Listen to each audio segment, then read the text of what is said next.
Chapter 1 Sorry, I am an undercover at first, I was told it would be 3 years, but after 3 years, another 3 years, 3 more years later. It's almost 10 years, Boss Yagura. On the rooftop, a young man in a grey Konoha combat uniform put his hands on the railing, frowning as he spoke. He was so excited that he couldn't even control his volume, and his movements became louder unconsciously. Standing next to him was a half-head shorter boy, who looked about 12 or 13 years old, with a deep suture scar on his face, and he looked a little unhappy. Can you be nicer to me? Now I am the only one in Kirigakure who knows your identity. I will go back and burn your information. What do you want me to do? He slapped the railing, pointed at the forehead protector on his head, and suddenly raised his voice. Remind yourself every day that I am a Kirigakure ninja, and follow the will of water even in dreams. 5 years old. A 5-year-old child. I was so old, and you sent me to Konoha as an undercover. I have been in Kirigakure for less time than I have been lurking. I almost forgot what my own parents look like. What attitude do you want me to have? That's because you are precocious and emotionally stable. At that time, the whole village was selected. If you fail the selection, you will die. Do you think I am emotionally stable? The blood mist was not built in one day. Long before that, there had been many mysterious operations that could be called a star-studded group. The selection of young spies was not considered heavyweight, and even the smallest swallow, which was very customer-specific, had appeared before. However, Yagura Kyuji was the village's jonin and the boss of the man opposite. Although he also disliked the village's request, he could not show it here. So, the two who did not want to continue staring at each other turned their heads away at the same time and looked at the street scene of Konoha in the distance. There was another silence. 10 years. Yagura Kyuji took a candy from his pocket, peeled it and put it in his mouth, chewing the number silently, his mind inexplicably heavy. Yagura Kyuji, who had become the top jonin of the new generation of Kirigakure at the age of 20, was the third direct contact boss of the Kirigakure deep spy in front of him. Unfortunately, the first two could not survive this legendary spy, and died at the hands of Konoha Anbu and Uchiha Guard Force respectively. It was his turn as the newcomer of Kirigakure to take over their mission. Similarly, it was not until before taking office that Yagura Kuruhi learned from the secret files directly under the Mizu cage that there was such a spy hiding in the heart of Konoha in the village. Deep Sea No. 004 Current name, Sawara Kiri. Age, 15 years old. Ability, proficient in physical skills and water escape position, Konoha Chunin, intelligence agent of the Jounin class, second level counselor. Incubation period, 10 years in this world where ninjas are the main military group, infiltration, espionage, swallows, torture. These are the most basic means. It is not surprising that the spy is young. Whether it is a kunao shot from a 4-year-old ninja or a 14-year-old ninja, it is equally deadly. Even more deadly. However, even in this world of dizzying low-class means, spies like Sawara Kiri who have been lurking steadily and continuously since childhood are very rare among the very few. After all, personal abilities can be instilled into children's brains through compulsory means, and loyalty to the village can also be achieved through uninterrupted brainwashing, sealing techniques, and training, but precocious minds and stable values cannot be mass-produced. In most cases, child laborers like Sawara Kiri are disposable tools, and only a small number of them have the opportunity to escape from the enemy village after completing the mission. For children of that age, it is already a great feat. However, what the man in front of him did was even more bizarre. Not only did he successfully complete the mission after sneaking into Konoha, he even managed to avoid the first batch of Konoha search operations by unknown means, and took advantage of his age to take root in this village, enter the ninja school, and become a real Konoha ninja. In the past 10 years, he has continuously sent back various intelligence to Kirigakure. Since that day, Sawara Kiri's personal file has been classified as top secret and included in the secret file of the Mizu cage. During the same period, he could only communicate directly with a high-level representative of Kirigakure. A sharp knife like him stopped at the heart of Konoha is extremely rare even in the entire ninja world. Especially, now that the Second Shinobi World War has entered its third year. The spring of the 39th year of Konoha is still turbulent. This war, launched by Sand Village and escalated by the 5 major countries and the Hidden Rain Village, has gradually dragged the entire ninja world into a bloody vortex. Even Kirigakure, which is isolated overseas, has to face the threats of Konoha and Kumigakure on the sea at the same time. For the unstable position of the third Mizu cage and the internal struggles of the Kirigakure high level, this is undoubtedly an extremely heavy burden. We must find a way to further weaken Konoha. Crack! The hard candy broke, making a crisp sound. Finally, Kuruju Yagura ended the meaningless silence, lowered his head, reluctantly called out the real name of the man in front of him, and asked, "Len." "No matter what, there are some things that only you can accomplish." "Sawara." Kiri then turned to look at him. Although it may seem insignificant from the perspective of others, but for him who needs to survive in the cracks, the concession of Gojo Yagura means a lot. He was silent for a while, and when he spoke again, his voice suddenly lost all the excitement. The sudden change made him seem a little indifferent because the previous missions were too radical. The internal review of Konoha Anbu has become more and more strict recently, and the route has also begun to act externally. At least 2 search teams are looking for my traces. So, the village's missions must be reduced to at least once every 6 months. And reduce the number of times you contact me as much as possible. Also, your predecessor died before he could settle the reward for the last round of missions for me. Please don't forget this. Gochu. Yagura stared at him without saying anything, and Saharakiri was not in a hurry either, just looking at him quietly. After a long time, Yagura took out a scroll from his arms and handed it to him. "I will report your words to the Mizukage. After you complete this task, no one will come to you for at least 3 months. After that, the task reward will be handed over to you as soon as possible. Only then did Saharakiri take the new task scroll from him. The conditions he proposed were already pressing the bottom line of the superiors, so it was not surprising whether it succeeded or not. Compared to this request itself, expressing attitudes and striving for interests were actually the focus of his meeting this time. Anyway, the superiors would not easily take action against him until the end of the war. As for the future, it might not be their turn to decide. Opening the scroll, Saharakiri quickly glanced at it, wrote down all the contents, and handed the scroll back. Then, with a bang, Saharakiri's figure immediately disappeared from the rooftop. Yagura stood in place, looking at the place where Saharakiri stayed, subconsciously reproducing every word he had just revealed in his heart. His expression and movements were complicated. In fact, before he left the village, Master Yuanshi gave him another task investigating the specific reasons for the exposure of the previous 2 direct contacts. Obviously, at least in the minds of the village's top leaders, Sawarakiri's use time has entered the countdown. Ninjas don't need evidence. Untrustworthiness is the direct reason for killing a person. After the war, he should be attacked. Obviously, he brought countless intelligence to the village hero. Unconsciously, Kujo Yagura suddenly felt an indescribable sense of powerlessness and fatigue towards this hopeless world. Finally, he let out a long breath. "I'm sorry." Hokage Building, 3rd floor. Jounin Class Office. Sawarakiri, who was checking the logistic material distribution table, was like a person who sat for a long time and accidentally pressed on the hemorrhoids. His whole body was shocked as if he had an electric shock, and the handwriting on the paper could not help but pause. Adjust the hips slightly. The memories sent back from the shadow clone all flooded into his mind. Is it a different person again? Unfortunately, this time it is a guy who is not easy to deal with. The 4th Mizukage. Sawarakiri thinking, the paused strokes became coherent again, and he thought about the possible impact of the appearance of Kiragi Yagura. As he said, the reason why Sawarakiri was chosen as the spy buried in the deepest part of Konoha was because he was mature beyond his age. But this was not a talent, but because he was a time traveler with decades more life experience than others. When he first found himself traveling to Kirigakure, which was basically not mentioned in the original work, Sawarakiri wanted to use this advantage to enter the vision of Kirigakure's high-level officials in order to survive until the beginning of the plot. But he accidentally backfired. Did you say that he caught their eyes? That was indeed true. It was just that the eyes he caught were not quite right. Sutra. Who is the good guy playing infernal affairs in the ninja world? Let's not talk about ninjas for now. Has anyone in infernal affairs had a good ending? No. All of them died a miserable death. So, this kind of life will not last long. Even a cunning rabbit has 3 burrows, and people must have a way out.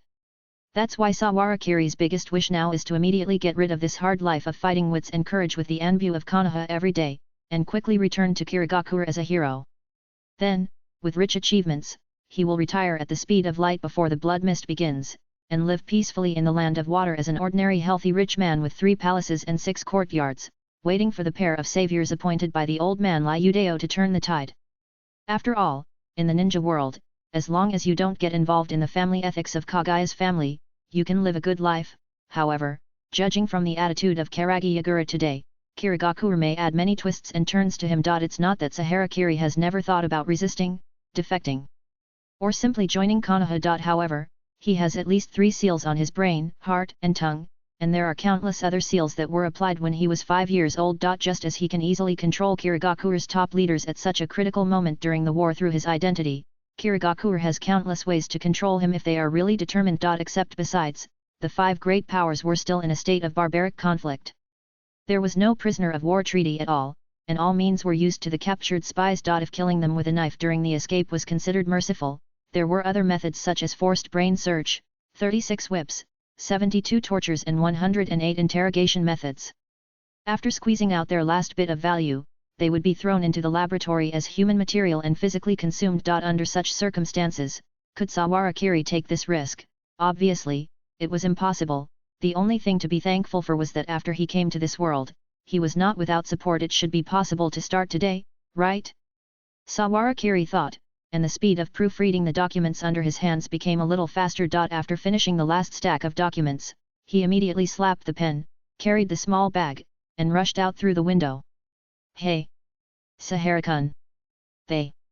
Pineapple-haired boss sitting opposite him suddenly widened his dark circles, grabbed another stack of documents that had just been delivered to the office, and shouted from afar toward the window. This brat actually skipped work? And in front of him, damn it, I haven't had a vacation for 3 consecutive months. You actually went to rest alone. What's the difference between this and NTR in front of others? Master Shikako, take a leave tonight. Make it up tomorrow. At the end of the street in the distance, Sahara Kiri's distorted voice came from afar. In the office, Nara Shikako looked at the figure going farther and farther away outside the window, and couldn't help but sit down on the office chair with an expression that he was about to be paralyzed. Looking at the half-person high pile of documents on his desk, he wanted to die. Damn it, I must make this kid work overtime tomorrow.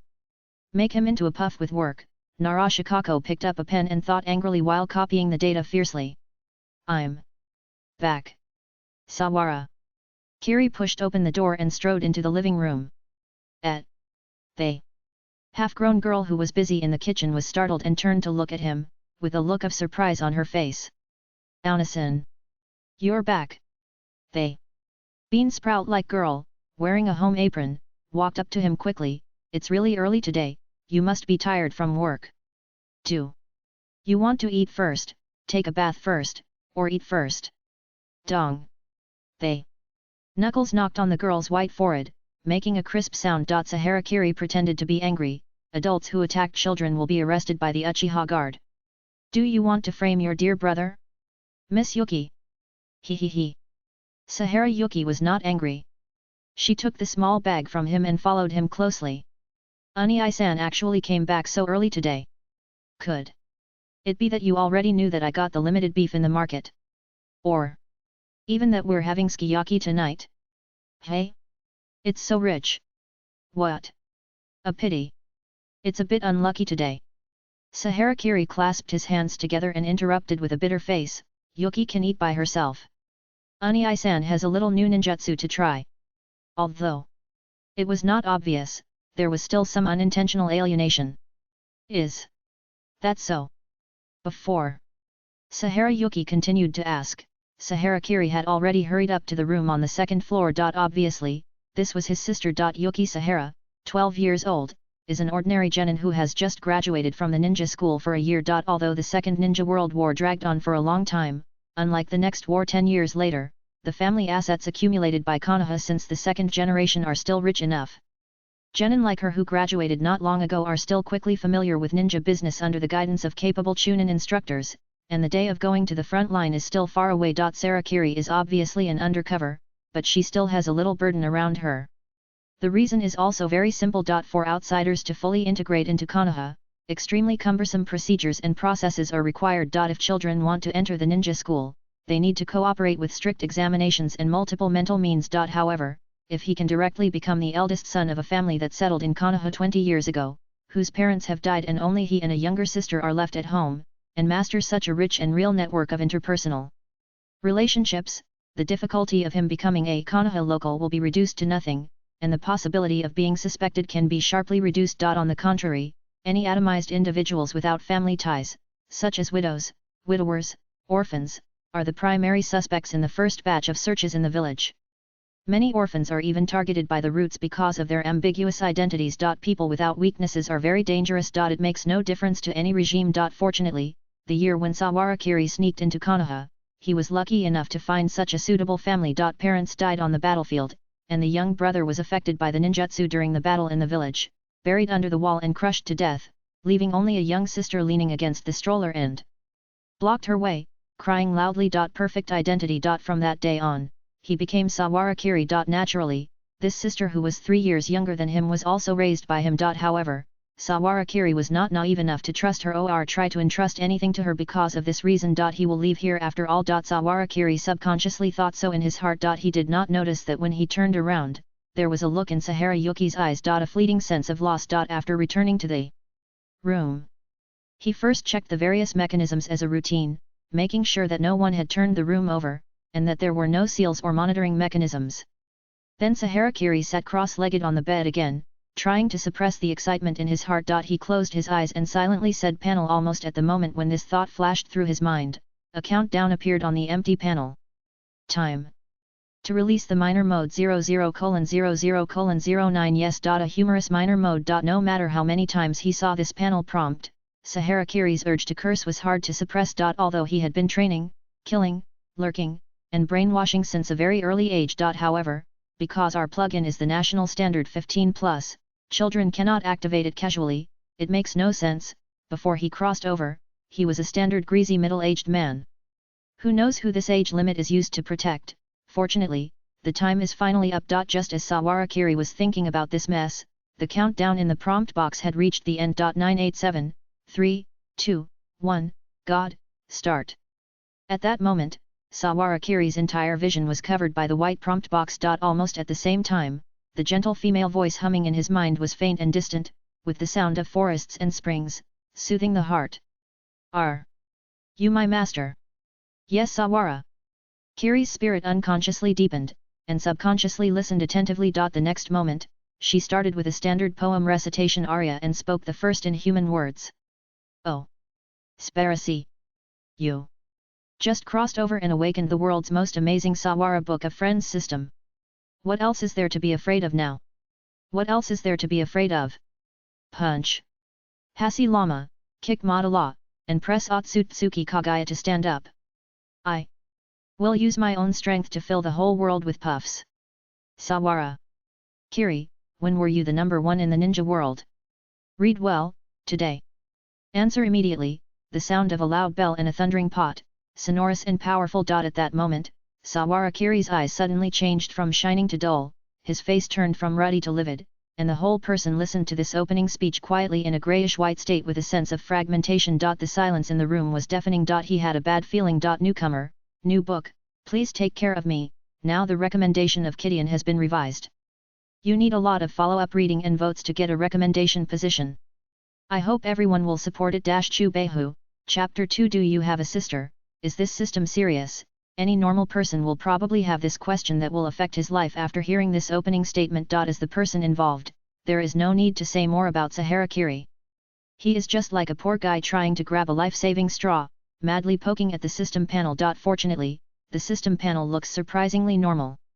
Personal information: name, Saharakiri; age, 15; talent, photographic memory, B; bloodline limit, A; abilities, water escape, A; lightning escape, A+; fire escape, B; taijutsu, B+; genjutsu, A; sealing technique, D+; ninja tool operation, C+; overall evaluation, B+; heart knot points, 0. System evaluation: how can you sleep at night at this age with this level of strength?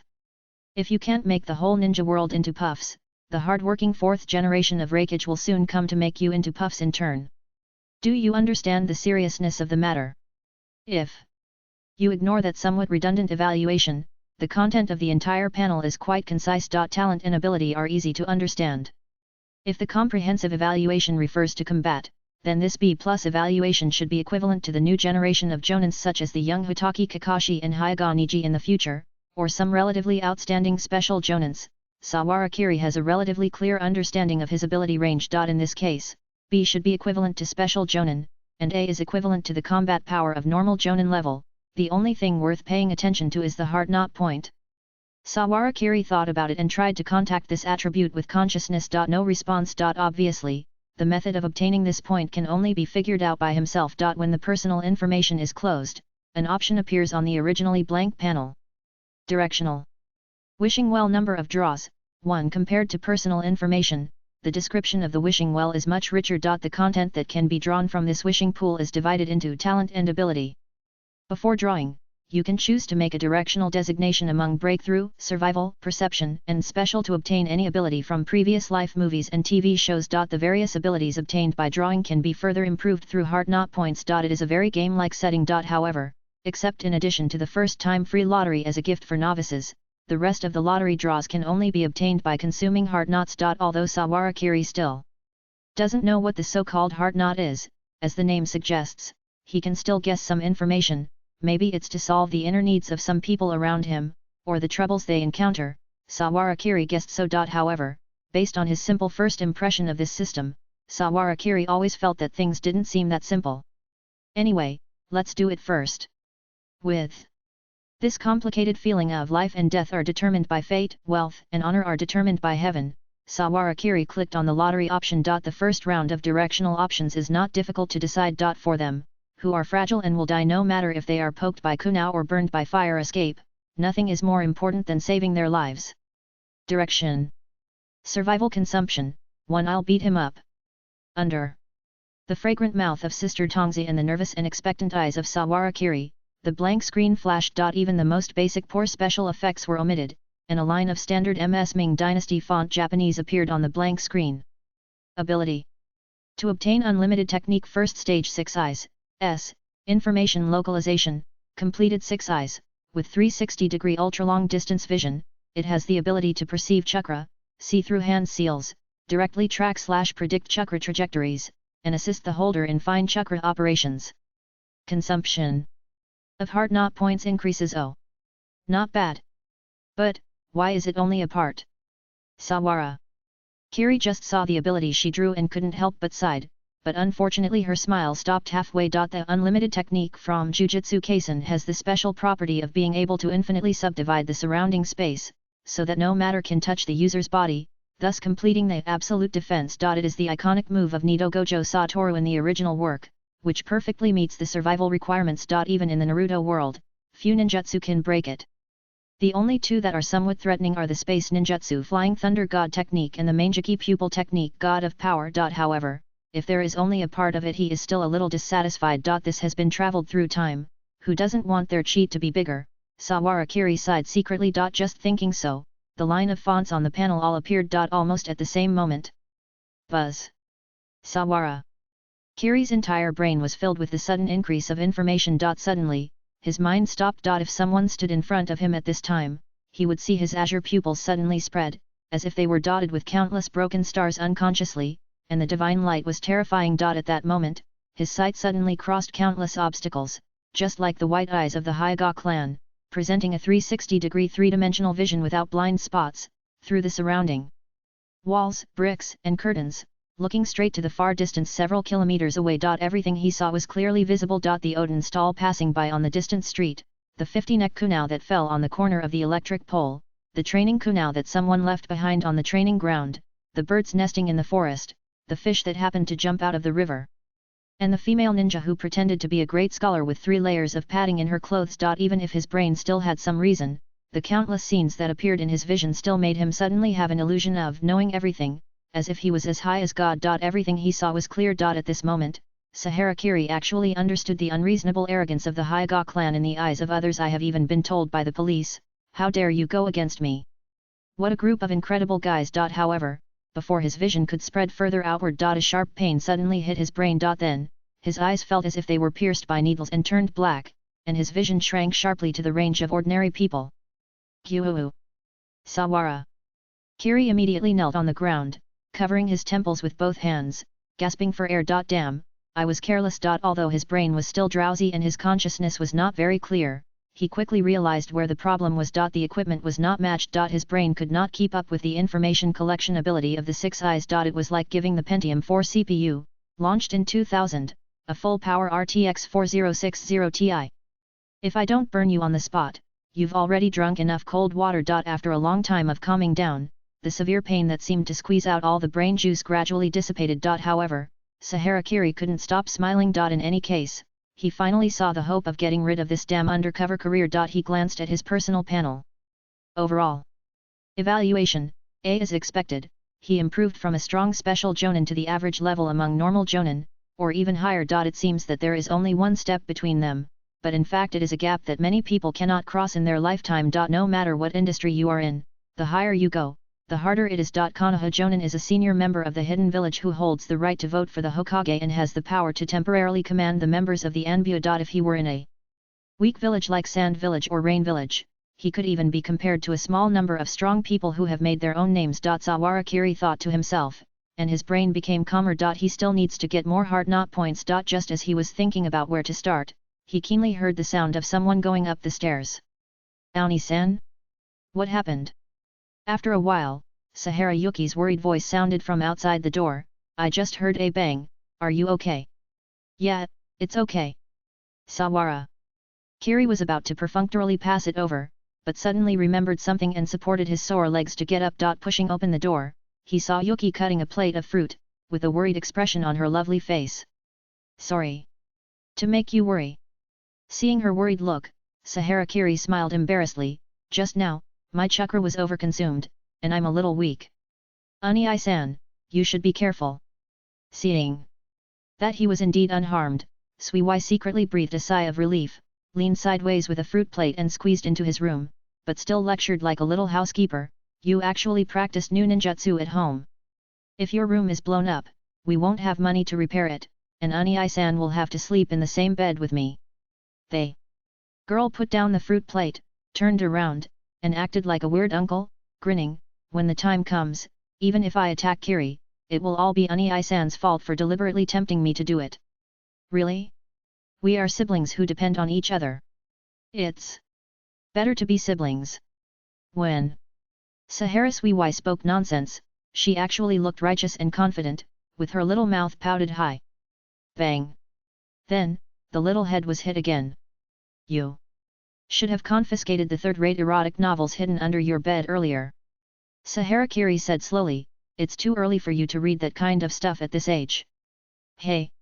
How did you know? Miss Suiwai's face suddenly showed a horrified expression. Aoni-san knows everything. Mr. Sahara was complacent. Wait a minute. I want to protest. This is domestic violence. Sahara. Yuki raised her face angrily and covered her forehead with both hands. I cut fruit for you and made delicious food. Kiri, what's wrong with your eyes? Her voice suddenly paused halfway through the words. As soon as she raised her head, Suiwai noticed that her eldest brother's eyes seemed to be a little different from the past, as if they were blinking. But it was hard to say what the difference was. At the same time, Sawarakiri also stared at Yuki's swaying head, and looked carefully at the white mark on her head. Shallow Heart Knot. Chapter 3 Kuyasi. As early as the moment Yuki walked into the room, Sawarakiri noticed that there was a white star on her head. However, it was not until he stared for a while that the corresponding words appeared on the blank panel in front of him. Obviously, this is the channel to obtain heart knot points. When his consciousness deepened, the details immediately unfolded. Sawara's Book of Friends. Sawara Yuki's heart knot. Shallow details. Recently, Kiri seems to be hiding something from me.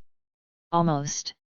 At the moment of seeing this detail, Sawarakiri, who was still immersed in the floating feeling of finally finding the channel to use the plug-in in the last second, suddenly tensed up all over. The smile that originally looked quite natural, driven by the instinct as an undercover, slowly and inadvertently fell a little bit, and the facial muscles were slightly soft. Years of lurking experience made him immediately think about the most dangerous possibility suspected. At that moment, his strong desire to survive and his instinct to be an undercover agent immediately prompted him to think quickly, constantly digging out what he had revealed in recent times. Even Shui Hui, a rookie, noticed his abnormality. However, no matter how he dug, he seemed unable to find out what was wrong with him. The more this happened, the more uneasy Saharakiri felt, and a cold sweat broke out on his back. How could it be? Have I been so lax recently? Will others also notice the problem? Has the Anbu already set their sights on me? Saharakiri's heart beat slower and slower, and various plans passed through his mind at a flying speed, tracing back various possibilities and ways to leave the village. Until Shuehui called out in confusion, "Aoni-san!" He suddenly woke up. Before he could speak, Yuki Sahara stood on tiptoe, put her hand on his forehead, and asked in confusion, "Did you refine chakra too much just now? Now your face is as white as snow, and your body temperature is cold. Well, you are not going to catch a cold, are you?" The girl was more and more worried about his physical condition. Sahara Kiri quickly stabilized her mentality, and let her little hand touch her face as usual, and said indifferently, "Don't worry, it's nothing. You will recover completely after a good sleep." "That's perfect." Yuki smiled when she heard it. "Anyway, you can't practice now, so come down for dinner." The sukiyaki was almost wasted. Compared to this, Sawara.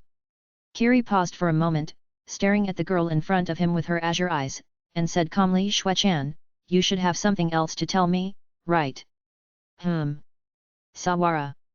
Yuki was stunned. Looking at her sister's dazed expression, Sawara Kiri slowed down her tone as much as possible, blurring out all the specific directions in her words, and guided the topic. "In fact, I discovered it a while ago. Even if it was Yuki, knowing this kind of thing, she should be very distressed, right?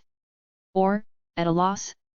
Hearing this, Yuki Sahara was startled. She looked up and saw Sahara Kiri staring at her with her stern eyes, and she couldn't help but look away slightly. Noticing the girl's little action, even Sahara Kiri couldn't help but secretly lift her heart and sighed silently. "People are not saints. Even if you raise a puppy, you will have feelings for it after a few years, let alone a living person. Even if Sahara Kiri has made countless plans for exposure in the past 10 years of fear, this day has really come. At that time, it is still inevitable to feel a little caught off guard. In short, try to persuade her to rebel first. If it doesn't work, subdue her as soon as possible and tie her up at home to delay time. If you can't escape." Almost in a flash, he unconsciously emerged in his mind the tragic scene of himself being subjected to 36 whips, 72 tortures, and 108 small methods of torture. Just as Sawara Kiri had made the worst plan in her heart, Sawara Yuki, who pursed her lips, suddenly whispered, "Kiri, you should have your own difficulties. Is it for making money? Or are you forced?" "Actually, I also found it by accident. When Kiri met that person." Sayahara Yuki's voice became lower and lower, but the throbbing that was difficult to suppress could still be heard in her tone. She tried very hard to endure it. Sayahara Kiri's mind suddenly emerged the scene of the shadow clone meeting with Kyuji Yagura on the rooftop during the day. Damn it, it shouldn't be. I checked it carefully. Even if he tried to suppress it, his heart beat faster and faster, his tone became slower and slower, but his whole body was like a taut spring, ready to shoot at any time. "That person. That's right. Sayahara." Yuki suddenly raised her head, her voice almost sad and angry. "That Uchiha woman who looks very rich." As if waiting for the verdict of the trial, Sahara Kiri's old waist suddenly shook when the girl opened her mouth. "Ah! I saw it all." Sahara Yuki was relentless, her face tense, like a housewife who caught her cheating husband, furious. "Wu met a long-haired, beautiful Uchiha woman when she got off work the night before yesterday, right? Damn! You sneaky cat! And Wu, he actually found a girlfriend secretly, even though he promised me when he grew up that he would marry me when he grew up. Although I also understand that Kiri is about to reach this age, but, Sawara." Kiri listened quietly to Miss Yuki's chattering voice, and his mind gradually emptied. The whole person suddenly went from extremely nervous to completely relaxed, and his whole body was like a balloon pricked by a needle. With a puff, it leaked all over the floor. As for who the Uchiha woman Yuki mentioned was, he didn't remember it at all, but there was no need to remember it. At this moment, he suddenly felt fortunate from the bottom of his heart. Sawara Yuki is a love-brained person, which is great. However, in addition to his sister who was jumping up and down, his newly activated Tongzi also started to speak out. "Ku Yasi. I'm so unwilling, my brother, who we agreed to live together forever, now has another woman outside. How can I tolerate this? As a sister who is both a childhood sweetheart, a descendant from heaven, and a wife, Yuki Sahara has a battle that she cannot lose." The people of the Sword Bridge beat her brother to his knees, and they must have forced him to go back and make a sound. They Fog belongs to Yuki alone. Sister. Tongzi was so excited that even her tone was crazy, and she kept saying dirty words one after another, as if all her computing power was used in a strange direction, without any sense of propriety. Sawara Kiri gradually regained his composure, and said helplessly to Miss Suiwai, who was so angry, "No." Sawara. Suiwai still had a stern face and said vigilantly, "I don't believe it. Wu came home so late a few days ago, and he insisted on going to the training ground to practice ninjutsu. It was obviously a date." Sawara. Kiri's expression paused. In order to get rid of the good boss who forced him to work last time, he still spent a lot of time, and it was expected that people around him would notice it. It's just that he didn't expect it to be pointed out from this angle. However, it's not that there is no solution. After having the plug-in, he can finally be a little more unbridled than before when doing many things.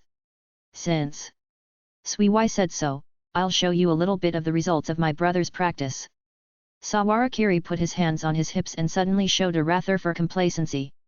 Hey! Sawara Yuki looked doubtful.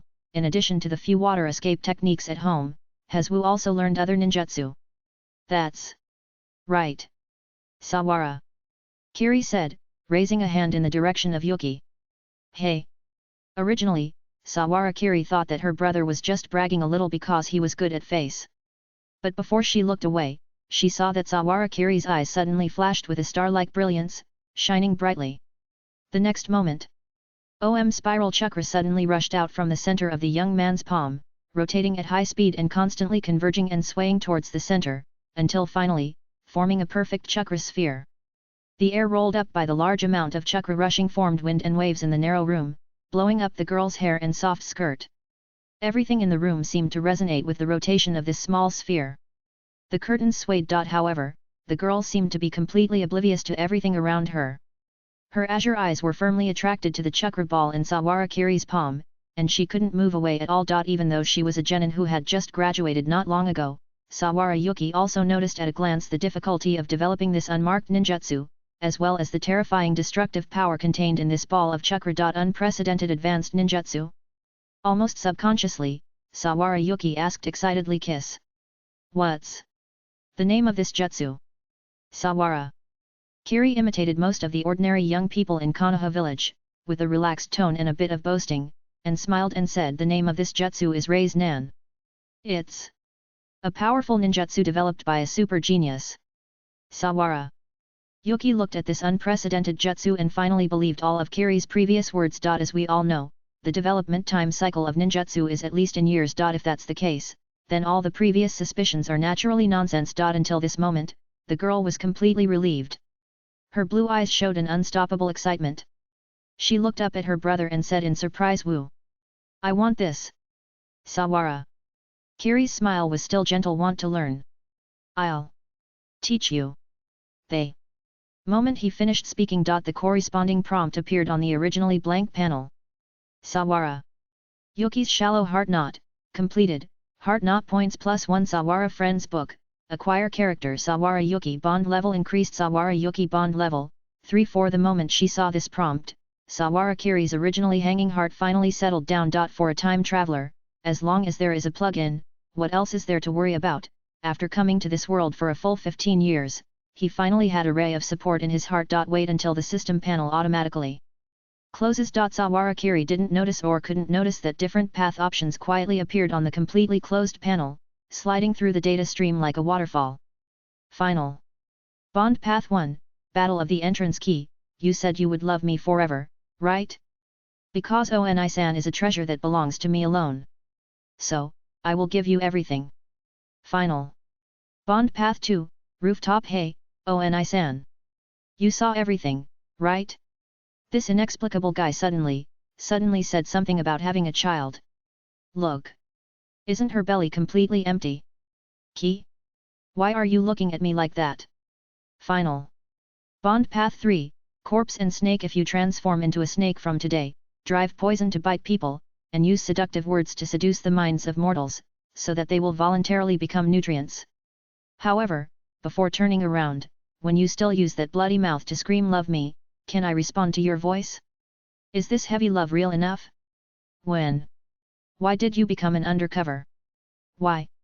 It was Wu. Forget it, My brother is dead, and I have no intention to distinguish the right and wrong in the past. Someone has to pay something. Don't go too fast, wait for me below, woo. Final. Bond path 4. World. Line undetermined bond calculation continues to running. I filled out the contract yesterday, and the status should be changed in a day or two. After signing the contract, I will start to update 2 chapters of 4-5k words every day.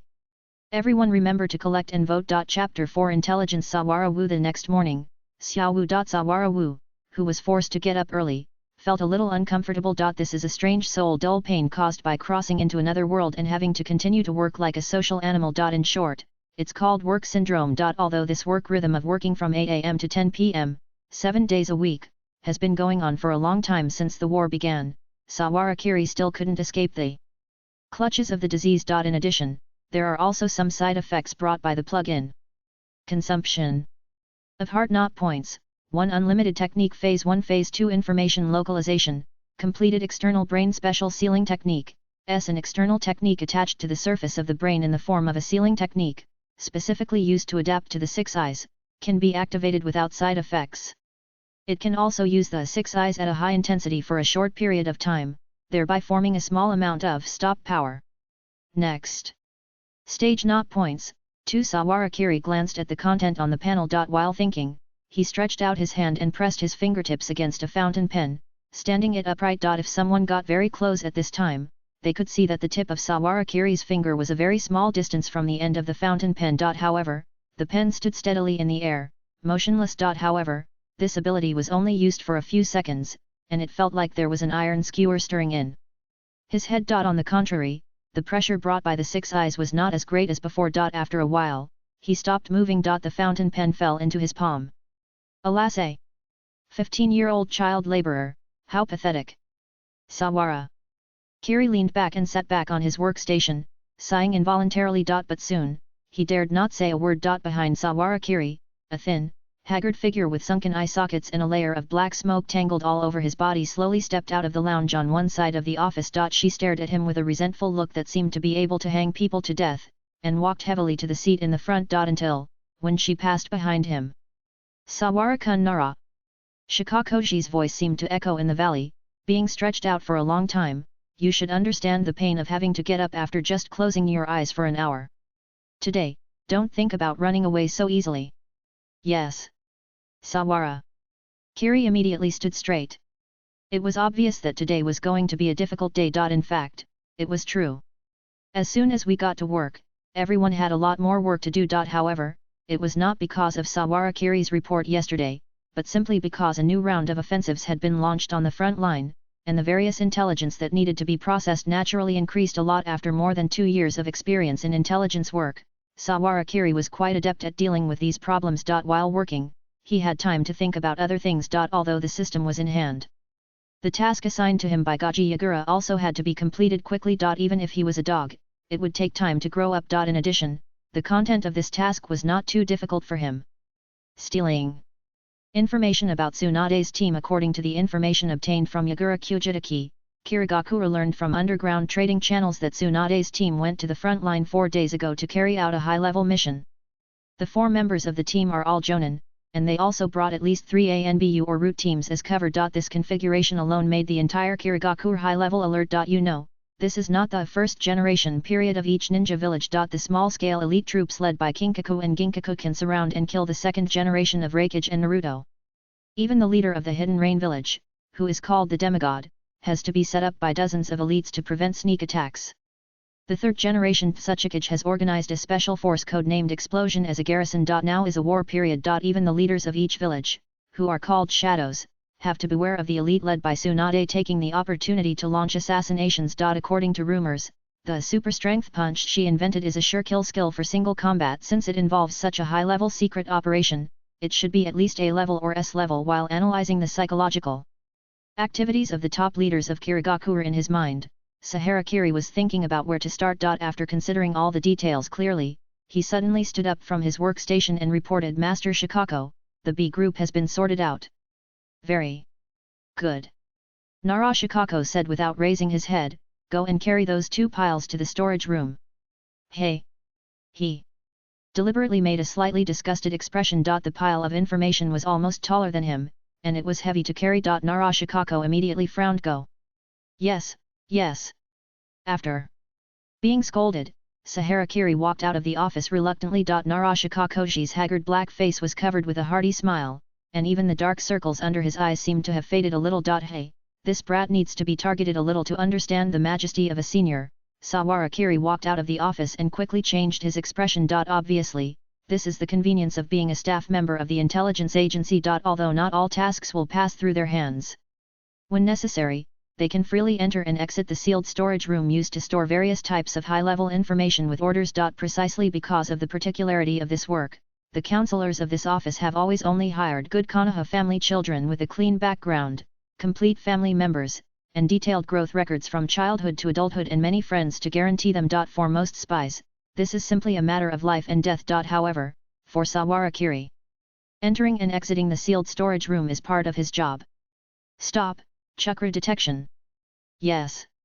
Sawara Kiri stopped at the door of the sealed room, pressed his palm on a seal array, and slowly input chakra. At the same time, he opened his six eyes. In an instant, everything in the surrounding area became clear. There was a standard team led by a senior ninja guarding the door, and a whole team of Anbu was hidden in the ceiling, corners, and dark rooms inside the sealed room. In addition, there were very powerful rejection barriers on the four walls of the sealed room. If someone tried to sneak in, it would be impossible to break into this secret room unless they blasted down from the upper floor. As for why the ceiling was left as a weak spot, it was actually very simple. The Hokage's office was right above the sealed room. The barriers of these two rooms were integrated. However, Sawarakiri still acted as usual. Entering the sealed room, he saw that the entire large room was filled with densely packed cabinets like a library. While walking towards the cabinets in Area B, he quickly searched through the cabinets with his six eyes. Although there was a lot of information, he actually only needed to start from the deepest S-class cabinet and look for the pages closest to today. However,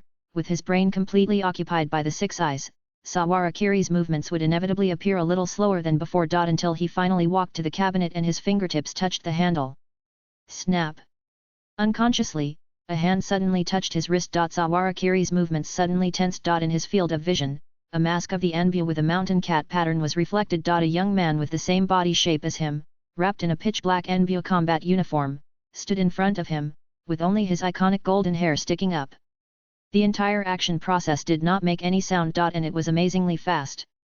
At the same time, in the vision of the six eyes, the remaining three Anbu squatted or stood, and surrounded him on the ceiling, the top of the counter and behind him. Always beware of his suspicious actions. However, Sawarakiri, who has rich experience in Anbu, did not suspect him as he did at home yesterday. Almost instinctively, he showed a puzzled and nervous expression on his face, which was natural. Excuse me, mysterious foolishness. The blonde Anbu who took his pulse and felt his heartbeat seemed to sense something and breathed a sigh of relief. He lowered his voice and said coldly, from 10 o'clock last night, the information in Area B was put into Cabinet 17. The other cabinets have been sealed and cannot be opened again. Suddenly, Sawarakiri seemed to relax all over, and smiled apologetically. Sorry, I took a leave last night. Yet. The blonde Anbu then let go of his wrist and prepared to continue lurking. However, Sawarakiri seemed to suddenly notice the familiar blonde hair and back of the other party, and seemed a little uncertain. By the way, you are Minato-kun, right? Long time no see. Namikaze. Minato paused slightly when he left, and the voice under the mask was no longer hidden, but the tone was still a little distant. Sorry. During the mission, please do not reveal the real name of the Anbu. Chapter 5. He still has to thank us. Walking out of the storage room, Saharakiri recalled the back figure just now, and he couldn't help feeling a little emotional. Just like many classmates who parted ways after graduation, although Saharakiri and Namikaze Minato were classmates in the same class at the ninja school, they have had no contact since graduation. Or, there shouldn't have been any contact. Unlike Saharakiri, who only maintained a mid-level performance even in the ninja school in order to conceal his identity, Namikaze Minato showed extraordinary talents at a very young age. Before graduating from the ninja school, he was accepted by Jiraiya, the direct disciple of the Hokage, Uzumaki Kushina, who was known to everyone with a discerning eye, became a very good friend with him unknowingly. At the age of just over 10, he had the impressive strength to kill 2 Kirigakure spies head-on. If there were online novels in the ninja world, I'm afraid many people would shout it's as terrifying as a ninja. Protagonist template. Even Sawara Kiri had thought about hugging the golden thigh of the Child of Time in his early years. At least he could become a supporting role used to pave the way for the plot, or even have a relationship with the highest level of Konoha. But it's a pity. The passerby role he played did not qualify to enter the Genius Club. Among the people that Namikaze Minato often interacted with, some were 2 or 3 years older than him, and some were 7 or 8 years older. They were all new generation strongmen who were famous for their strength and talents in the whole Konoha. Akimichi Choza, Narashikaku, Uchiha Fugaku. Obviously, from a very young age, Namikaze Minato had consciously paved the way for his own path to Hokage. This was the path that Namikaze Minato set for himself. So, how should I go on my path? After coming out of the sealed room, Sawara Kiri was thinking about this question. Up to now, survival is still the first difficulty he must face. To obtain the heart knot points for this purpose, it naturally became the top priority. However, from the morning until now, whether it was his familiar colleagues, his neighbors who he had known for many years, or the breakfast shop sister Delay who he had coveted for many years, everyone's head was blank. This phenomenon made him involuntarily think of the specific line of words he saw on the panel last night. Bond. Level increased. Sayahara Kiri gently stroked his chin and frowned slightly. So, do you need someone who is more close to me? It seems that the time on the Kirigakure side will be delayed a little longer. But it's okay. Sayahara Kiri muttered, and silently turned out a piece of paper between his fingers. It was the information he was going to send to Kirigakure. It recorded in detail the S-level mission that Tsunade's team was carrying out this time. Assassination of the third Raikage. In addition, it also recorded several key supply nodes where they would stop on the way. Although Konoha's sealing technique is safe enough for most people, the information hidden in the sealed cabinet is still exposed under the 6 eyes that can decipher the flow and composition of chakra. This time, he can at least extend his growth period by another 3 months. Just as he was thinking this, he saw someone in front of him suddenly waving in his direction. Hey! Sahara-kun! Come and help me move the lunch boxes in your intelligence department. The wheel of the food delivery cart is broken. Coming!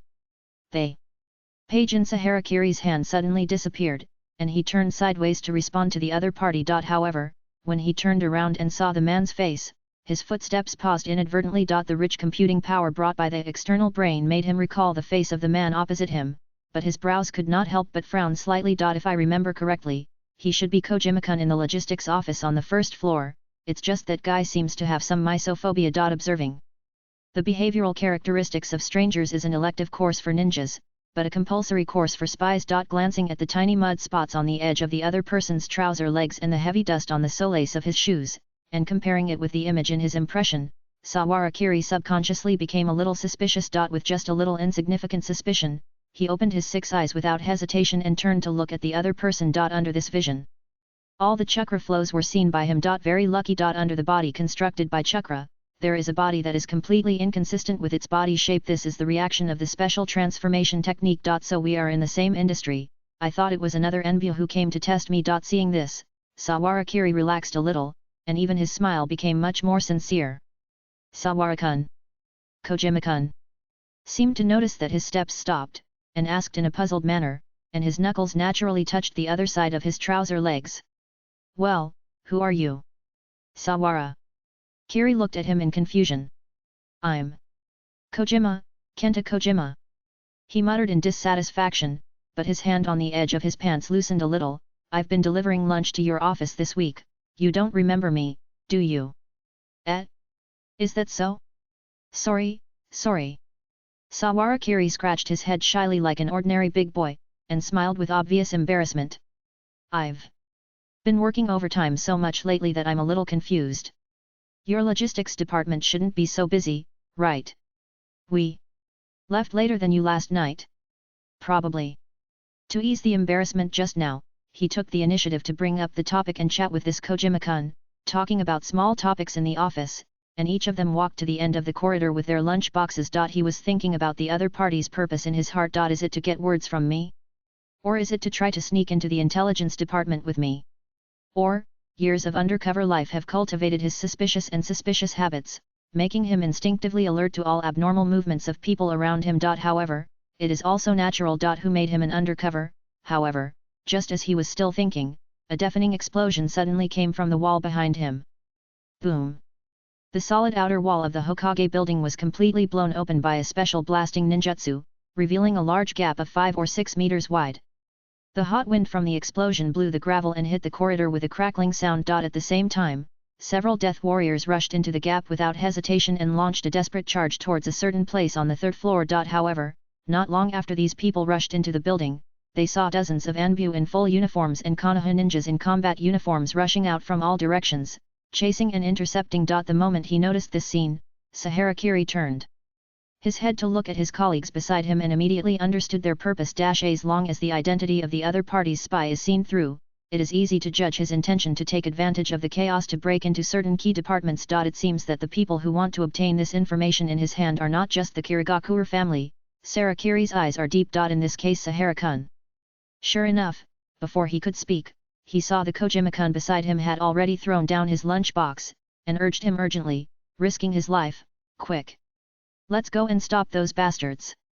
However, Sawarakiri unexpectedly protected the lunchbox, stretched out his hand to stop him, and said calmly, "Don't worry. There is only one mechanical storage room over there. There are Hokages guarding the front too, they can't get in." While speaking, Saharakiri showed him an extremely confident smile. "Omega, just." This sentence, Kojima-kun's feet, which were ready to move at any time, were nailed to the spot, and even the kunao that tried to hijack him was pressed in his waist bag, motionless. Is the top the weak point? At that moment, he looked at Saharakiri's back, his eyes lit up. Chapter 6 The Tatemura Family, the film rights franchise. Shoo! The trident-shaped kunao drew a thunderbolt-like line in the air and shot towards the dead man in the front. The piercing sound of breaking wind and the sense of real death crisis made the opponent subconsciously step away and turn his head to look in the direction where the kunao was shot. The next moment, a golden line suddenly appeared, like a leaping flare, across the center of his vision. The skills honed through battlefields and blood seemed as slow and difficult as a rehabilitated patient at this moment. Compared with the young man with blonde hair in front of him, it was like a slow-motion shot. As his eyes gradually turned from fierce to horrified, the young hand, with the extremely fast instant body technique and high-speed reaction, was able to catch the trident kunao shot out, and the blade was slightly tilted. At this moment, the Yagura, as a dead soldier, could no longer stop. The figures crossed each other. The blood flying in the air gushed from the neck of the unknown Yagura dead soldier, splashing like scarlet arc. It was just a very brief pause. Minato Namikaze stepped across the wall and continued to step on the cracked bricks and stones.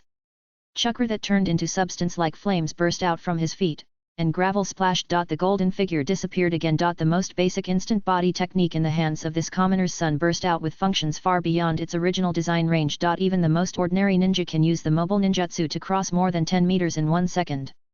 In his hands, it was further strengthened, and the scope of application was changed from the vast forests and plains and other combat zones to the narrow, closed and crowded corridors. The effect produced by this is naturally 10 times or 100 times stronger.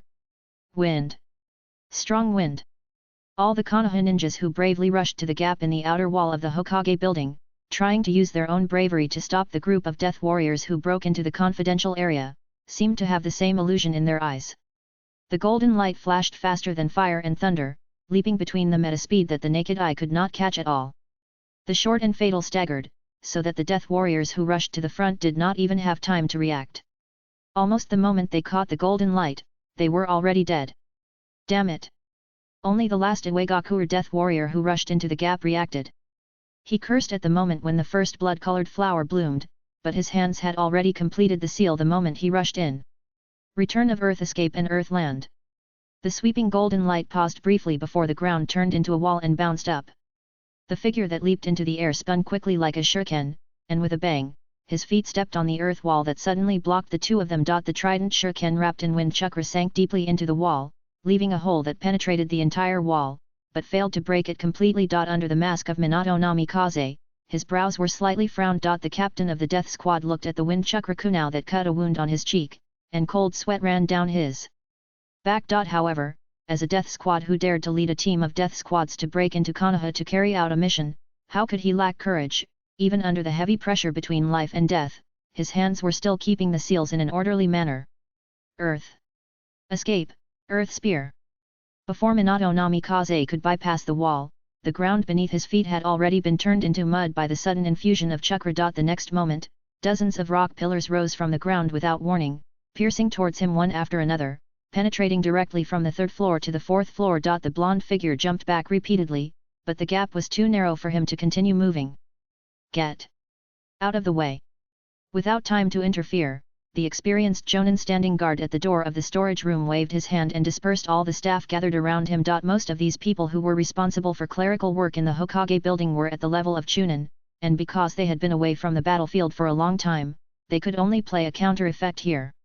For high-speed ninjas like Namikaze-kun, it was a huge interference. In this insignificant gap, the dead warrior Yagura immediately rushed towards the door of the storage room without hesitation, tearing open his coat with his hands, revealing the detonating seals that were all over his body like tadpoles. The depths of his eyes were full of fanaticism. Die! However, just when his whole body chakra was about to be poured into the detonating seal vest on his body, Sawarakiri suddenly turned his head, his blue eyes tilted, looking outside the gap. Fire! Escape! Great Dragon Fire Technique! There was a sudden roar. The whole body was covered with red dragon-shaped flames that looked like ink strokes. With a force that ordinary people could hardly resist, they poured into the corridor from the gap in the outer wall that they had blown out. The blazing impact and high temperature mixed together, and under the support of the vigorous chakra, it smashed on the wall with multiple ceiling barriers, and rolled to the two ends of the corridor. In just a moment, the rock-hidden warrior who was about to detonate the seal was completely engulfed. The fire chakra that was refined to the extreme, with a temperature of thousands of degrees, was ignited the moment it came into contact with the human body and clothes. The broken seal naturally lost its effect and collapsed into a ball of black ash. The rock-hidden warrior looked at this scene unwillingly, lying on the door of the sealing room in the severe pain brought by the high temperature, and was gradually burned into a charred skeleton. Sawarakiri looked at this scene quietly. And the diverted fire chakra was controlled by extremely precise chakra control techniques to the range between him and the opposite earth wall. The blazing flames were also extinguished within a few seconds after burning the target to death. Swoosh! Several figures wearing Konoha combat uniforms, with the Uchiha red and white round fan emblem printed on their vests, appeared in the middle of the corridor along the gap in the outer wall of the Hokage. The leader was a tall, indifferent female ninja with long black hair tied into a high ponytail. In her eye sockets, two black megatama were embedded in the red pupils, slowly rotating with the operation of Yuntun chakra, sweeping across everyone's face like a cold blade. Everyone present. Don't move. With just this one command, everyone present, whether it was Sawarakiri, Namikaze Minato, or the garrison jonin, froze in their movements. Because everyone present saw the armbands on their shoulders. Uchiha guard. Tatemura family, Shadow Rights Special, they kill those who the Anbyo can't kill, and they take care of those who the Anbyo can't control. The current power of the Uchiha clan can be seen. The leading female ninja spoke in a cold voice and looked indifferent, and she unscrupulously swept her Sharingan over everyone present. She looked about the same age as Sawarakiri and the others, but she was cautious and experienced. Even though her enemies were sure to be wiped out, she never let down her guard, searching for every suspicious trace in the crowd. However, just as the resolute female ninja turned her head, the figure of Sawarakiri was reflected in her red pupils. The girl's footsteps could not help but pause. In her eyes, which were originally as cold as ice, a trace of astonishment could not help but appear. And a little panic could not help but appear on her originally cold and solemn face. It was as if someone who cared about her very much saw her embarrassing appearance. Even her facial expression that was kept in work mode almost didn't hold back, and she blurted out, "Kiri." Chapter 7 Uchiha Yayoi. When Sawarakiri's name was called, her figure could not help but pause. However, it was not because of the voice of the girl in front of him. In the center of his vision, there was a faint white halo above the girl's head. Shallow heart. Not at this moment. His heartbeat could not help but speed up. After a whole day, it finally appeared. Ahem. Captain Yayoi.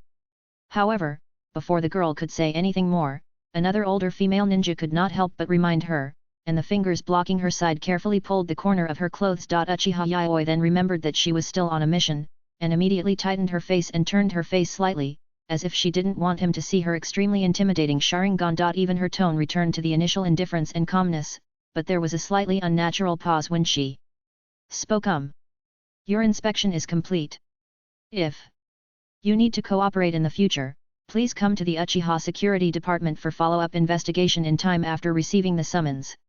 The girl's tone was very official, but not official enough. There were some subtle emotions. Captain Yayoi. They. Female ninja beside Uchiha Yayoi slowly raised her tone. You just glanced at it casually, didn't you? At the same time, he looked in the direction of Sawarakiri with a very intimidating Sharingan. Uchiha Yayoi turned his head and pursed his lips secretly, but still sighed softly. Under the supervision of his deputy, he walked to Sawarakiri, opened his Sharingan and looked at him a few more times, and then said helplessly, "Okay. Sorry to bother you today, please go back to work." Sawara Kiri looked at the fire that had not been extinguished on the ground, the charred corpse, the corpse lying on the ground, and the blood on the ground after the throat was cut. Even if he wanted the heart not points, he knew that this was not the place to talk. What's more, in his peripheral vision, the female ninja who was about 20 years old was standing beside Uchiha Yayoi, watching his every move with a vigilant look like a thief, as if she was ready to kill him at any time. Then, it was hard work. Yet, they. Girl continued to maintain her official cold attitude in front of everyone, nodding slightly. However, when the two of them passed by each other, "I'll treat you to dinner next time." Uchiha Yayoi tilted her head and whispered in his ear. Saharakiri smiled as if she didn't care, and finally glanced at the pale white halo on her head, and then walked downstairs in the murderous eyes of the other female ninja. However, when he left the side of the Uchiha guard, he seemed to glance at the distance inadvertently, and there seemed to be a smile on the corner of his lips. As early as when the fire escape appeared, Kojima-kun had disappeared. The reaction was quite fast. Uchiha Yayoi secretly breathed a sigh of relief when he saw Saharakiri's figure disappearing in the corridor. However, when he saw the charred marks on the ground caused by his previous fire escape, he couldn't help but grit his teeth. Damn it! Isn't Kiri's office on the second floor? When she appeared just now, she felt that her appearance with the power of fire release was very impressive, but now when she thought about her previous arrogance being seen by Kiri, Uchiha Yayoi's cheeks couldn't help but feel hot. The image she had maintained for so long when they were on the same team was definitely going to collapse. Thinking of this, Miss Yayoi felt as if there was a heavy cloud covering her head, and the expanding yin release chakra seemed to speed up the rotation of the Megatama in her Sharingan. Uchiha Yayoi, 15 years old. A special jonin with special fire release. Currently, the captain of the 3rd Squad of the 1st Battalion of the Uchiha Guard. The stealing cat in the mouth of Miss Sahara Yuki. Until 2 years ago, she was a teammate of the same genin squad as Saharakiri. In the 3-year team career, they tried their best to play the image of gentle, cheerful, lively, and kind ninjutsu teammates. Crack someone's back teeth suddenly made a slight and difficult friction sound. It's just that what was supposed to happen has already happened, and it's useless to be angry now. Hey! They! Girl let out a long breath, turned her head to the other side, and suddenly changed to the vigorous attitude at the beginning. The scarlet Sharingan swept the ninja who was about to slip away at the end of the crowd, and shouted coldly, "Who told you to be so handsome? Everyone! Line up and take the ninja tool bags and scrolls you carry with you in your hands for inspection. No private possession is allowed. They direct Anbu will leave on their own and report to the 3rd generation. Rinko, Yuan. You check the rest of the people. Taihuo, Yuna, you follow me to check the traces." Yes. There was a continuous stream of mournful cries in my ears. After all, it is not just the intelligence agency that has been working overtime recently, and everyone is very busy. After today's inspection, I will definitely go home late again. It is a pity that other Uchiha are obviously not as easy to talk to as Miss Yayoi when she is with acquaintances. When the Sharingan is activated, it naturally has an extraordinary Yindun deterrent power, and the inspection of the staff is also meticulous. Of course, these steps are also necessary. Seeing this, Namikaze Minato in the crowd breathed a sigh of relief. Even the Uchiha Security Department, nor is he qualified to check the Anbu personnel. However, due to some conflicts at the top that are not easy to talk about, the two sides occasionally confront each other for various reasons. It is a good thing that it is resolved peacefully like today. However, before leaving, Namikaze Minato subconsciously turned his head to look at the corpses on the ground, and raised the trident kunao in his hand somewhat unnaturally. There is an inexplicable worry. Even if they are dead soldiers, the resistance of these people is too weak. He is not the only one who has such doubts. Uchiha Yayoi leaned down and carefully observed the reaction of the remaining chakra on the corpse with his Sharingan, and frowned. He frowned. Has the real big fish not surfaced yet? In the afternoon, on the bank of Ueda River. Sawarakiri had just finished his meal, and put his empty lunchbox and disposable chopsticks on the railing. He leaned on the railing on the shore with both hands, looking at the river that separated the Nara clan from the central street, and looked straight at the other side. In his hands, rice grains mixed with small paper balls were scattered into the river. From a distance, it looked like the most ordinary idle people feeding the fish. If the fish under the river that caught these rice grains and paper balls were not specially trained psychic fish. Among them only 3 of them were correct information written in ciphertext and needed to be deciphered with special techniques, and the rest were just some rebellious teenagers' complaints, which were not easy to be seen by outsiders. This was a double insurance. So, the information stolen from the sealed room was quietly transferred to his superior. However, this was not the most important thing. Sawarakiri, who was lying on the railing on the shore, kept his eyes closed, as if he was resting. However, the 6 eyes looking far away were watching the figure of Kojima-kun, who escaped from the Hokage building after several disguises. Just as he said before. Even if it was to seize the heart knot points, Sawarakiri could not continue to hide like before. Whether it was to gain more bonds or to get rid of the heavy intelligence work and get more autonomy, he needed to show his true strength to a certain extent. Sawarakiri understood it very early. In this cruel world centered on ninjas, there is no anything can be more important than the word powerful. As long as he is strong enough, even if he is a fool, he can become a Hokage, control a country, and realize his unrealistic wish. However, for an ordinary Chunin working in the intelligence department, even if he has enough strength, he must be more cautious. So as not to alert the enemy and expose his more important identity. For this reason, he must wait for a suitable opportunity. For example. Like this Kojima-kun, he is very suitable to play the role of a villain. Your weight must be heavier than I expected. Sawarakiri thought so. I'm very sorry, I forgot to set the time for today's chapter. I wonder if anyone has noticed. Epsilon equals Omicron asterisk, Chapter 8 Invasion Night, 2A.M. The Konoha village, which enforced the market curfew during the war, is now a dark scene. With few houses lit. Most of the electricity supply of the whole village flows to a few special places such as the Hokage building and the ninja tool arsenal. Even the most lively gambling houses and red light districts in peacetime no longer have the debauchery of the past. Under the slightly dim moonlight, occasionally a few figures can be seen flashing on the roofs and eaves. Most of them are wearing grey-black combat uniforms, wearing masks, and looking around vigilantly. On the streets, only 1 or 2 figures who have just got off work at this time can be seen occasionally. War is not entirely about iron, blood, and fire on the front battlefield. Victory and sacrifice also lie in the logistics, production, transportation guarantee, mutual intelligence gathering and protection in the rear. Just like at this moment, in an unknown hut. A total of 3 teams of Iwagakure members gathered around the dark table and listened carefully to the plan explained by the person in the middle. The explanation did not take long, and everyone's task was clear enough. So, after changing his costume, Kojima-kun finally said solemnly, "Everyone, do you understand?" Yes. Even if he lowered his voice, the eyes of all the Iwagakure ninjas present were enough to show their attitude very good. Now, start the mission. The Iwagakure ninjas, who took off their forehead protectors, covered their faces, and removed all identifiable marks on their bodies, did not stop, but walked in an orderly queue towards the underground passage built by Earth Escape in the corner of the room.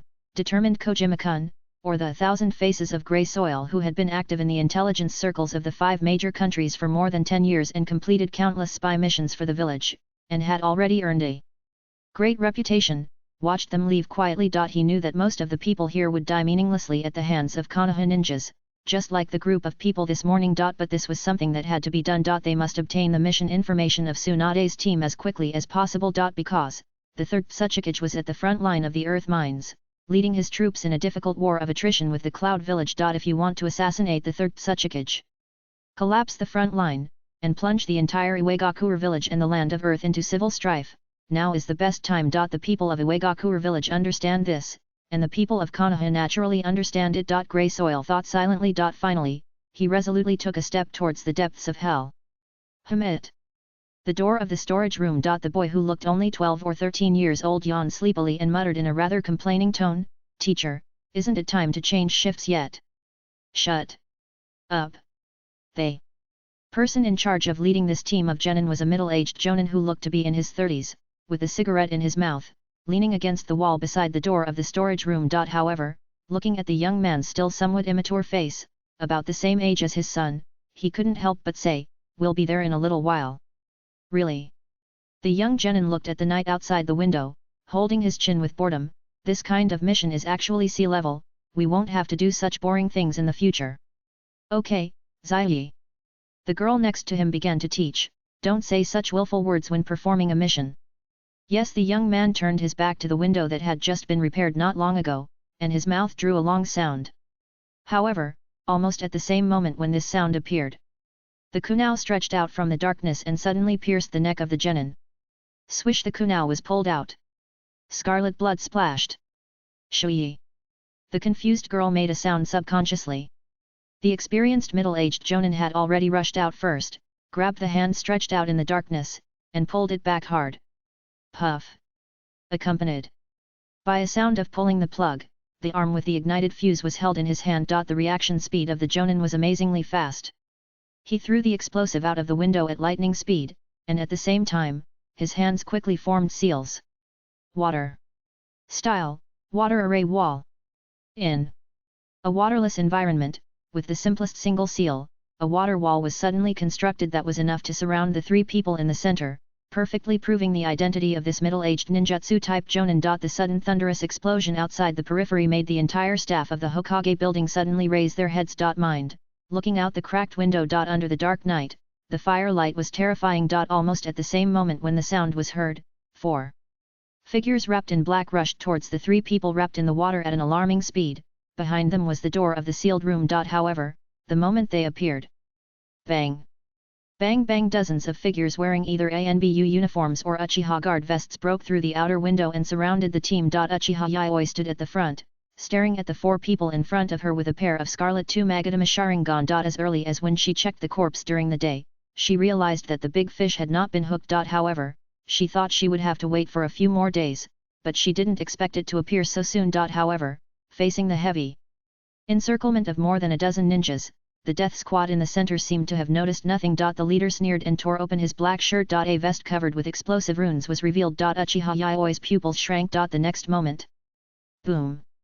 A thunderous explosion sounded. But it was not on this floor. Not only Uchiha Yaoi, many people on the scene subconsciously raised their heads and looked upstairs. The fourth floor is the Hokage's office. Divert the tiger away from the mountain.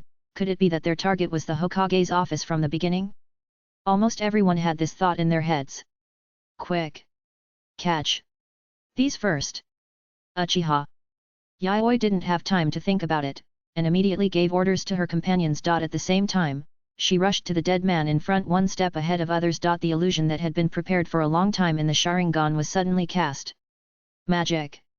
Sharingan. The Iwagakure warrior who had just torn open the explosive vest paused for a moment, and a trace of confusion appeared in his eyes. But his companion behind him closed his eyes, pushed him forward with a fierce look, and poured chakra into his explosive vest.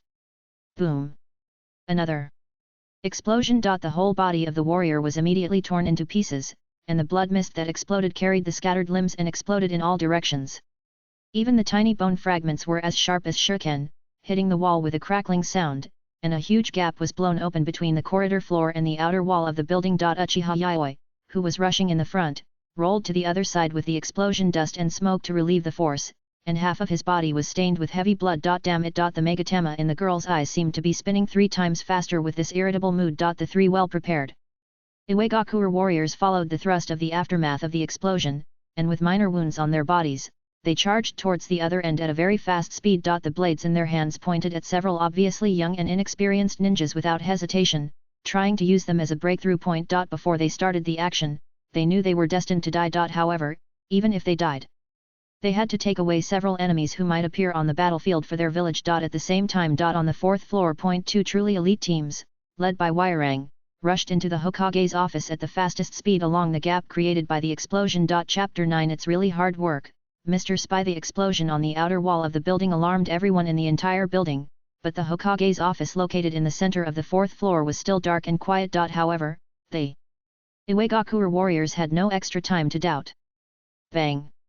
The wooden door was blasted open by a huge force. The sturdy Iwagakure warriors broke into the office. However, just when he took his first step on the marble floor. Secret technique, shadow imitation technique. The Anbu crouching on the ceiling upside down made a sun seal with his hands, and the chakra hidden in the shadow of the moonlight instantly formed a long shadow connected to the two of them. Almost at the same moment when the Iwagakure ninja was controlled, 3 figures holding small swords jumped out simultaneously. Konoha style, 3 moon dance. The interlaced triangular array surrounded the single, and the narrow space within the gate was surrounded by the dazzling blades of 3 swords swung synchronously. The piercing sound of breaking through the air at high speed was enough to scare people. However, at the same time when the Anbu rushed out, the companions behind the Iwagakure warrior also drilled into the room through the narrow gap, and faced the interlaced blades one against one. Zheng! It was only a moment of confrontation, and the friction between the blade and the kunao burst into bright fireworks in the dark night. The 3 shadow clones with only a very small amount of chakra reserved were completely broken by the long-prepared Iwagakure ninja. However, there is one last trick. Swish! In front, under the Hokage's desk. The Anbu figure with the same body shape as the 3 shadow clones just now, used his body as a blade, and launched a desperate attack on the tall Iwagakure warrior at the door without hesitation. Konoha style, however, unexpectedly. Ha! They tall Iwagakure ninja seemed to be completely disregarding life and death. A huge chakra flame burst out from his feet. He forcibly went against the control of the shadow imitation technique and took a few steps forward to meet his blade, creating more space for his companions behind him. Dang! The tip of the Kdaka hit his chest mouth. But there was a dull sound like a chop on metal. The Anbu was startled. A hideous smile appeared on the face of the tall Iwagakure. Earth style, Earth Spear, the most advanced Earth style hardening technique that uses the body as rock. However, his pride did not last for half a second. The Anbu companions following behind him immediately stepped on the figure of the small sword Anbu rushing forward, and suddenly stabbed forward a kunao wrapped with lightning chakra. Puff! It hit the throat. The hideous look on the face of the tall Iwagakure ninja suddenly turned into astonishment. From the time he pushed open the door to the time he was stabbed to death, the whole process was less than 2 seconds. However, his death also bought enough time for the subsequent Iwagakure ninjas. The huge force from behind pushed his broad body forward. Knowing that he had no hope of survival, the tall Iwagakure no longer hesitated and ignited the heavy explosive vest on his body with the last bit of chakra he had refined. Boom! Boom boom! The closest Kodaki Anbu and Lightning Anbu were directly killed by the horrible explosion. The entire Hokage office was blown into a pile of ruins. A huge light and fire lit up at the top of this building, which can be regarded as the landmark of Konoha's center, causing the earth to tremble slightly. At the same time, under the floor of the Hokage office, which was lifted up, the scenery inside the sealed room was also revealed. Although the entire Hokage building was shaking slightly, the sealed room, which was full of ceiling barriers, was still stable. The ceiling racks neatly arranged on the ground did not even change their positions. All Kojima-kun, also known as Wairang, had a bright light in his eyes when he saw this scene. However, before they had time to react. Swish, swish, swish. Several trident-shaped special kunao suddenly flew out from the blind spot in the shadow of the bookshelf. They pointed at the nearest Iwagakure ninjas. Here they come.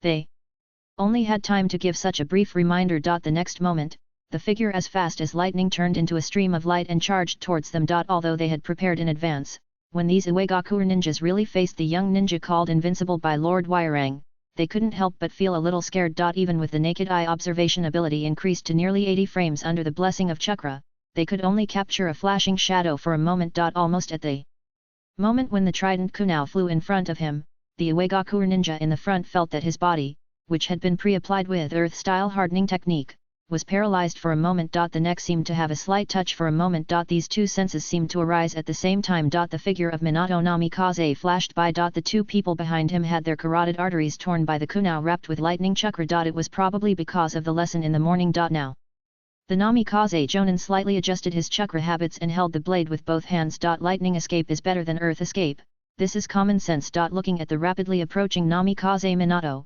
the two Iwagakure barely had time to block the kunao in front of them. Ding! Ding! After realizing the strength of this Konoha Anbu, Wairang finally stopped hesitating, stepped over the figures of his two companions, and blocked Namikaze Minato directly. The dual-held metal brass knuckles were raised in an interlaced manner, firmly blocking the trident kunao. Under the intense friction of the blades, tiny sparks burst out between the two. My lord!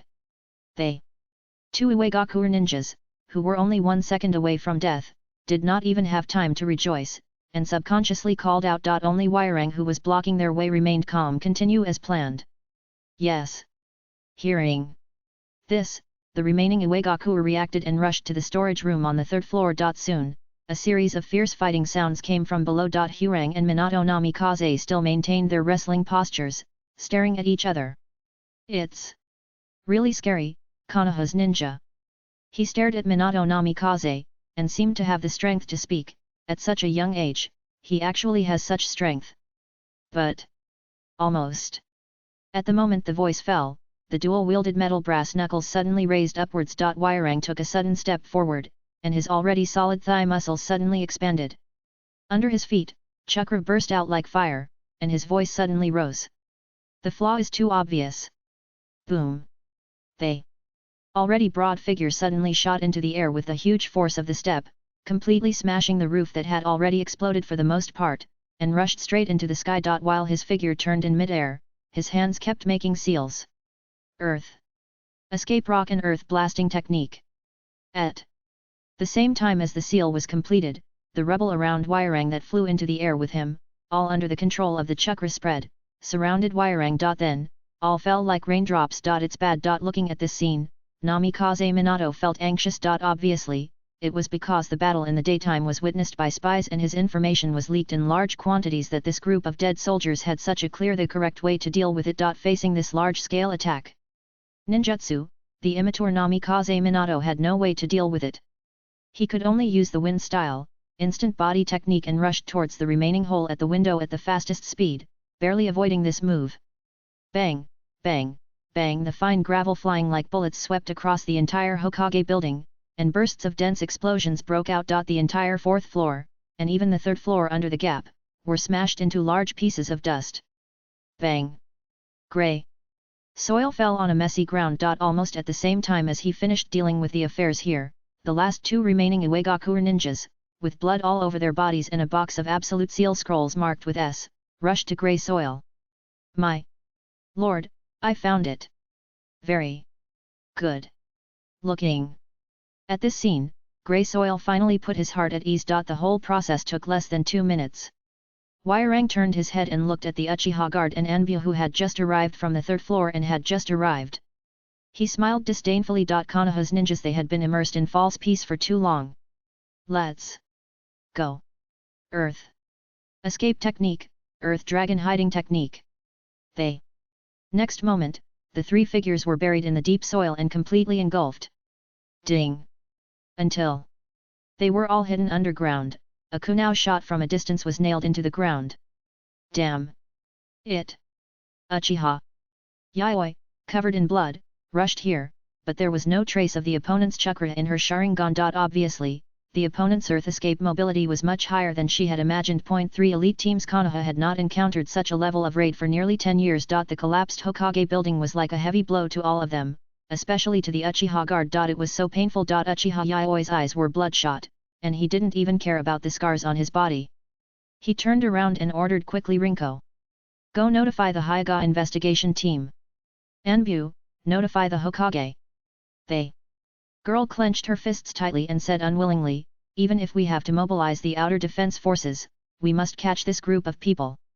At the same time, Grey Soil led 2 subordinates and jumped out of the earth escape in a hidden corner. Even strong men like them who are proficient in earth escape can't last too long under such conditions, not to mention that chakra can't be wasted like this. However, just as he quickly changed his clothes and rushed out of the dark alley with his subordinates, trying to leave Konoha as quickly as possible, the footsteps suddenly stagnated. Under the moonlight, a slender figure stood at the end of the street, looking at them leisurely. The blue eyes sparkled in the cold moonlight. Well, I have to trouble you so late. Thank you for your hard work, Mr. Spy. Now, please, give me the things in your hands. Ask for some votes, both recommendation and monthly votes. In addition, it is very important to follow the new book period.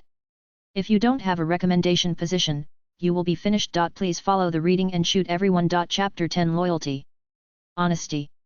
If the action just now could be faster. The dark street under the moonlight. The golden figure like a stream of light swept across the eaves at an extremely fast speed, alone. Recalling the scene just now, Minato Namikaze was full of regret. No matter the age or the physical difference, when they fought just now, I applied ninjutsu and tactics, and the timing of launching sneak attacks. There were obviously so many things that I didn't do well, but I didn't notice them before. Obviously, I'm aiming for the Hokage. But you feel complacent because of the small achievements compared with your peers. What a shame.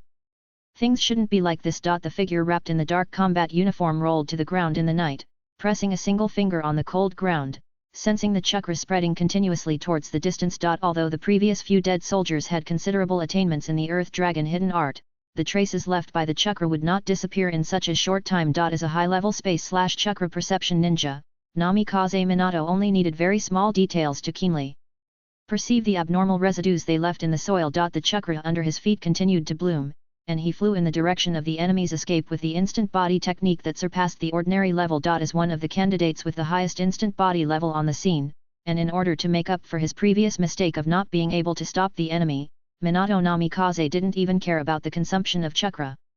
Boom! Suddenly, a deafening sound came from a distance. The stirring earth and stone pillars rushed straight into the sky like a waterfall in reverse flow. Under the moonlight, the mist was rising and spreading vigorously. Minato Namikaze's expression was shocked. Over there. He didn't have time to think about it, and immediately raised the signal gun at his waist and fired a shot into the air. The sudden bright glow ignited the night, providing guidance for the follow-up troops. Lead the direction. Minato Namikaze didn't dare to wait any longer. He knew very well what level of strong man his opponent was. Even if ordinary ANBU members just wanted to make a gesture of blocking, they would definitely have to pay with their lives. Swoosh! The figure disappeared from the spot. At the same time, he was not the only one taking action. Looking down from the Hokage rock. Scattered figures gathered in the direction of the movement like fireflies. Strong men from various ninja clans ventured forward, and the Anbu and Uchiha Guard members scattered in various places like a net became denser and denser. Further behind, there were Uchiha Yayoi and his group guided by the Hyuga members. The thorns of Konoha formed a net, trapping any evildoers inside, and tightening it continuously. Move the minute hand forward a little. Under the moonlight. Sawarakiri stood at the end of the street, quietly looking at the three people in front of him, with a kunao on his fingertips, looking calm. Almost at the moment of seeing his face clearly, Wairang's expression suddenly turned serious. His excellent memory made him immediately recall the key information that the young man in front of him had casually revealed during the day. Because of Sawarakiri's age and qualifications, Wairang thought that this was just an immature but key young man who accidentally revealed important information. However, when he appeared here, the nature of everything changed. Wairang looked straight into the young man's blue eyes, with a guarded attitude. Who are you? Sawara. Kiri's smile faded, and his expression was serious. Do I need to say this? He slowly stepped forward, and the kunao between his fingers turned upside down, and the sharp blade reflected the flickering light under the moonlight, and his tone was grim. Of course, the most loyal one who has given everything for the village. Konoha. Ninja. The moment the voice fell. A chakra glow as if it were real suddenly burst out from under the young man's feet. The figure went from static to dynamic, and passed by in a flash. In an instant, the short distance of more than 10 meters between the two sides was broken, and the figure reflected in the eyes of the three people in Uegakure was so fast that it was a little blurry. As the blade swung, a sharp sound of breaking wind broke out. Zhang. The extremely deterrent chakra reaction and super high speed made Wairang subconsciously block with his knuckles. However, until the kunao really hit his fist, the blade wrapped in lightning chakra tore the knuckles, deeply embedded in the surface of his heavy fist, and blood flowed out. The 2 feet that served as support points sank deeply into the concrete road under the terrifying pressure, bursting into blocks of solidified matter, pressing on the ground like a plow and retreating half a meter. Hurang truly realized the strength of the young man in front of him. Hey? How can his strength be? There was not even time to sigh. Zheng the thunder escape kunao followed the torn crack and opened a deep wound on Wairang's fist, blood flying. In just this moment of pause, the thin young man had already slightly floated in the air with the help of the huge force that broke out when the two collided. His free left hand gently pressed on his strong forearm, and the whole person flew through the air like a light swift, drawing a semicircular arc. The delayed attack of the short Uegakure Chunin beside him fell through. On the other side, the tall Uegakure had already completed the seal. Earth. Escape Earth Rising Spear. The spear-shaped earth and stone that was constantly raised and extended, wrapped in heavy force, rose from behind Wairang, aiming directly at the young man who was still in the air. The cooperation between the three Uegakure seemed simple, but in fact the timing was extremely precise. However, Wairang immediately realized the problem. Get out of the way. The tall Uegakure hadn't had time to notice where the danger came from, but his rich experience and the strict battlefield discipline of the Iwagakure ninjas made him subconsciously curl up and roll over the moment he heard the order from Lord Wairang. Swish! The lightning kunai shot out like a bullet, deeply embedded in the ground where the tall Iwagakure had just stood, and just as he rolled over, it tore a bloody wound extending from his left shoulder to his back. If he hadn't been warned, this blow would have pierced his heart. However, it didn't change much. Sawarakiri's figure, which was suspended in the air, suddenly turned, and his feet suddenly stepped on a rising and slanting earth pillar. The huge reaction force made him shoot towards the roaring Wairang like an arrow from a bow. Earth. Escape rock fist technique. The giant fist, which was completely wrapped in solid earth and stone, broke through the wind and waves, and with a huge force that ordinary ninjas could not bear, it swung towards Sawarakiri with great momentum. At the same time, the other hand secretly clenched at the waist had already prepared the next round of moves. However, boom! The rock fist swept past, but all the powerful force was in vain. The afterimage was almost blurred in the night, and it penetrated directly from the center of the fist, without any contact feeling of hitting the real object. Doppelganger? This thought subconsciously arose in Wairang's mind. But then, as if he realized something, he suddenly turned his head and looked behind him. Sawarakiri stood there quietly. Another kunai that was taken out at some point quietly pierced into the neck of the short Iwagakure who was behind Wairang and was ready to attack with the help of the sight shield. Until the second before death, the opponent had no time to realize what happened. Looking into the depths of Wairang's pupils, full of confusion. Puff! The kunai was pulled out from the wound, accompanied by a slight sound of unplugging, and blood gushed out like a spring. The body of the unknown Iwagakure ninja was released by his hand and fell limply to the ground. 1. Sawara. Kiri turned his head and looked at Wairang, raised his chin slightly, and said provocatively, "If it is just this level of performance, it is far from enough. Please. Let me enjoy it more. You asshole." At that moment, Wairang realized it completely. If he could not kill this guy who intercepted them in advance as quickly as possible, both he and his last subordinates would definitely die under the siege of Konoha. So, Wairang no longer cared about the range of ninjutsu and the remaining chakra in his body, and made seals with both hands. Earth. Escape, earth pillar explosion. With a bang, the endless explosions spread rapidly from the ground in front of Wairang like a dragon, towards the direction of Sawarakiri. The violent explosion sounded, running through the entire street. Dust and smoke flew. Chapter 11. You tried very hard. Hoo. Did it? The tall Iwagakure looked at the street flattened by the earth pillar explosion. The scattered smoke completely obscured his vision. The violent explosion made the surrounding houses shaky, and the subtle crying voice that was tried to be suppressed could be vaguely heard from the room. However, his attention was still completely focused on the front. Yuan. 2. However, just as he was talking to himself subconsciously, he heard Lord Wairang suddenly call out his name. Yes. Yuan. 2 turned his head and looked at Lord Wairang in front of him. Then, he saw him stretch out his hand and point to the sealed box behind the two of them that contained S-level information. Wairang stood in front of him, without even turning his head, and said in a dull voice, "Now, don't worry about anything. Escape. According to the evacuation route we set before." Yuan. 2 was stunned when he heard this. He was still a chunin at the age of over 20, and was even sent to carry out such a mission that would definitely lead to his death. From this point, we can see how important he is in the village. Similarly, for the sake of the village, he has been prepared to sacrifice for the village since a long time ago. But because of this, the first thought that came to Yuan 2's mind when he heard this order was not the joy of dying. But at a loss. Then he immediately said, "My lord. You are much more important than me. Shut up. Follow the order." Wairang, who was nearly 2 meters tall, just stood there, like a brown bear. The minor wounds on his body did not seem to have any effect on him, only his breathing was a little heavier. It was not until 2 seconds later that Wairang softened his tone after noticing that Yuan 2 had not taken any action. Everything, for the village. Yuan 2 was speechless. Yes. This is the law of ninja. Both he and Wairang sacrificed themselves not only for each other. After realizing this, Yuan 2 finally came to his senses. Without saying a word, he turned around and picked up the box behind him, and rushed towards the scheduled route without hesitation. However, at the moment he jumped up. Swoosh! Several shurikens flew in the direction of Yuan 2's escape. Wairang's movements did not pause at all. His seemingly huge body burst out at a speed no less than a galloping horse.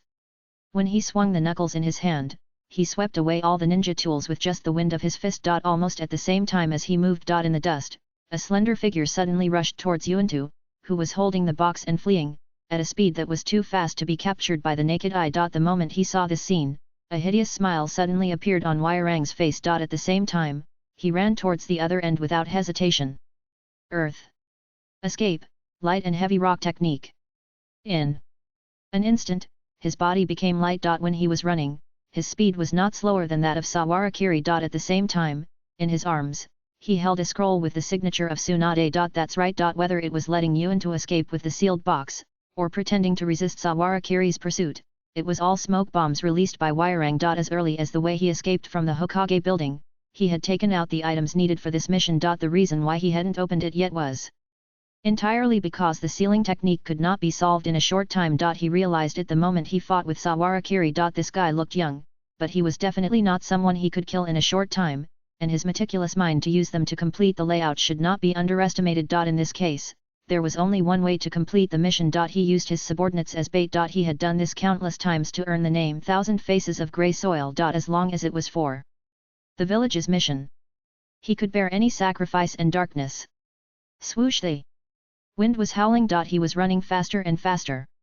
The light and heavy rock technique that was a secret even in the hidden rock village caused his weight to drop to about 1/3, but his strength remained unchanged. So as he moved, he seemed to be lifted by the wind, and flew towards the wall of Konoha at an extremely fast speed. Just a little faster. A little faster. We can escape soon. This extremely strong desire to survive seemed to refine all the chakra in his body to the limit. As for the Sawarakiri and Haradu who had blocked his way before, he had forgotten all of them. Huairang didn't notice it. Every thought and every idea of his was obviously generated around for the village. But the real driving force that drove him to run for his life outside the village was the extremely strong desire to survive in his heart. Hey! The giant foot stepped down, and his body followed the surging force and jumped across an arc in the air. Not far in front of him was the escape route that had been prepared long ago. At this moment, Huairang's eyes seemed to be shining. However, boom! In a deafening sonic boom. A figure suddenly appeared in the originally empty field.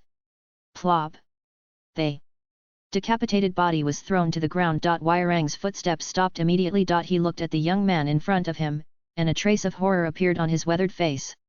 He looked at Sawarakiri with an almost incredible expression that was space ninjutsu. Just barely.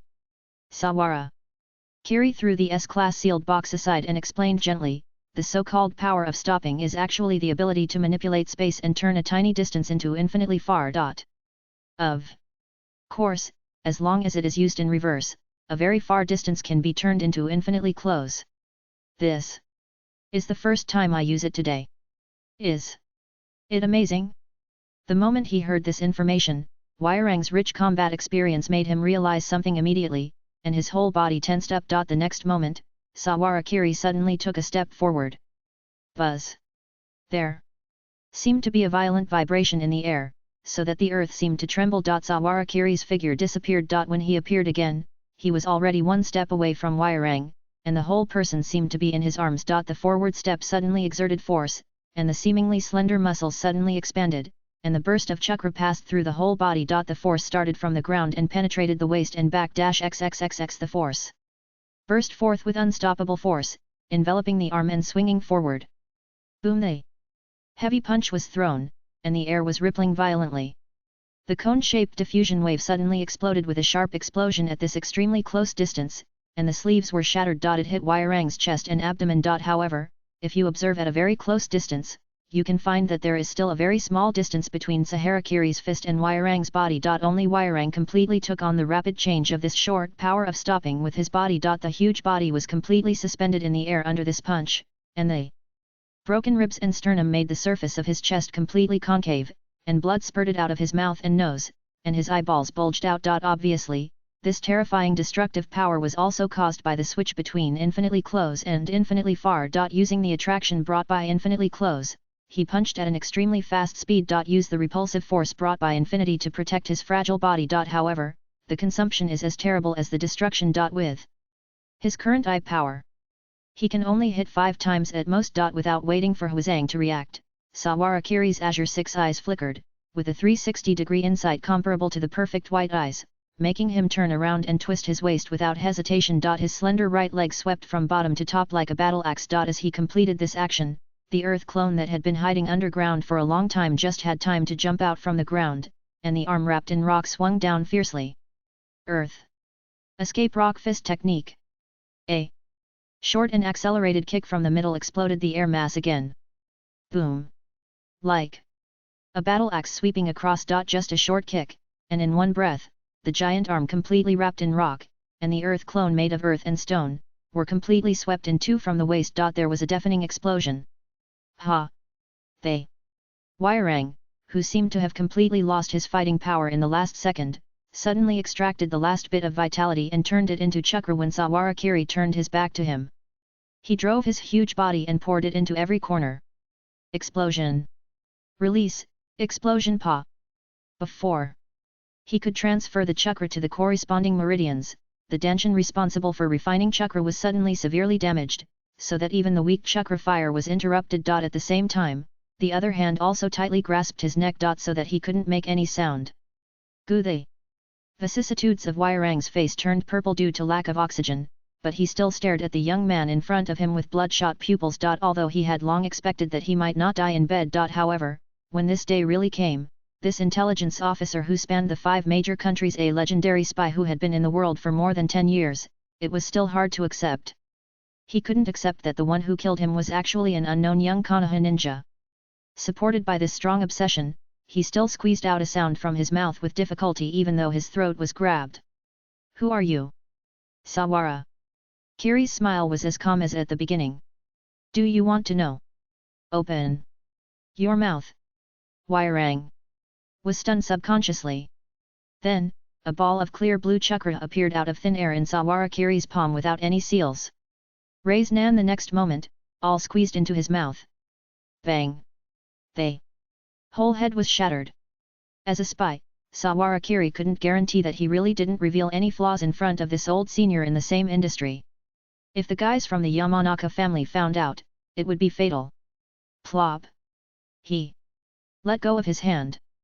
The huge headless corpse also knelt on the ground with a muffled sound. The scattered blood mist filled the air and slowly drifted away with the evening wind. Sawara-kiri stood quietly waiting. After a while, he seemed to have noticed something and raised his head towards the eaves. Under the moonlight. The blue eyes just met the astonished eyes of Minato Namikaze. He looked at the 2 corpses on the ground that were unbearable to look at, and then looked at the familiar yet strange figure, and was speechless for a while.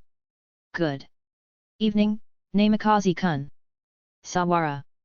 Kiri was still as gentle as ever. As he spoke, his eyes fell on the bloodstains on the body of the Anbu boy opposite him, and the wounds that had not been bandaged in time during the emergency pursuit, and he praised softly, "You have worked hard." Chapter 12. Sarutobi Hiruzen. Listening to Sawara-kiri's voice, Minato Namikaze didn't know how to respond for a while. In other words, he was not sure whether the man in front of him was the familiar person who graduated in the same year and class as him. Whether it was the 2 headless bodies on the ground, the bloody smell, the bumpy ground, or the unharmed Sawara-kiri standing there. All the observable details showed the danger of the young man in front of him who looked about the same age as himself. Not to mention, in Minato Namikaze's perception, the intense chakra reaction coming from the other party's body was like a torch burning. After hesitating for a long time, Minato Namikaze jumped down from the roof and gradually approached. However, there was still some doubt in his voice. "You are Sawara-kun, right?" However, compared to Minato Namikaze's cautiousness, Sawara-kiri seemed to have expected it, slightly opened his hands, tried to make non-aggressive movements, and said gently, "Yes." Jounin. Class, Intelligence Agency, 2nd Level Counselor. Sawara. Kiri. Before Minato Namikaze continued to ask questions, he had already stepped back half a step, letting the S-level intelligence box on the ground and the other 2 bodies, and reminded, "But before that, please put away the important village secrets first." Sawara. Kiri turned his head and gestured to the distance. "In a while, many people should come. As for the rest of the matter, I will report it to the 3rd generation in person." "Okay." Hearing this, Minato Namikaze looked at him deeply. As an Anbu, he knew very well that some things were not something that anyone could ask about. Therefore, even though he was extremely curious about Sawara-kiri at this moment, he forced himself to hold back and had no intention of asking. Then, he quickly searched the bodies of Wyrang and Yuantu, took out the Tsunade mission information in the body's arms, and stuffed it into the S-level sealed box that had been violently broken. In just this short time, the large group of people in the back had arrived at the scene under the guidance of several Hyuga ninjas. Uchiha Yayoi and her guards jumped down from the roof first and ran towards this side quickly. Only after seeing the two tragic corpses on the ground, they slowed down their pace a little. However, the two Megatamas Sharingan looked at Namikaze Minato holding the S-level sealed box with a slightly fearful look. Obviously, she misunderstood. Just when Uchiha Yayoi was a little concerned about the other party's identity as an Anbu, and hesitated whether to step forward to take over. Suddenly, he caught a glimpse of Saharakiri standing in the corner. Almost instinctively, Uchiha Yayoi rushed to him, subconsciously grabbed his sleeve that exploded when he punched, tightly grasped his shoulder, and said in a hurried voice, You're not hurt. Although he had been quick and decisive when he started the fight just now, the blood that spurted out with the grey soil when he beheaded Yuan-tu still dyed half of Saharakiri's clothes red, making him look like he was about to die of serious injuries. Namikaze Minato turned his head to look at them, and his eyebrows under the mask twitched inadvertently. It's okay, Sahara. Kiri waved his hands again and again, and said gently to comfort, Look, I'm not good. Okay. After a quick inspection of his body, she confirmed that the bloodstains were indeed from others. Uchiha Yayoi was relieved and whispered, Really? Just stay at home after curfew. It's so dangerous to run out at this time. I also ran into those people on my way home from get off work. Saharakiri explained in a low voice. Anyway, Uchiha Yayoi said in a tough tone, and her eyes swept in the direction of the crowd gradually gathering around her, and said decisively, You will have nothing to do here in a while. When you leave, rest in our security department lounge for a night and go home during the day. As if she was afraid that Saharakiri didn't understand the inside story, Miss Yayoi explained, These people committed a big crime tonight, and the whole village may have to carry out a big cleanup tomorrow. You have contacted the criminal today. If you are taken away by the Anbu and the interrogation department during the strict investigation, the security department will not be able to interfere. I can't say what those perverts will do to you. Obviously, Miss Yayoi is determined to protect him before the interrogation process begins. Hearing what Uchiha Yayoi said, even if Saharakiri is indeed an iron undercover, he can't help but feel warm in his heart. However, he still sighed helplessly and declined, Sorry, Yayoi. In a while, I may have to go to see the third generation. Hey? At the same time, on the other side. Minato Namikaze held the box and stood quietly. After a while, several figures in black uniforms fell beside him. The man in the front was different from the surrounding Anbu. He did not wear a mask and was still wearing ordinary clothes. Only his silver hair was shining in the moonlight. He had a short sword on his waist and a Hokage half-sleeve on his shoulder. He only took a look at the bodies on the ground and recognized that both of them were killed by extremely fast physical skills and a kind of explosive close-range ninjutsu. When he turned his head to look at Minato Namikaze, his eyes could not help but show a little approval. Minato, is it a newly developed ninjutsu? This blow between the chest and abdomen actually completely broke through the defense of the earth escape and directly shattered the chest and abdomen. It's really amazing destructive power. I'm afraid even I have to be careful to deal with this kind of attack. Hearing the man in front of him praising him so much, Minato Namikaze couldn't help but reveal a little embarrassment on his face hidden under the mask, and hurriedly corrected in a low voice, Lord Sakumo. I didn't kill these two spies. It was that man. Hatake.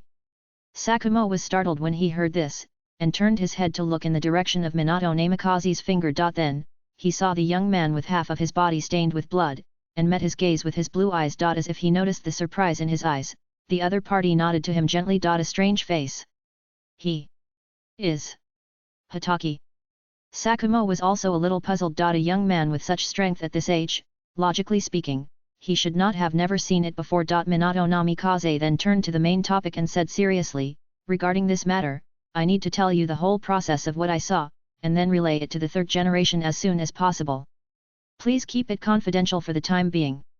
Hearing him say this, Hatake Sakumo's expression suddenly turned solemn. 1 hour later, the Hokage building. The Hokage building, which was hit by a large-scale ninjutsu not long ago and became a dangerous building, was repaired in a short time with the joint efforts of many Earth-style ninjas. However, the sundries in the Hokage's office can only be cleared out temporarily. At this time, Sarutobi Hiruzen, who was urgently awakened from his sleep, was sitting at the newly moved desk downstairs.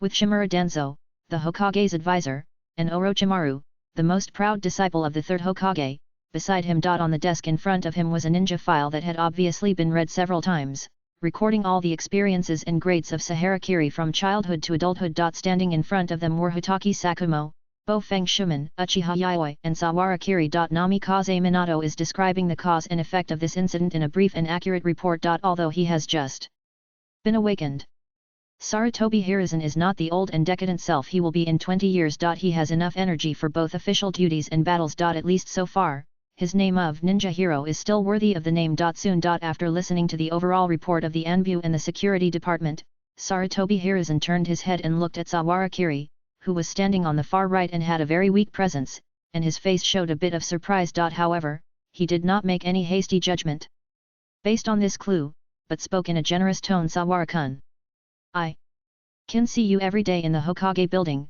but I haven't discovered such a talent like you for so long. It's my fault as the Hokage. Now that you have made great contributions to the village, you will certainly receive the rewards you deserve. But before that, Sarutobi Hiruzen's tone suddenly changed, and while he mobilized the vast chakra, even his eyes were filled with extremely heavy pressure. For a moment, the whole room seemed to be shaking faintly. Only his voice was as calm as usual in such a critical war period. Why do you hide your strength? Give me some votes. And keep reading. Chapter 13. Fuck your egret, I am the shadow. Instantly, the entire Hokage office fell into a pin-drop silence. Both Namikaze Minato and Hitaki Sakumo looked at the protagonist at the center of the storm with their peripheral vision. Even though they knew it was unlikely, they were also ready to take action at any time. Shimura Danzo sat aside with his eyes closed. Orochimaru crossed his arms and looked at the young man who suddenly appeared in front of him with an interested look. Only Uchiha Yayoi couldn't help but clench her fists. Although she was still trying to control her expression, she could clearly sense a little uneasiness emanating from her. Sawarakiri's expression remained unchanged. As early as the moment he met Husu in the Hokage building, he was ready to face the current scene. Hey! Sawara! Kiri let out a long breath, his expression suddenly became very calm, and he looked straight at Sarutobi Hiruzen's majestic gaze without fear. Of course, this is also because of your dereliction of duty. Third generation. Sir. Almost. At the moment of hearing this sentence, the expressions of everyone present changed. Even Sarutobi Hiruzen himself did not expect this answer. Kiri. Uchiha Yayoi, who was standing next to him, immediately grabbed his sleeve, trying to stop him from speaking next. However, Sawarakiri was like a completely desperate accuser, not giving in at all. As written on the information on your desk, the Sawara clan has followed the ideas of the first generation since my grandfather's generation and joined the Hidden Leaf village as ninjas. My grandfather is a ninja, my parents are ninjas, and my sister and I are also ninjas. In the First Shinobi World War, my elders fearlessly followed the orders of the second generation and you, stepped onto the front line of the battlefield, returned to the village as martyrs, and sacrificed their lives for Konoha. But what did we, the children of the victims, get? His heartbeat kept accelerating under control, and his eyes seemed to gradually turn red under the flood of emotions. Like a real rebellious 15-year-old boy, he was completely controlled by his emotions and even couldn't control himself as he stepped towards the simple desk in front of him. The Anbu guarding beside him immediately appeared and tried to stop him, but was stopped by Sarutobi Hiruzen with a wave of his hand. Sawarakiri's voice continued. Since my parents died when I was 5 years old, the pension received in the temporary account was only 1/3 of the stipulated standard. The limited meat supply in the village made it impossible for children of our age to even grab it, while ninja orphans like us could get full protection and training equipment because of the protection of our family. After passing the ninja school selection, we had basic food security, but in addition to the pension, we only had 7 taels a day. Until the age of 3, my baby sister relied on these rice porridge to survive. Children in the same situation as me would even simply throw younger children on the roadside to be adopted or starve to death. Even the village-run orphanage would not accept babies who are not yet able to take care of themselves, because the number of places is limited and there is a complete shortage of staff. It Was not until I graduated from the ninja school at the age of 10 that I received the inheritance left by my deceased parents. However, because our house was destroyed in the war, the repair costs alone have used up more than 90% of the funds in the passbook. Only children like Minato, who are naturally smart and have self-management skills, and who show extraordinary talents at a very young age, or children like Uzumaki Kushina who are probably the children of some noble family, can get sufficient living security and training conditions. Minato. Namikaze was stunned when he heard this. Sawarakiri finally came to the front of the desk with slow steps, looking down at Sarutobi Hiruzen who was sitting on a wide chair, but his voice became calmer even so. Konoha has supported my family after all, and I still love this village sincerely and am willing to sacrifice my life for it. But I don't want my last family to experience the hard times of struggling to maintain the family when they are still young. Until now, Yuki has finally become a mature ninja. I think she should be able to live alone. So, it's time for me to give everything for Konoha. Here, Sawarakiri lowered his head slightly as if he accepted his fate, waiting for his fate. Shimura Danzo next to him twitched his eyebrows. Sarutobi Hiruzen glanced at him with his peripheral vision. The entire Hokage office fell into silence in another sense. However, the terrifying power that was so dignified and intimidating just now had disappeared without anyone noticing. Bang! There is such a thing. Suddenly, Sarutobi Hiruzen slammed the table, and his roar immediately resounded throughout the room. Strict investigation. Must be strict investigation. Then, he sighed as if it was a great pity, the orphan of the martyr actually experienced such unfair treatment. This is a big thing that affects the whole village. Mist, you should have told me earlier. During the conversation, even the name became much more intimate. Sawarakiri Nori did not speak, just kept his head down. Posture. What he said just now, there is no trace of fabrication, all of them are true. What's worse is that among these orphans, many have been pulled into the root and become dead soldiers. But people who can get in front of the Hokage will naturally not experience these things. People who can't get in front of the Hokage will definitely not say these words. Don't think that in the original work, Naruto always hangs around in the Hokage's office, just like going to a restaurant every day. That is the treatment that only the 12 little strong men of Konoha can enjoy, and it is the treatment that only the Jinchuriki, the children of a famous family, and the genius test takers can enjoy. What's more, Sarutobi Hiruzen said that he didn't know, so does he really not know? It's hard to say about Saharakiri. Of course, he doesn't care. The image he has created now is actually enough for him to change his identity as a little transparent and become the focus of the whole village's publicity. The third generation is a ninja, a good family boy of Konoha. He has a good family background. Since childhood, he has suffered from injustice and hard life, and Shang Si has devoted everything to the will of fire. Incredibly loyal, such a clear stance, such a rough experience. Don't even mention passing Sarutobi Hiruzen's level, you have to pass all 100 levels. This is the demand of public opinion during the war, and also the demand of political stagnation, as a mature politician. Sarutobi Hiruzen thought about this quickly, and immediately realized the way to turn the tide and hit Shimura Danzo's arrogance hard. If his little brother doesn't hit him every now and then, he will be on the nose and face. The key point is on Saharakiri in front of him. Mr. Kiri. Sarutobi Hiruzen's tone softened a bit, and he said kindly, regarding what happened to you, your sister Mang, and the orphans of the martyrs in Konoha, the village will definitely give you an explanation in the future. You should stay at home and have a good rest these days. The village will first conduct a merit review for your contribution this time, and will also conduct a special ability review on you in order to assess a suitable level for you. He stood up, patted his shoulder as an elder, and said earnestly, I saw that your dream on the ninja school graduation examination was I want to become a Hokage, right? Young people like you are the real future of Konoha. Sawara Kiri finally couldn't hold it anymore, and tried to press the corners of his mouth down, his voice trembling faintly, as if driven by the long accumulated grievances. He finally broke out, yes. Third generation. Master.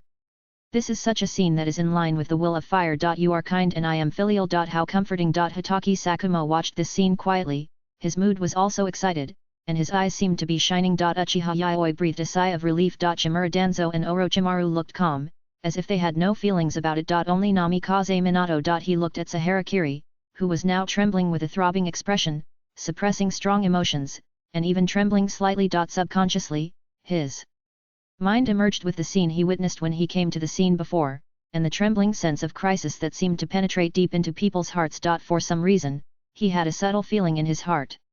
He knew very well how outstanding his talent was. Whether it was intelligence or qualifications, Minato Namikaze believed that he was far superior to his peers. However, Sawarakiri had been hiding under his nose for so long that he didn't even feel the slightest bit of strangeness. Is this man really what everyone sees now? Minato Namikaze's heart inadvertently rose with a trace of inquiry. Wait until the group left.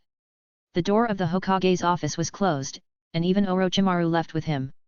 Sarutobi Hiruzen, who had a kind and gratified face just now, suddenly changed his face and looked at Shimura Danzo standing beside him coldly and solemnly.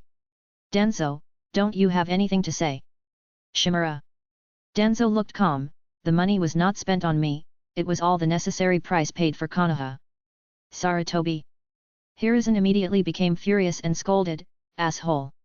I don't allocate the funds for the orphanage for you to transfer to the root. Shimura. Danzo refused to give up the financial power, and raised his voice, what do you know? Even if the orphans without self-control get the money, how much can they spend on meaningful things? There is no positive effect on Konoha at all. Isn't it enough to take care of their food and drink? Only by selecting the qualified part of them to join the root can we bring intelligence, spies and foreign bases to Konoha. 2. You think that the many achievements that the root obtains from abroad every year are all for nothing? Sarutobi. Hiruzen became more and more furious. No meaning? Namikaze Minato and Saharakiri, two geniuses of the same generation, what do they mean? How many such geniuses in Konoha are buried in the orphanage and in your hands? Shimura. Danzo sneered, they are just a lucky minority. Since the establishment of Konoha, how many Orochimaru and Jiraiya have there been in the village? The root is the guarantee for Konoha's safety in secret. Sarutobi. Hiruzen's expression suddenly became calm, and even his tone was lowered. In short, the Sawarakiri incident must be resolved immediately. As a price, the Konoha orphanage and related financial power systems will be returned to the Anbu. In the future, if you want to select someone, report to the Anbu first. Also, bring up the head of the root's financial management department. He will be in charge this time. Shimura. Danzo was stunned when he heard this, staring at him intently, as if he had not expected that Sarutobi would make such a fuss. Isn't it just an orphan who suffered a little grievance? Noticing his silence, Sarutobi Hiruzen said coldly, didn't you understand? Shimura. Danzo didn't say anything, turned his head and walked towards the door. Until he was about to leave, he paused slightly and said in a vicious voice, Hiruzen, you will definitely regret it. Sarutobi. Hiruzen ignored him and responded calmly, Danzo, I am the Hokage. Chapter 14 Orochimaru's Curiosity. Boring politics. Orochimaru ignored the two people in the office, walked out on his own, walked through the long curved corridor, and sighed softly. Deliberately put the cat by the pond and accused him of stealing fish. This reason, even if it was not pointed out by Mr. Sahara today, would probably appear in the eyes of everyone in the village at the right time when Mr. Sarutobi needed it. Right, Mr. Sarutobi's control over Shimura Danzo is far beyond the imagination of ordinary people. The fact that the root has planted a lot of hidden players in the Anbu under the pretext of Anbu training is known to everyone in the entire Konoha high level. After all, those guys in the root who finally stood out in the inhuman training or torture are essentially not normal people in the general sense. Many times, you can see through their identities at a glance. However, Mr. Sarutobi always pretends to know nothing. Pitiful and innocent. It seems that all power has been taken away by others and he is powerless. However, every move of Shimura Danzo in the root can always appear in Mr. Sarutobi's hands without any signs, but at the right time. No one knows how many chess pieces Mr. Sarutobi has planted around Danzo. Danzo Shimura was completely unaware of this, and his ridiculous desire to win and his conceited mentality blinded him. In terms of means, it depends on Sarutobi-sensei. But that's why, as the weaker party, Danzo can allow people with enough weight to stand shoulder to shoulder with him, so that neither party will inadvertently become a puppet in Sarutobi-sensei's hands. It's so stupid that it's annoying. Orochimaru murmured, stopped by the window, and looked out the window at the Hokage rock shrouded in the dawn. It has been nearly 40 years since the first generation. However, How many wishes did the idealist who founded Konoha village in one fell swoop and was invincible in the world when he was alive realize, compared with his longing to explore the truth, the intrigues in the power field are really insignificant and not worth mentioning. However, Orochimaru is a rational person. He knows that there are actually only 3 people who are qualified to inherit the 4th generation of Hokage in the entire Konoha village. Tsunade, Jiraiya, and himself. Among these 3 people, he is the only one who actually has the possibility of succession. The reason is that he is rational enough. Why didn't anyone ask him if he wanted to be Hokage?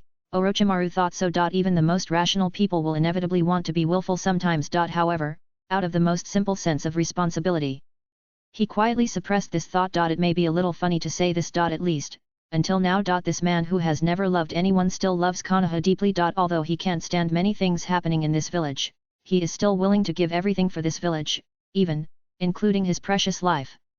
Lord Orochimaru. Hearing the voice from afar, Orochimaru slowly retracted his gaze and looked at the figure standing in the dark. Sawarakiri stood quietly in the gap between the dim light and the shadow, with a warm look. Sahara-kun. Orochimaru looked at the man who was too young, and his voice was flat. Aren't you going to go back? It's almost dawn. Really? Saharakiri's voice was still calm, and he smiled faintly. I thought it was Lord Orochimaru who wanted me to stay. Oh. Orochimaru looked at him, his expression calm. The golden eyes flashed with a little light like a predator sending out a danger signal. Saharakiri seemed to be completely unaware and continued, after all, when you heard the word unprinted ninjutsu appear in Minato-kun's narration. Eyes. It's like a real venomous snake. Sizzle. Orochimaru's long tongue, which had been modified by software, slid across the corner of his lips subconsciously, and suddenly he smiled. When he looked at Saharakiri, his murderous intent was accompanied by a huge amount of chakra, and he released it without concealment. The whole body's deterrence rose to a level close to illusion in an instant. Interesting. It was just a sudden thought. He really wanted to test the true strength of this rising young man in front of him. He put his left hand together to seal bang. However, it was almost a flash of thought. The previous moment Sawarakiri, who was at least 10 meters away from him, suddenly appeared in front of him with an extremely fierce posture. If it weren't for the vigorous wind around him and the long black hair being blown away, which really showed that this was a real physical phenomenon, Orochimaru would probably have thought that the speed was an unprecedented space ninjutsu. In almost the blink of an eye, the space between the two of them was less than 10 centimeters. At the same time, without knowing it, Sawarakiri's hand had already pressed his wrist tightly, interrupting his one-hand seal. However, Orochimaru's smile did not disappear, but became more and more excited, and even the look in his eyes when he looked at Sawarakiri seemed to have substance. It's amazing, Sahara-kun. His voice was still hoarse and low like metal friction. Your performance is far higher than I expected. If not, how dare I stand in front of you? Saharakiri's tone was very sincere. Similarly, only in this way can you realize the value of me and my skills, right? Orochimaru looked at the young man and suddenly felt a little curious. Not curious about the other party's arrogant attitude and unexpected strength, but curious about his certainty. That is a kind of certainty that is extremely sure that he is a person who cannot refuse new skills.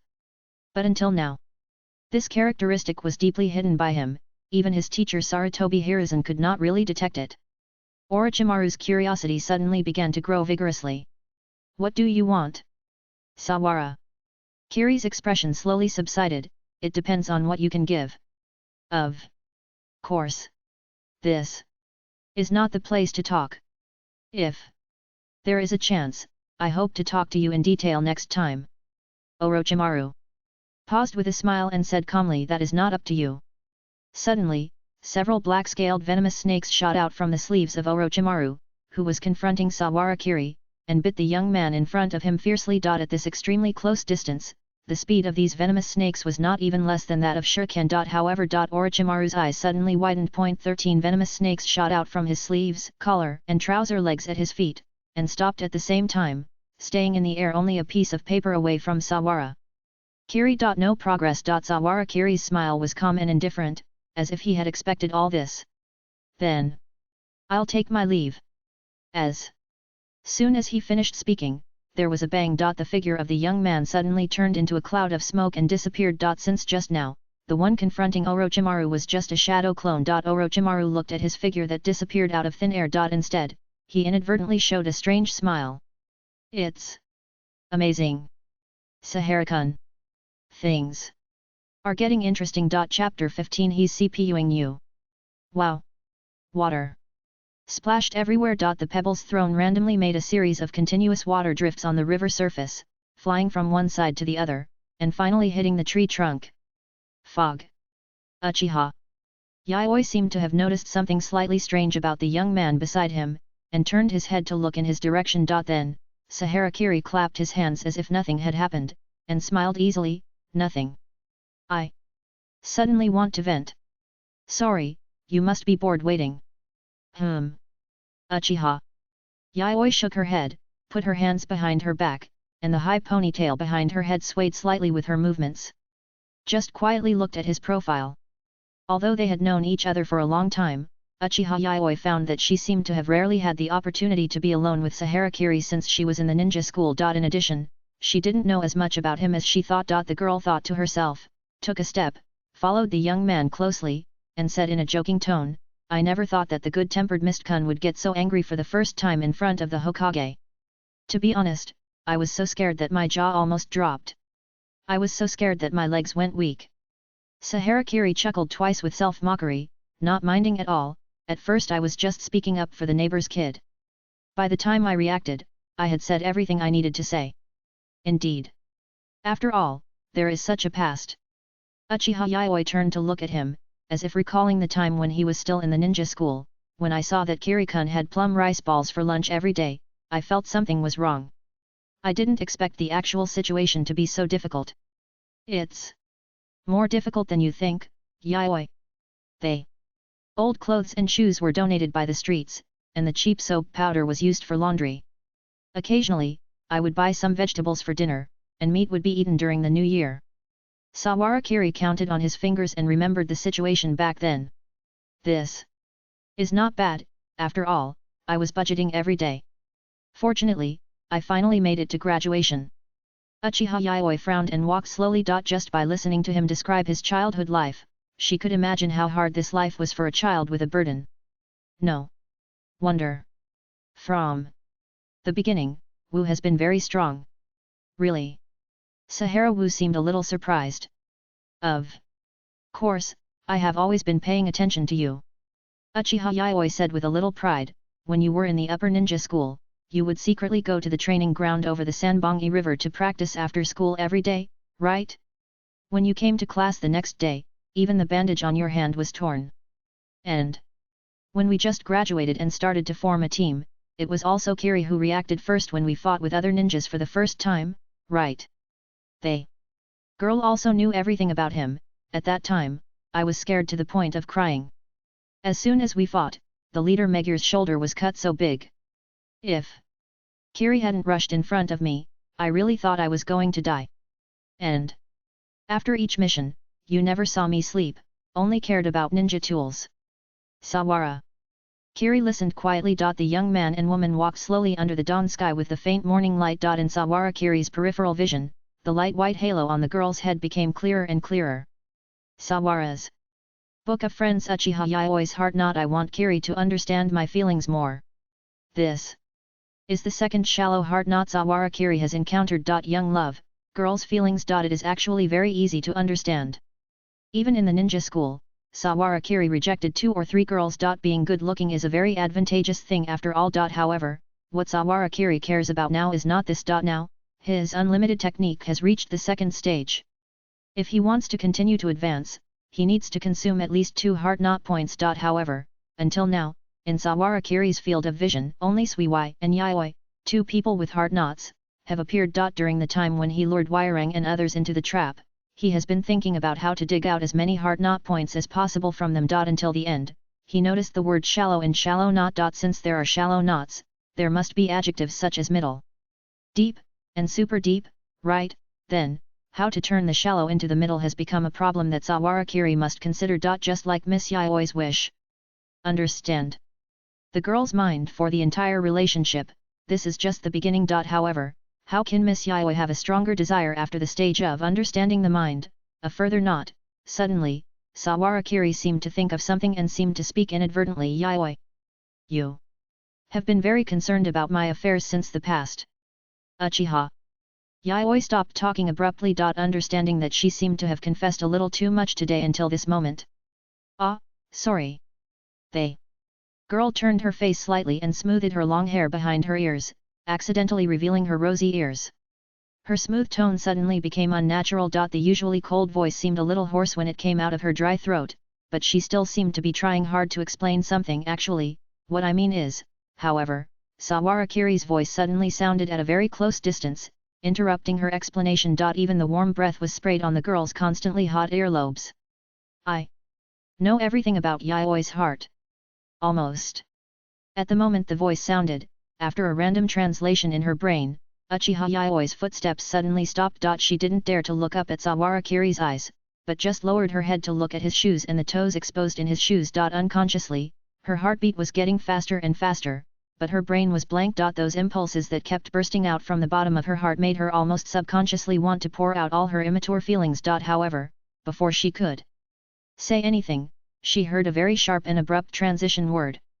But just one word made Uchiha Yayoi's body completely stiff. The girl's body temperature, which was still rising in the last second, turned into a red cheek and earlobe, cooling down rapidly as if applying ice cubes. The short transition word was followed by a permanent silence that made people feel like they were petrified, causing Uchiha Yayoi's heart, which was originally beating fast, to stop half a beat. Then it slowed down until it was cold. The chaotic thoughts immediately filled her entire brain, making her unable to make a sound. What does this mean? Reject, is the first love that hasn't even started going to end like this. It was the first boy I liked, and the first time I wanted to confess to someone. These two happy things overlapped. And these two joys brought me more joy. What I got should have been a happy time like a dream. But why did it turn out like this?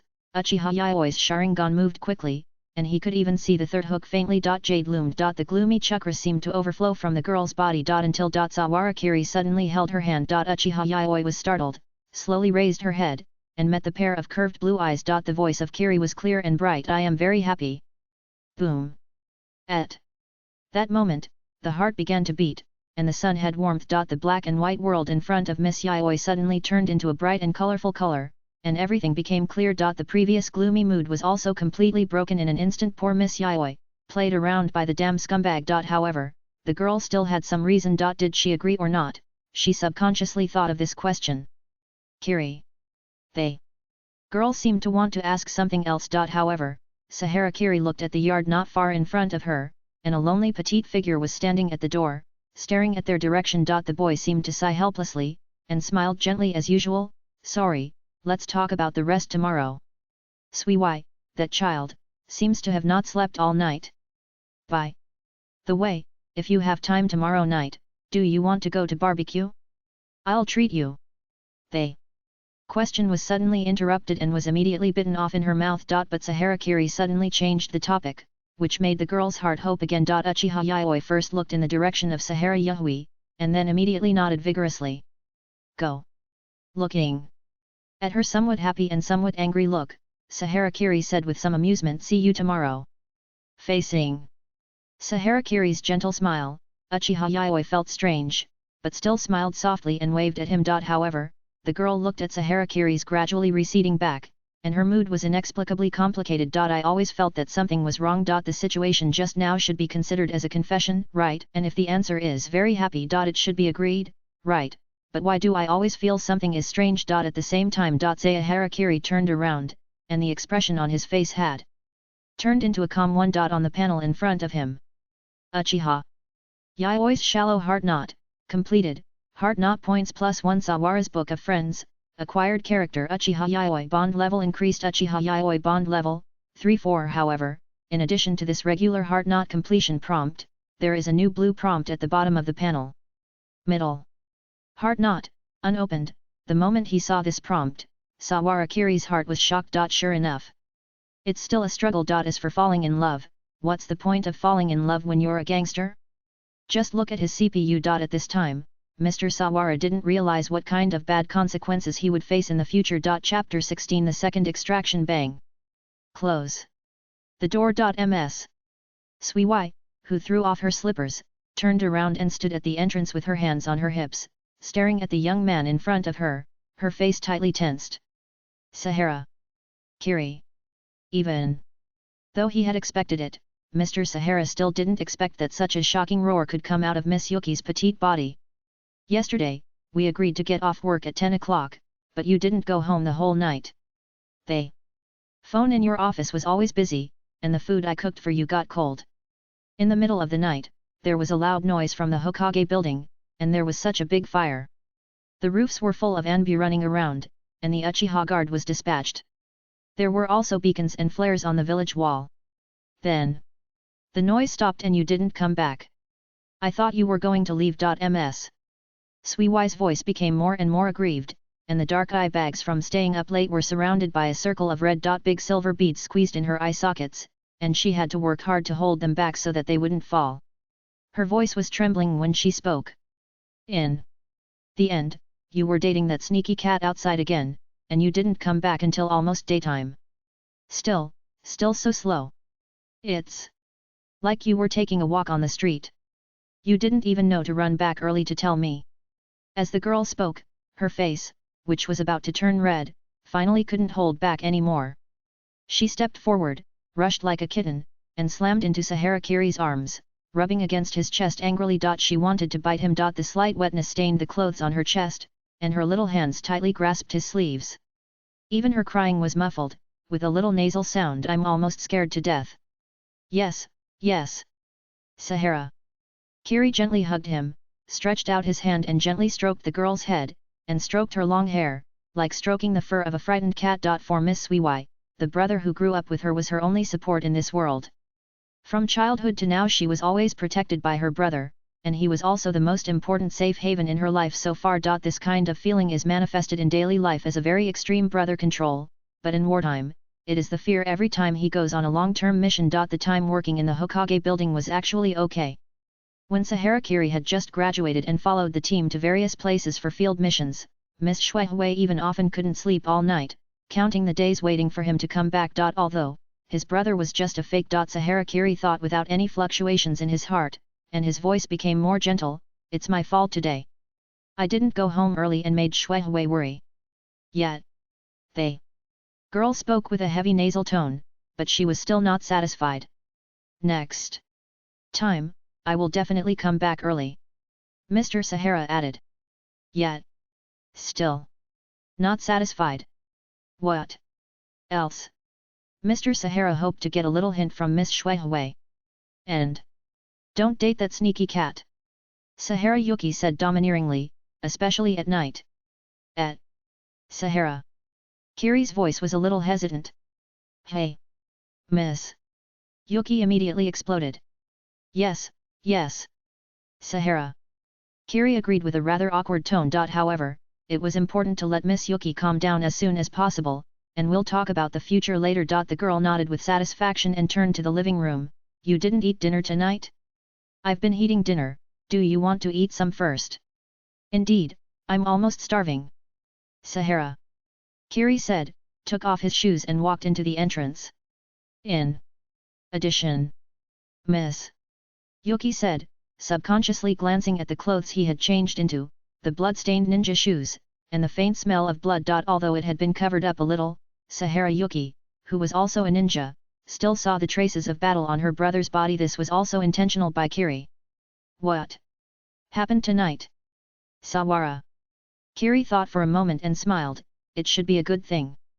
After eating and drinking, Sawara Kiri was sent to the bathroom by his housekeeper to take a bath. The bloody smell that permeated his whole body was indeed a bit unpleasant. Until his whole body was immersed in the bathtub, he had some leisure to think about what to do next. The performance in front of Sarutobi Hiruzen tonight should be able to partially alleviate the suspicion of the upper echelons of Konoha about this genius who suddenly appeared, but the necessary vigilance will definitely not be reduced. At the same time, as a person with a stain on his body, it is difficult for him to be included in the selection range of the master and apprentice successor of the Hokage. This is a matter of principle. Sawara Kiri can accept this degree of rejection. As long as the Kirigakure does not reveal too much in the future, his ninja life will become quite comfortable compared to the initial long-term undercover period. In addition, the biggest gain is the initial impression left in front of Orochimaru. As Sawara Kiri thought, he touched his left chest muscle and felt the powerful beating of his heart. Brain, tongue, Heart. The 3 designated seal restrictions were his top priority from the beginning. With the support of the system, Sawarakiri's future life will definitely be further and further away from the image of Kirigakure Undercover. Since this is the case, he must not be shackled by others. However, the advanced sealing technique and its cracking method are the top secrets of every ninja village. In order to seize the sealing technique, Kirigakure and Kumigakure even personally led the war to destroy the country of whirlpools. The entire Uzumaki clan has become a sacrifice for the sealing technique they are best at. Therefore, it is impossible to obtain the sealing technique by conventional means. It is precisely because of these difficulties that Sawarakiri thought of the path of Orochimaru. This is a person who dares to do anything and has a particularly strong ability. However, in order to make him willing to exchange with himself, Sawarakiri must show his value. The next promotion selection is a good opportunity. In addition, Sawarakiri looked at the panel in front of him. Personal information: name, Sawarakiri; age, 15; talent, photographic memory, B; blood limit, A; ability, unlimited technique; second stage, S; water escape, A; lightning escape, A+; fire escape, B; taijutsu, B+; illusion, A; sealing technique, D+; ninja tool operation, C+; overall evaluation, A+; heart not points, 1 system evaluation, Kawiya. A mere cage level strongman, what do I have to fear? Isn't this strong muscle and this powerful breath meant to be used at times like this? Gwa. Kill. Ah. Can we make peace? Looking at the evaluation on the panel, Mr. Sawara's face suddenly became a little sour. This ghost evaluation has a weak aura as soon as he opens his mouth. With his current level, even in the entire ninja world, he is already a quasi first-line strongman below the cage level and top elite jonin. Okay, however, thinking about Sister Tongzi opening her mouth and saying Gusa Otsutsuki, it seems understandable. These are not the main points. Sawarakiri scanned the abilities on the panel and finally looked at the heart not points marked with a number of 1. At present, he has not accumulated points and is not qualified to be further strengthened. Every bit of resources he obtains needs to be spent as soon as possible and transformed into his own strength. This transformation process also takes time. The second upgrade of unlimited technique requires 2 points, and the increase is relatively limited. But Sawarakiri still has many shortcomings now. He lowered his head and looked at the 4 items of breakthrough, survival, perception, and special on the lottery panel, thinking quietly. According to the last draw option, breakthrough and survival represent the ability of attack and defense respectively, and he is not lacking in these two for the time being. As a fragile profession, most ninjas only need a light knife to be fatal. Even the puppet master and earth escape defense that can protect the main body can be completely broken by 6 eyes and unlimited technique. The only ones who can give him a headache are the ones who can resist and run like the third Raikage and Uchiha Obito. However, unless he is lucky, it is basically impossible for him to face these two head-on. There is no need to say more about perception, the effect of 6 eyes is enough for the time being. After eliminating various options, Sawarakiri's eyes finally fell on the special item. Perhaps it was the spatial ability brought by the unlimited technique that made him really taste the sweetness, or Sawarakiri subconsciously thought that he had a little bit of protagonist luck. Almost at the moment he saw this option, he thought of the time system ability that is as advanced as space. Whether it is the Kakiki used by Tokisaki Kurumi to manipulate time, or the time machine developed by Howin Kyuma that can make people go back to the past, or Diablo's Scarlet King. They all have a considerable supplement to his current situation. Although Sawarakiri himself is unwilling to admit it. But since he was bound to this system, he had to form a deeper bond with the people around him. These people were obviously people he couldn't abandon. That's why he needed to prepare a back road for himself. To avoid something that he would regret one day in the future. Direction. Special consumption, 1. Give me a slap in the face. Under the familiar fragrance of Sister Tong's mouth, the blank screen flickered again. Sawarakiri's eyes first wrinkled in dissatisfaction, but when he saw the words on the screen clearly, he suddenly opened his eyes wide.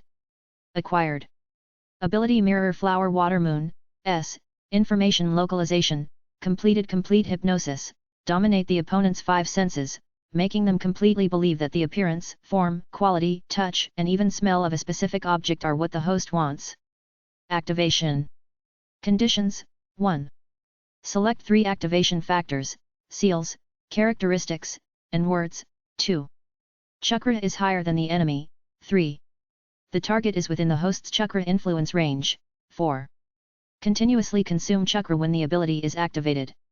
Increase In heart not points consumed, although the ability that appeared on the screen was not what Sawara-kiri had expected. But when he saw the lines of explanation, his heart still beat uncontrollably, and a smile appeared on his face unconsciously. With this, he will have much more room for action. Chapter 17 Mist hidden. Until he got up from the bath and walked to the living room wrapped in a towel, Sawara-kiri was still studying the rules for using mirror flower water moon.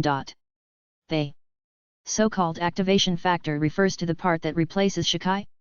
Sawara-kiri still had some impression of how the abilities in Bleach were used. If I remember correctly, most of the abilities of Bleach rely on Zanpakuto to unfold. After the so-called information localization, this part of the ability was corrected into the form of a ritual unique to the Naruto world. Seal, feature, word spirit. Sawara-kiri murmured as he tried to form a single-handed tiger seal with his left hand. At the same time, the same hand seal pattern as his appeared on the seal part of the panel. This time, he immediately understood how to set it. The feature is set to the action of looking at each other. Word spirit, let's keep it the same as the original. Sawara-kiri thought to himself, and couldn't help but raise the corner of his mouth, with the subtle feeling of imitating anime characters. Aoni-san. He was fiddling with it when Yuki Sahara next to him suddenly poked her head out of the kitchen and looked at him with a puzzled look. What did you say just now? Yuki Sahara-kiri suddenly called out. Miss Yuki subconsciously looked at his blue eyes. At the same time, Sahara-kiri held the Chinjian seal in her hand and whispered, shatter, mirror flower and water moon. Almost at the same moment the voice fell, Miss Yuki's expression suddenly stopped, and a moment of confusion flashed in her eyes. The next second, she seemed to react and said in an unsatisfied tone, what? Kiri only knows how to scare me. Stupid brother. However, the girl did not realize that when she was talking, she was always facing the dark corner on the other side, and did not look at Sahara-kiri's side at all. It only lasted for a short while, and Sahara-kiri silently released the spell. During the whole process, Miss Yuki did not realize that her senses were affected. What kind of distortion? Sawara-kiri quietly felt the consumption of chakra in his body. Even when facing Shui Hui, it can only last for less than 5 minutes, he frowned slightly. From this point of view, this skill still has a lot of room for improvement. For the time being, it seems that it can only be used for one-on-one, or short-term one-on-many. However, although Sawara-kiri still looks a little dissatisfied, for most ordinary ninjas, this is simply a magical skill that surpasses the Sharingan. One-on-one, you must escape. The Sharingan with only 3 Megatama can make such a reputation in the ninja world. If the true effect of the mirror flower and water moon spreads, I am afraid it will attract many people to come and peek, right? When performing in front of people, you have to try to cover up the effect. Woo, do you want to eat the fruit? It's already cut. Eat. At the same time, Wuyan. The coastal villages at dawn are always buried under a thick layer of mist, and the whole street is silent and hazy, with few sounds and figures. Only vaguely, one can see 1 or 2 figures passing by in the distance, but they are not clear. Compared with the ninja villages such as Konoha and Kirigakure with better natural conditions, there are few ordinary people living in the entire Kirigakure village. The dense bloodline ninja buildings are gathered in the center of the village, and the other non-bloodline ninjas live around the outside.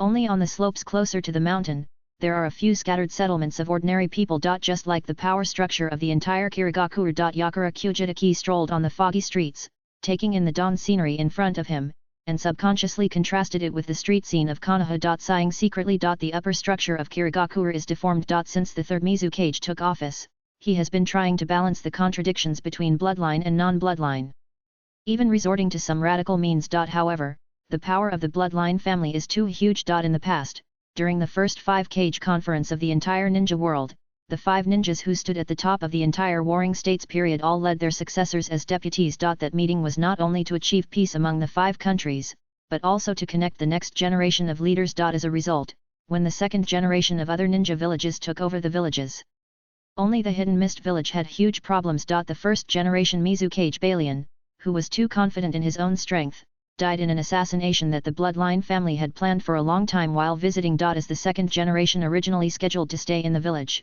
Lord Yamato was besieged at the same time. He led his confidants to break out of the village and was even wanted, and he could not return to the village for several years. At the same time, several bloodline families immediately launched a controlled election, and Hoseki Gengetsu quickly ascended to the position of the second-generation Mizukage. This widespread coup completely changed the situation in the village originally set by the first-generation Mizukage. The bloodline family dominated, and the promotion path for ordinary ninjas was extremely narrow.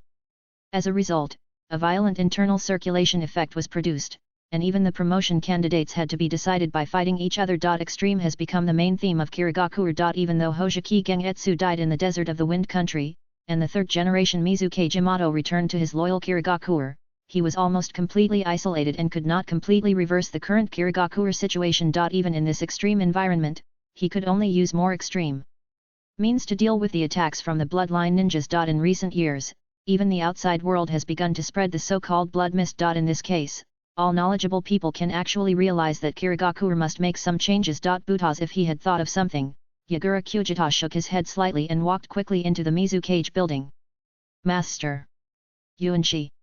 As soon as he entered the office, Yagura Kyujita half knelt on the ground. Sitting on the futon was an old monk with a skinny figure, tightly tied monk robes, and looked very old and decayed. On his knees, there was a snake-shaped scepter. This old man was a strong man of the same generation as the first Mizukage, Byakuran-sama, and is now over 70 years old. As one of the few high-level people who is not a bloodline, Master Yuanshi holds the position of elder because of his wisdom and power. He is the oldest among the elders now, and is even qualified to act on behalf of the Mizukage, with an extraordinary status. At the same time, because he is not a bloodline ninja, he naturally has the same position as the third Mizukage, so he is also highly relied on. However, in recent years, due to the overly radical policies of the third Mizukage, some frictions have arisen. As time went on, the reformists led by the third Mizukage gradually split into two teams, the radicals and the moderates. Obviously, Yagura Kyujita was on the moderate side. Therefore, after the mission was completed, the intelligence was naturally presented here as soon as possible. After a while, he seemed to notice that there was an extra person in the room, and he slowly opened his eyes. Even his tone was slow. It's Yagura. Is there any news from there? Yes. Yagura. Kyujita looked respectful, and handed over a scroll of intelligence that had been transcribed with both hands. Now we have explored Meng, Konoha Tsunade's actions are not aimed at our side. Is that so? They. Yuanshi seemed to have expected this news and did not react. He smacked his lips slowly, thinking for a while, and then he seemed to have just remembered something and said, Len is still very capable. During this period, it is true that Yi Yuan has oppressed him too much and he was too anxious. Yagura. I'm here. Kyujo Yagura kept his head down. The Yuanshi asked casually as if chatting with family, what do you think of that child? Kyuju. Yagura pondered for a long time and spoke cautiously, Len Jun, has extraordinary talents, has made great contributions to the village, and is in a key position. In this world of great strife, he plays an irreplaceable role in the confrontation between the village and Konoha. They. Yuanshi chewed on his words, thought about it, and re-emphasized, I'm talking about your feelings about that child. Koujo Yagura pursed his lips and kept his head down. During this period of time, Koujo Yagura, who controlled the entire Konoha intelligence network, had already checked the upper and lower veins and reorganized the intelligence operation. However, he still had no clues about how the previous two intelligence leaders disappeared. But in many cases, the lack of clues itself is already the biggest clue. There are only one or two people who can do this in Konoha. After waiting for a long time, he heard him speak in a low voice. It is difficult to reward and punish after being alienated for a long time. Lien, I am afraid that you have the intention of supporting the bandits and establishing yourself. Hearing this, the master still looked calm and steady, as if he was not surprised by this sentence at all. So, it is natural. They. Old monk took a sip of tea quietly and said calmly, if the village treats everyone as a discarded child, who can feel a sense of belonging to the village? Koujo Yagura did not speak. After waiting for a while, the master took a scroll that had been prepared from behind and handed it to him. If there is a reward, there must be a punishment. Yagura. Yes. They. Master looked at him dimly and said gently, occasionally, the child should also feel the existence of the village. Koujo. Yagura was slightly startled at first. When he met the old monk's eyes, he seemed to suddenly realize something and nodded. I understand, Master Yuan. Go. Moshi Moshi, is anyone there? Single player is so boring. Is there anyone who can vote for me? It's the last day of August. Chapter 18 Sarutobi Hiruzen's suspicion. Hokage's office. Sarutobi Hiruzen sat at his desk, looking at the 2 messages just sent back from the secret channel, frowning. After reading all the contents on the document, he stood up, took a deep puff of his pipe, exhaled a long puff of smoke, and turned to look at the Hokage rock outside the French window. After a long time, he turned to the envoy who was half kneeling in front of him and asked, "From which channel did this information come back?" "The envoy in a white cloak bowed his head and said, "According to the documents that my informant found from the route, it should have been sent back from a spy who was buried in the home of a great noble in the land of the earth in the early years." "The great nobles of the land of earth?" Sarutobi Hiruzen thought, since even people at this level know about it, then it should be confirmed that Yagura has learned the information about Tsunade's team. But his voice was a little hoarse. The Yagura assassins who sneaked into the Hokage building last time should have been dealt with, right? What does Danzo think about this? The white-robed envoy continued, according to Danzo's analysis, there was a gap of about 5 minutes between Heizo and his subordinates escaping from the Hokage building and being intercepted by the Sahara Chunin. If it can be used flexibly, this time is enough to transmit the information back through other means. However, according to the trace inspection report from the sealing squad, there is no trace of the information being opened and then sealed again. Therefore, Danzo believes that it is more likely that there is an enemy insider among the people responsible for intercepting Heizo. During the root meeting, Danzo-sama has expressed his intention to propose to you a comprehensive search at the advisory meeting. The important suspects are Hotaki Sakumo, Namikaze Minato, Abarame Nobu, Akimichi Gaki, Yamanaka Takeshi, Sawara Kiri, Hyagakyuki, a total of 23 people. After the white-robed envoy finished speaking, he reminded, these people checked or stayed on the escape route of the Yagura assassins during the pursuit that night, or had a fight with them. Had Sarutobi Hiruzen chuckled, not caring about Danzo's little thoughts. Most of the names listed by his old friend were from Sarutobi's faction. Hotaki Sakumo and Namikaze Minato, who were listed at the top, were once the head of the Enbu and Jiraiya's disciples. The idea of clipping the wings was obvious. However, a familiar name on the list caught his attention again. It has been 2 or 3 days since the night of the attack on the Hokage building. Thinking of the young man who stood in front of his desk and loudly accused him, Sarutobi Hiruzen couldn't help but sigh in his heart. Once upon a time, he was also a young man who dared to sacrifice his life for the will of fire. However, in these dozens of after years of hardship, he eventually became the person he hated. Sometimes, he envied the courage of these children to speak out for reality. Shikahara. I'm here. The Nara ninja with a pineapple hairstyle stood up beside the desk. How is the matter of Sahara Kiri recently? Sarutobi Hiruzen asked casually. Nara Shikahara was meticulous. Sahara Kiri Chunin was temporarily relieved of his position as the counselor of the intelligence agency 3 days ago to cooperate with the investigation of the incident. He is now idle at home and has no position for the time being. Sarutobi Hiruzen frowned, is the investigation not completed yet? Danzo refused to cooperate. Faced with this question, Nara Shikahara just nodded lightly and glanced at the letter paper on his desk. Sarutobi Hiruzen's smile suddenly turned cold, and he blew out a smoke ring, seeming to be nonchalant. He is not at ease with these children. Shikahara, how do you think this matter should be resolved? He did not say whether he was referring specifically to Danzo's matter, or the matter of those people being suspected. It seemed that everything was included. Nara Shikahara said calmly, recently, the promotion and investigation of Sawara Chunin should also be carried out as soon as possible in the war crisis. We can't let a young man with considerable combat power waste time in the village. Indeed. Sarutobi Hiruzen puffed on his cigarette and nodded slightly. Nara Shikahara continued, with Sawara-kun's strength, promotion to Jonin is a foregone conclusion. As his first appearance in the Jonin circle, he naturally needs a candidate who is strong enough but young enough as a reference. Namikaze-kun is very suitable. Yet. Sarutobi Hiruzen listened quietly. In addition, the referee will be Hotaki Sakumo. Please invite the 2 clan leaders of the Hyuga and Uchiha clans to witness it with their clansmen. Our 3 clans, Ino, Deer, and Jo, are of the same blood. The elders in the village are just fine at this time. Nara Shikahara's voice was still calm. Sarutobi Hiruzen finally noticed the problem. You mean, for the special promotion ceremony of a young Jonin, such a big scene is made. Don't think that Konoha Jonin is some kind of cabbage on the roadside. As a special executor of tasks above A level, each Jonin is the foundation of a village, and among these Jonin, the clan leaders and elders of each clan who belong to the top level are a political force that can influence the helmsman of the entire Konoha military group. Narashikahere's expression remained calm, and he went straight to the point. Some people have lost their self-awareness and want to make unnecessary attempts on the power of the Hokage. Then let him see how many people are standing behind the Sandaime Hokage. From beginning to end, he did not mention which specific candidates Danzo involved in the proposal, and how to break his conspiracy. Just a seemingly random move directly killed Shimura Danzo's trick at the planning stage. Speaking of this, he smiled and turned to Sarutobi Hiruzen.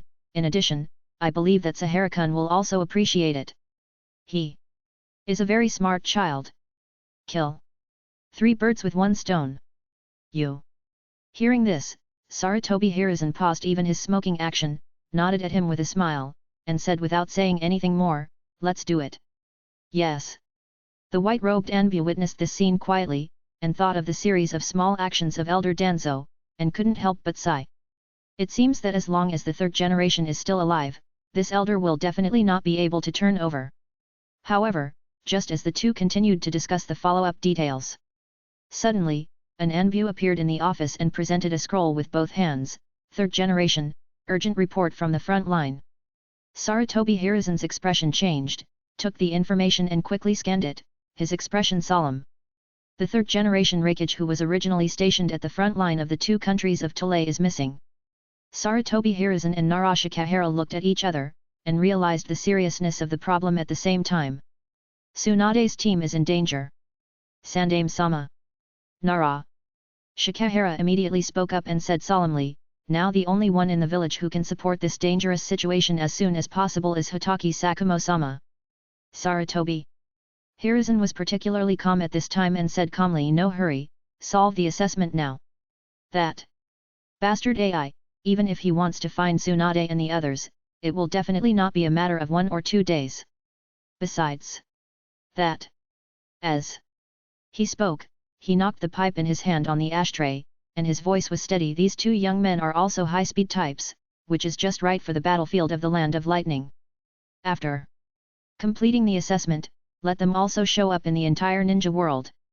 Hearing this, Narashikahara stopped talking immediately. Although Sarutobi Hiruzen's tone did not fluctuate, this smart man still keenly noticed the inadvertent scrutiny of Sawarakiri in the words of this ninja hero. Loyalty must be practiced with blood. He still couldn't trust Sawara-kun after all. Chapter 19, Great Power. 2 days later. Anbu Underground Training Ground Number 6, 2nd floor. At this time, this training ground, which is usually empty most of the time, has dozens of figures appeared, all lined up in the audience seats on the 2nd floor. If someone appeared here, they would find that most of the high-ranking people in Konoha and the village were present. From Uchiha Hyuga to Inoshikacho and Aberame, whether it was the patriarch of the ninja clan or the strong representatives among the civilian ninjas, they were all divided into several settlements of different sizes according to their respective levels and relationships, and they lowered their voices to discuss something with each other. Good day, clan leader Yuanye.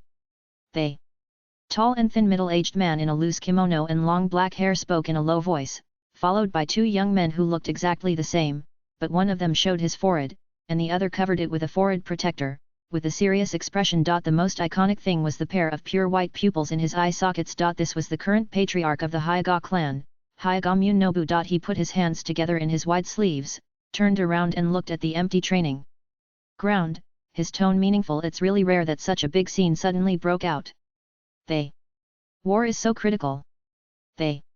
Person who could make him take the initiative to say hello is naturally not a small person. The black-haired middle-aged man stood with his hands clasped and his eyes closed, with a wide cloth cloak on his shoulders and the Uchiha clan's iconic red and white round fan pattern on his vest. Hearing Hyuga Sashin speak like this, Uchiha Motoya opened his eyes slightly and looked at his old friend who had been his enemy for many years, without any expression. Yes, the war is critical.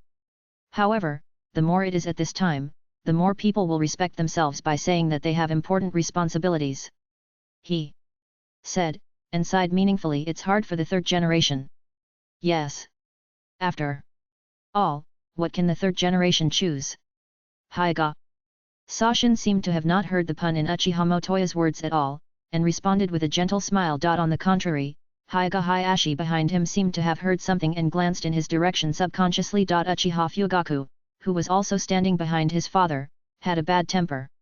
He noticed Hyuga Hayashi's glance and immediately glared back without giving in. The 3 megatema in the eye sockets slowly flowed on the red pupils, captivating people. Hyuga Hayashi narrowed his eyes slightly, and the fine meridians bulged rapidly, climbing up the temples on both sides like creepers from the edge of the eye sockets. Confronted each other. Only the 2 old foxes in front, who had lived from the Warring States period to the present, remained calm. Of the 3 famous eye techniques in the whole ninja world, Konoha has 2. If these 2 families are always happy, how can the hard-working Sandame sleep well at night?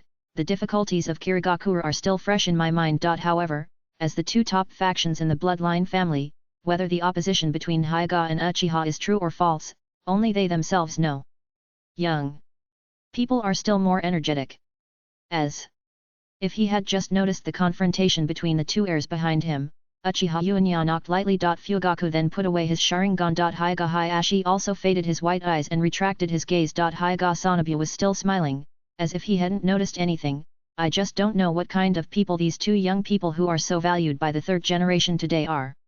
I heard that they seem to be untamed wild horses. Uchiha Motoya looked at the field calmly and said calmly, the full wings will eventually shed again. As he spoke, he looked at the ninja clan and civilian forces that formed large and small settlements in the entire training ground, but were clearly divided. But, while showing beautiful wings, isn't it also a deterrent to us? Chief Sanabu should always think about himself. Hyuga Sanabu still smiled. 3 ninjas, Hotaki, now have new branches. Konoha is flourishing. Chief Yuanye, the times are changing. As a member of Konoha, if you don't find a way to integrate into it as soon as possible, you will cause a lot of trouble in the future. Uchiha Yuanya glanced at his eyes and sneered, can you squeeze in by cutting your feet to fit the shoes? Hyuga Munobu did not answer again. Those who only seek temporary advantages will not be able to plan for the whole life. Some people who don't know how to live or die can't see the situation clearly, and always want to win like the Warring States. But he just wants to survive. For Hyuga. There is no point in saying more. When the field was noisy, the only 2 examinees had already entered the field. Sawarakiri looked around, identifying the clan emblems that he had learned in class, and memorizing every face that came into his sight. Whether it is to get rid of the shackles of Kirigakure as soon as possible, or for his own future, these faces have a great effect. At the same time, he also stretched his muscles a little. After being idle at home for many days, he finally adjusted his work and rest schedule back to normal. It was really nice not to have to go to work. It was a pity that it couldn't last long. Good day, Sawara-kun. While stretching, he heard a familiar voice behind him. Sawarakiri turned his head. What caught his eye was Namikaze Minato's iconic golden half-long hair. He didn't wear the ANBU uniform today. He had a smile on his face, looking heroic and upright, and his whole body exuded a sense of vitality unique to young people. Good day, Sawara.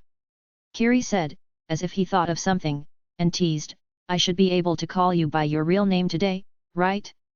Namikaze-kun. Ah, I'm so sorry about that day. During the mission, the situation was special. Minato. Namikaze put his hands together a little embarrassedly and smiled awkwardly. Only at this time would he reveal the thin skin unique to this age.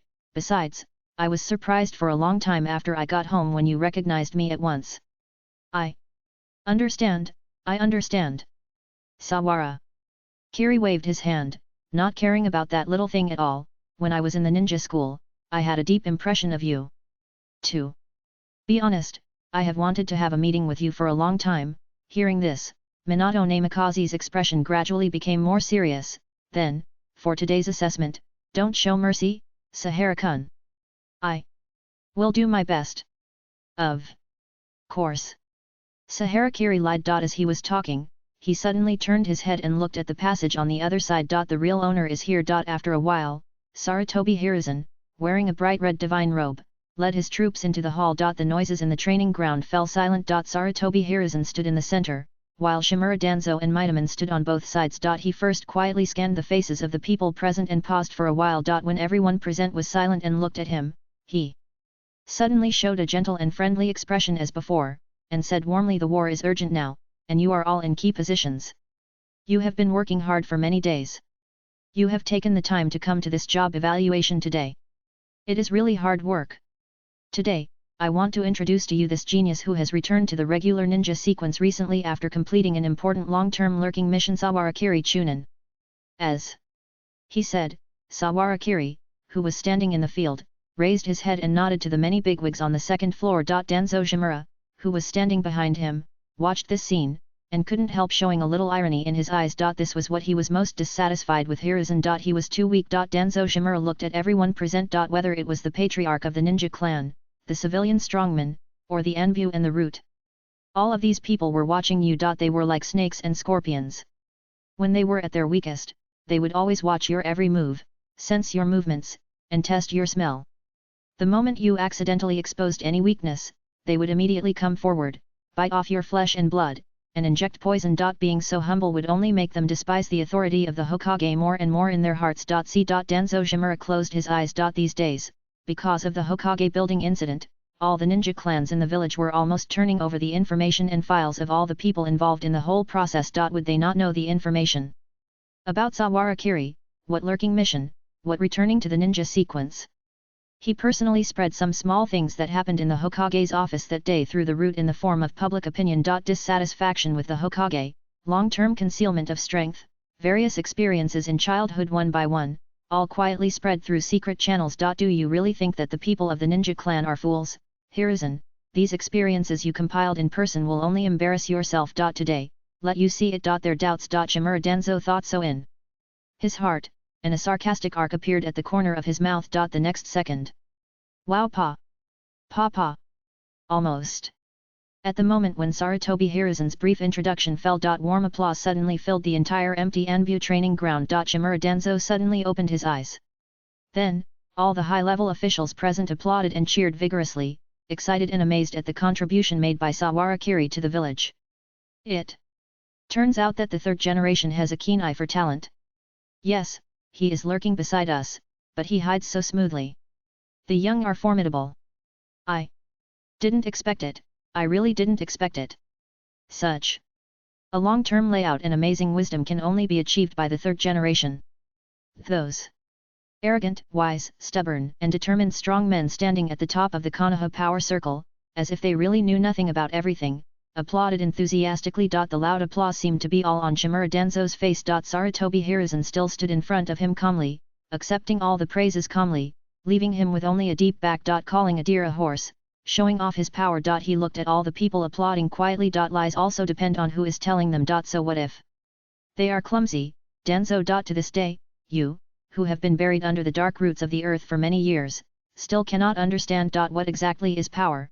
This is why you should not get involved in the power of Hokage. Until the end of this grand performance, the focus of the venue finally shifted from the real center of the village to the two young men downstairs. Their performance is over. Now, it's the turn of the young people to perform. From their eyes, Saharakiri clearly read this. It's not just him. Almost at the same time when Saharakiri withdrew his gaze, he just saw that Namikaze Minato had just withdrawn his gaze from upstairs. Incidentally, the two smiled at each other. Although young, the 15-year-old Minato Namikaze can better understand the source and foundation of power than Danzo Shimura, who is several dozen years older than him.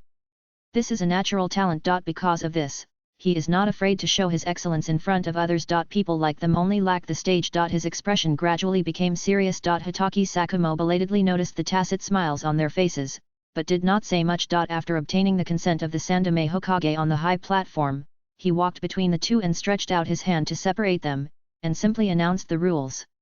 Please make the seal of opposition. Sawara Kiri and Minato Namikaze stood opposite each other and raised their fingertips silently. At this moment, the eyes of everyone present were all focused on the two of them. Eyes met. Until the moment when the arm fell. Start. Moshi Moshi, is anyone reading a book today? Chapter 20 Exhibition Match, Part 1. Almost at the same moment the voice fell. Sawarakiri and Namikaze Minato started at the same time. A huge arc was formed around the center of the entire venue. At the same time, both hands reached for the ninja tool bag. Dozens of shurikens flew like raindrops, spinning at high speed, suddenly passing through the air, forming a fierce collision in midair. The sparks and jingling sounds of metal collisions were continuous, and ordinary people could only see the dark net woven in midair. Almost every shuriken was shot in the same direction, with extremely high accuracy, immediately showing the extraordinary throwing level of both sides. In this fierce clanging sound, Namikaze Minato remained unmoved, and his eyes carefully distinguished every detail in the venue. Until a certain moment, he seemed to suddenly notice a flaw. The trident kunai that had been pressed on the palm for a long time suddenly shot out, like an arrow from a bow. As the trident kunai was shot out, Saharakiri, who was running in a circle, immediately sensed the danger. He immediately turned sideways from his forward-leaning posture, leaned sideways, and drifted several meters with a huge inertia at high speed, with smoke under his feet. He held the kunai in his right hand. Dang! The trident kunai shot along the center of the shuriken net was easily swept away and spun into the air. The next second, the golden stream of light passed over a large number of shurikens at a faster speed than the kunai was shot. The figure that jumped up and swung the trident kunai in the air, and at the same time, the body swung down suddenly with the inertia of the sprint. Zhang! 2 young figures went up and down, and a large piece of sparks exploded when the kunai collided with the trident blade. Saharakiri, who was at the bottom but took the lead in getting ready, took the blow steadily by squatting down for a moment to relieve the force, and swung his arm horizontally. Namikaze Minato turned his waist, took advantage of the force of the confrontation and leaped half a step, then suddenly rushed forward, with an extremely fast straight punch pointing directly at his throat, but his steps were slightly short, his knees slightly bent, as if ready to squat at any time. This is also a common routine in Konoha's fluid technique: first break the situation with a close-fitting short break, and then break the balance with a Konoha whirlwind composed of 2 sweeping kicks. If the enemy fails to block, then only a few moves aimed at the vital points can quickly result in his life. Saharakiri did not retreat but advanced, without waiting for Namikaze Minato to crouch down.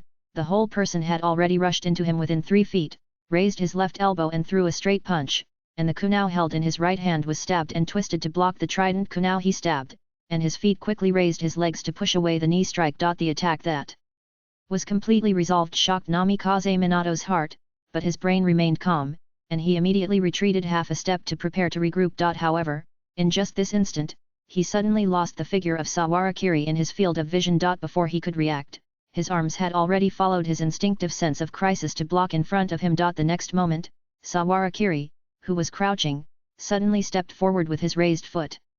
Bang! The close proximity made his entire shoulder and body hit the arms of Minato Namikaze on his chest like a mountain, making a dull sound. Under this huge force, Minato Namikaze slid back 3 or 4 meters. Even though he made a defensive posture in a split second, he almost couldn't breathe. On the second floor, Uchiha Motoya watched the series of movements that Saharakiri had just made, and subconsciously glanced at Hyuga Sashin beside him, wondering close combat skills, soft fist. As a strong man standing at the top of Konoha, Uchiha Motoya can be said to be knowledgeable. Such fine physical skills that rely heavily on short-term force are only best mastered by the Hyuga clan, which is famous for its soft fist. No. Hearing this, Hyuga Sashin shook his head calmly. It just borrowed body movements, without the help of chakra techniques. It's just that you can burst out such power with just your physical ability. What an outstanding young man! Not only the patriarchs of the 2 major families, Uchiha and Hyuga, but all the people present, even if some of them are old and weak, have always had a vision since the Warring States period. Even those who looked down on them at the beginning unconsciously looked more serious, as they know in that case, it was an exhibition match. From the most basic ninja tool throwing to physical duel, both Saharakiri and Namikaze Minato gradually revealed their all-round talents that far surpassed ordinary people. After a long breath of stagnant air, Namikaze Minato lowered his arms and looked straight at Saharakiri, who was breathing even without any disorder, with an increasingly serious expression. If he still had some unrealistic doubts about the comprehensiveness of Saharakiri's ability before the battle, at this moment, Namikaze Minato truly regarded him as a great enemy whose hard power was at least 10% higher than his own. However, the huge pressure that came to his face made his brain excited, and spinning rapidly. It turned out that I was still far from it. Since physical confrontation cannot have an advantage, then the thoughts in Namikaze Minato's mind rushed through like a torrent. His eyes quickly scanned every detail in the field, and suddenly threw a series of shurikens in the direction of Saharakiri. Taking advantage of this brief gap, he formed seals with both hands. Shadow. Clone technique. Fire. Style, big flame bomb. Instantly, the kerosene refined from a large amount of chakra merged with the flames in his mouth, and when it was suddenly sprayed out, it turned into a line, and then spread rapidly in the air with oxygen as fuel. The violent fireworks relied on these multiple blessings, and quickly rose to thousands of degrees in an instant, and the wildly dancing flame bombs drifted in all directions. At the same time, the shadow clone beside him formed the last Chen seal. Wind. Style, big breakthrough. With a bang, the wind helped the fire. The flames, which were already blooming wildly under the drive of the fuel, suddenly gained power, and the originally narrow diffusion range suddenly increased several times, completely surrounding the dozens of meters around Sawarakiri. However, Sawarakiri, who stood in front of the fire, still had a calm attitude and formed the last hand seal steadily. Water. Style, exploding water wave. Seeing this, Uchiha Motoya, who was a master of fire style, shook his head subconsciously. It's useless. The oil style invented by Jiraiya is a sure kill for the law of water overcoming fire. Wait. This scale. Almost. At the moment when this thought came up, everyone present couldn't help but widen their eyes. The water spitting out from Sawarakiri's mouth was just as endless as the second generation back then. Although it was in a waterless place, it sprayed a lake in the vast venue, completely engulfing the large-scale fire style that originally spread to a range of dozens of meters around. Even Hotaki Sakumo, who was responsible for refereeing and blocking, had to stand sideways on the wall and narrowed his eyes to watch this scene. The huge amount of water completely engulfed this perfect wind, fire, and oil fusion style, and reversely engulfed Namikaze Minato, who was standing in place with a terrifying impact force. Sawarakiri stood on the waves. However, Namikaze Minato, who was standing in place and performing the escape technique, suddenly smiled at him. Bang, bang. The two figures standing there exploded into a cloud of smoke at the same time. At that moment, Sawarakiri seemed to suddenly think of something and turned around. Among the dozens of shurikens that had just been shot into the air, one exploded into smoke and dust at some point, turning into the image of Namikaze Minato. He turned around and cut it down. Today is done, let's get some money. Chapter 21 Exhibition Match, Part 2, Bang. The white waves were rolling. In a hurry, he used Kunao as a block, but it only allowed Sawarakiri to resist the sharp blade of the trident Kunao. The sudden burst of force smashed him into the surging water and he disappeared suddenly. Standing on the water, Namikaze Minato was still cautious, constantly sensing the movement under the water. He knew very well that the opponent in front of him was not a character that could be easily dealt with. However, the water surface under his feet showed a strange silence. Splash! The water splashed and rolled up ripples under his feet. Minato Namikaze seemed to have discovered something suddenly, and turned his head to look in another place. Then, he saw Sawarakiri's figure swimming past like a giant shark lurking under the water, with an astonishing speed. Boom! The explosion from underwater was deafening. Amid the tumbling water mist, Sawarakiri's slender figure was like an arrow from a bow, piercing directly in the direction of Minato Namikaze at a speed so fast that it was almost blurred. Splash in! Just a moment of fighting, Minato Namikaze immediately discovered that Sawarakiri, who was assisted by the water flow, had a much more terrifying force than he had imagined. The force in his hand was only half a point weaker, and a scratch immediately appeared on the vest around his waist. Blood was faintly visible. Plop! Sawarakiri's figure drew an arc in the air, and then disappeared into the water under his feet again, continuing to swim. Namikaze Minato immediately realized the danger of this tactic. The high concentration in the battle was extremely exhausting. In this bright and dark combat environment, the disadvantage of being the hunted in the war of attrition was much greater than expected. On the other hand, as the hunter, Sawarakiri only needed to concentrate on finding the time for a surprise attack. This situation must be changed. It was not just Minato Namikaze who realized this. Among the Konoha high-level spectators on the second floor, there was no sound of conversation at this time, and they were all concentrating on this battle. Even for them who had experienced many battles, watching this battle was extremely beneficial. The tactical expertise, combat wisdom, and timing of the two young men made them feel bright. Uchiha Motoya and Hyagamu Nobu had opened their pupil techniques without knowing when, and quietly observed the reactions of the two people, concentrating. Boom! Boom! Another series of underwater raids. Minato Namikaze already had 3 more wounds on his body, and even his breathing began to become heavy and slow. However, after experiencing 3 consecutive raids, Minato Namikaze gradually became confident in his heart, and pinched a hand seal with his knuckles hidden at his side. Almost at the same moment when this action was completed, the figure under the water, like an undercurrent, suddenly emerged and shot out from the blind spot behind Minato Namikaze. However, this time, Minato Namikaze seemed to have lost too much physical strength and finally failed to react.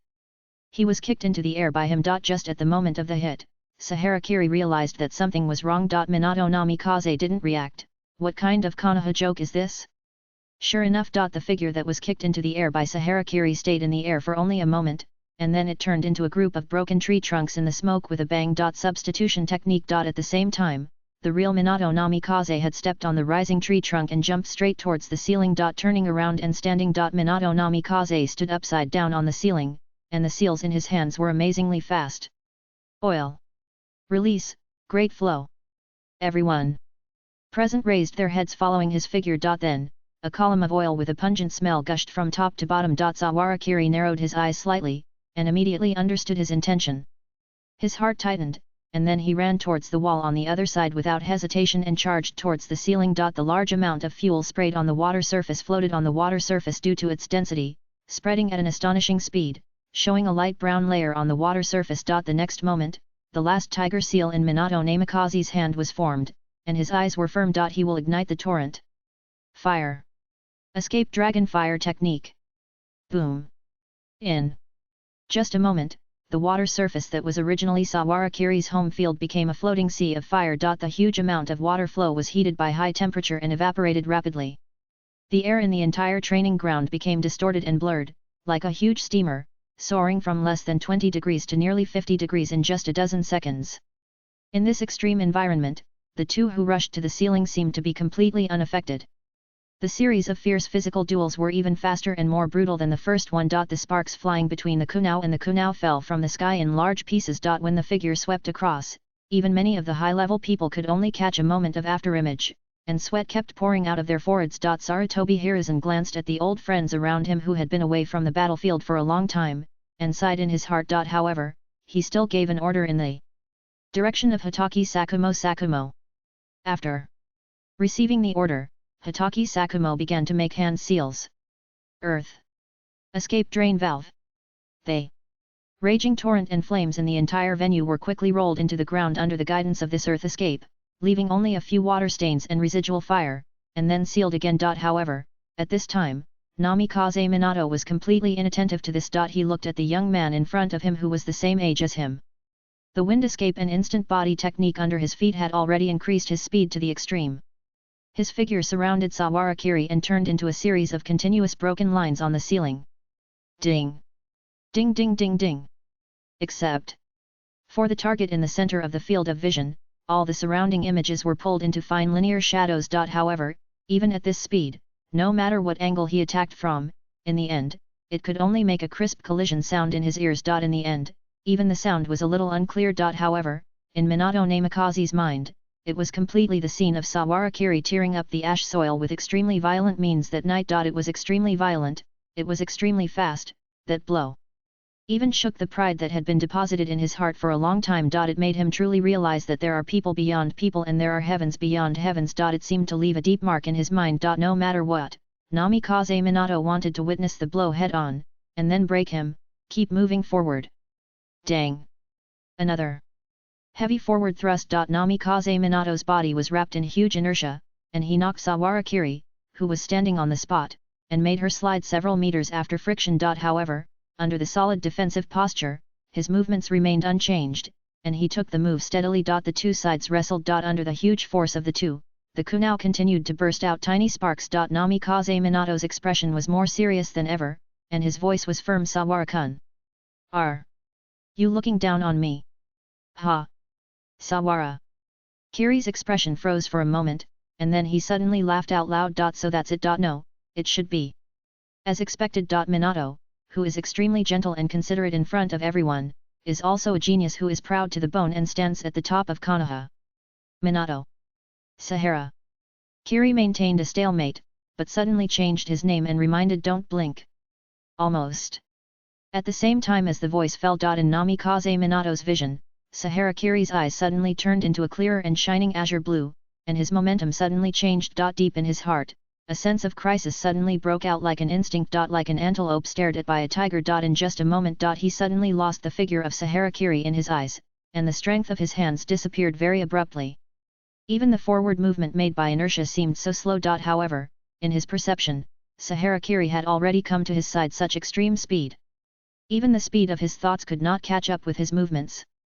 Minato Namikaze relied entirely on his extraordinary reflexes and instincts to danger to move his kunao and arm to his side. Twisting around, swinging his arms. Sawarakiri's figure swept through a large circle like a gyroscope, and the kunao in his hand turned into a dark arc of light at an extremely high speed. The chasing light in the depths of his azure pupils was as fast as a meteor. Zhang! The kunao and the small branches on one side of the trident broke at the same time. Suddenly, a dark figure shot from the ceiling to the ground that had not yet dried. In the spectator seats, the most outstanding people in the audience all widened their eyes when they saw this scene. Hinata Nobu's temples were full of meridians, and his white eyes had been activated to the extreme, but he still couldn't see the scene clearly, and his face was shocked. Is this a space ninjutsu? No, it shouldn't be. It wasn't just the Hyuga clan leader who was shocked. Uchiha Motoya beside him also activated his 3 Magatama Sharingan to the limit, and the 3 Magatama flowed like swimming fish. Even so, there was still a hint of uncertainty in his tone.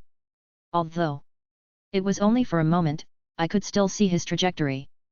But he didn't continue with the rest of the words. For the 3 Magatama Sharingan, the top insight eye in the entire ninja world, this level of insight is no different from not being able to see through. Because even if you can see it, most of the Jonin's body movements will never keep up, and it's actually no different from waiting to die. If you go a step further. Uchiha Motoya thought about it, looked at the 3rd generation Hokage on the other side, and still suppressed the idea of activating that dangerous eye technique in this situation. Easy to be misunderstood. However, this young man. Just like the Konoha White Fang. Hitaki Sakumo at the edge of the venue seemed to have similar associations. When he looked at Sawarakiri, he couldn't help but narrow his eyes. Sarutobi Hiruzen on the high platform frowned slightly. Although he had heard about Sawarakiri's secret technique in the report of the Anbu, he still felt a little unexpected when he saw it with his own eyes. Shimura Denzo's eyes were even deeper. He couldn't block this move. Boom! Dust rose. Minato Namikaze turned over and climbed up from the ground, softened by chakra, gasping for breath, his ribs numb. However, he couldn't help but grin on his face and looked at the half-broken trident kunao in his hand. Blocked. Although it was very reluctant. However, since he could catch it once, he could catch it a second time. The most important thing is that what was just now was not Sawarakun's own speed, but a very special unprinted ninjutsu. In order to protect himself at such a high speed, his movements would pause for a moment. Minato Namikaze's excellent fighting wisdom allowed him to see through the essence of this technique the second time he saw it. As long as he could grasp that moment. Almost at the same time when this thought came up. A huge hole suddenly appeared in the dust and smoke. Minato Namikaze had just raised his arm when he felt that his wrist had been caught by a huge force and pulled forward, and his upper body leaned forward. Bang! A heavy knee suddenly hit his abdomen. The body flew. However, he quickly adjusted himself in midair and landed on the ground. At the same time, he couldn't help but feel fortunate that this was just an exhibition match. Sawarakun still had a more heavyweight trump card that he hadn't shown. If not, judging from the tragic death of Wairang, the 2 blows just now would have been enough to kill him. However, how could he be willing to be a supporting role? Wind style, instant body technique. Suddenly, the blonde boy was engulfed in the raging hurricane, turning into a flickering afterimage, speeding up, even making a sharp sound of breaking through the air. However, the faster he was, the clearer Minato Namikaze's thinking became. Not fast enough. Not fast enough. If he wanted to catch up with Sawarakun's super high speed in order to catch the flaw at that moment, the relative speed of both sides must be pulled to the limit. The smaller the difference in relative speed, the longer the reaction time given to him in that pause. It seems that he has noticed Minato's intention. Sawarakiri turned his head and looked at him. You are really worthy of you. You actually thought of a way to deal with it in such a short time. However, Sawarakiri slowly raised his hand. In the center of his palm, a blue chakra ball rotated violently and took shape rapidly. The dancing tornado kept compressing inward, and the dust rising around it was swept away, clearing an empty space. He raised his head and looked at the figure swept in the center of the wind. Sorry, Minato. Suddenly, the airwave surged and spread. Sawarakiri's figure once again rushed straight towards Minato Namikaze at a speed that was difficult to see with the naked eye. At that moment, in the eyes of the blonde boy, the world seemed to be still. Wind. There was the sound of wind beside my ears. From the chakra perception that spread out from my whole body, I could clearly feel that the figure that was too fast to catch was approaching at a speed far faster than the instant body. The azure chakra ball formed a brilliant arc of light in the air. Booty can see. My body can move. He gave up all the perception of the surroundings, and his whole brain was completely at the service of the spreading chakra perception. In this chakra vision, his movements were as slow as a snail. But even so, it was enough. The ankle that stepped forward suddenly twisted. The body swung with the waist, rubbing and twisting halfway on the floor tiles that were more slippery than ice. Under the inertia of the hurricane, the upper body struggled to crouch down until it was almost on the ground. The empty left hand pressed on the ground, and the fingertips and palm were rubbed with large patches of blood. The long-prepared right hand was holding a kunai, pointing directly at the man who suddenly appeared in front of him. Like a giant thorn tree that had been waiting for a long time, it stretched out its sharp thorns towards him in an almost absolutely still posture. This was a long-planned, desperate resistance. However, at that moment, in Minato Namikaze's field of vision, a slight smile on Saharakiri's face suddenly appeared. Suddenly, his figure disappeared again. Minato Namikaze's mind was suddenly blank. At that moment, he seemed to hear Saharakiri's whisper in his ear. Who said that he couldn't perform this technique continuously. Unlimited technique second stage. The figure that suddenly appeared behind Minato Namikaze, spun around and twisted his arms in mid-air, and the raised nan in his hand burst into dazzling brilliance. Suddenly fell. At that moment, Minato Namikaze suddenly widened his eyes. Boom! The violent explosion was deafening. Wow! A surprised voice suddenly rang out on the high platform. In the battle just now, everyone recognized the strength of these two young men and regarded them as pillars. No matter who died, it was a fatal matter. Sarutobi Hiruzen subconsciously leaned forward and held the railing with both hands. As the referee, Hitaki Sakumo had already started running as fast as he could at the moment when the two people crossed their bodies, running towards the two people in the center of the battlefield at the fastest speed. However, he stopped soon. I felt relieved a little. On the ground in the center of the battlefield. Wah! La la! The fine stones that were blown up into the sky fell like raindrops, making a series of fine sounds. Minato Namikaze lay on the ground, and Sawarakiri rode on him. Until the moment of death, the blonde boy still kept the trident kunai in his right hand and stabbed upward. However, his right wrist was tightly grasped by a big hand and stuck on his neck. The other hand that tried to resist was pressed down by Sawarakiri's knee and could not move. At the same time, a huge spiral pit spread out in all directions along Minato Namikaze's golden hair, and the flying gravel and soil made tiny wounds on the side of the young man's face. Until this moment, Minato Namikaze's facial expression was still tense. With less than 3 centimeters, his head would explode like the ground beside him. He really brushed past death. However, when the people around saw this scene, they all breathed a sigh of relief. Even when they looked at Sawarakiri, they couldn't help but look at him with a little appreciation or even admiration. In such a fierce fight, he could still hold back. Obviously, this young man still had some reservations. Sawarakiri didn't pay attention to the reactions of the people around him, and stood up from Minato Namikaze with a brisk movement. Then, he bent down again, stretched out his hand in the direction of the blonde boy, with a warm smile on his face. You actually saw the loophole in my move at once. Really? Amazing. Minato-kun, you are a true genius. Hearing this, Namikaze Minato first lay there in a daze for a moment, and then couldn't help but smile a little bitterly, raised his hand with some effort, and shook his palm. Sawara-kun, can I call you a name? Of course. Then while speaking, Namikaze Minato's face showed a sunny smile, and he said cheerfully, Mist-kun. I lost this time. But in the future, I will ask for your guidance. Sawara Kiri's expression was slightly stunned, and then his smile became more gentle. I couldn't ask for more. This is the only chapter today. 5,000 words combined into one, otherwise it would be uncomfortable to read it separately. Chapter 22 Minato and Kushina. It's amazing.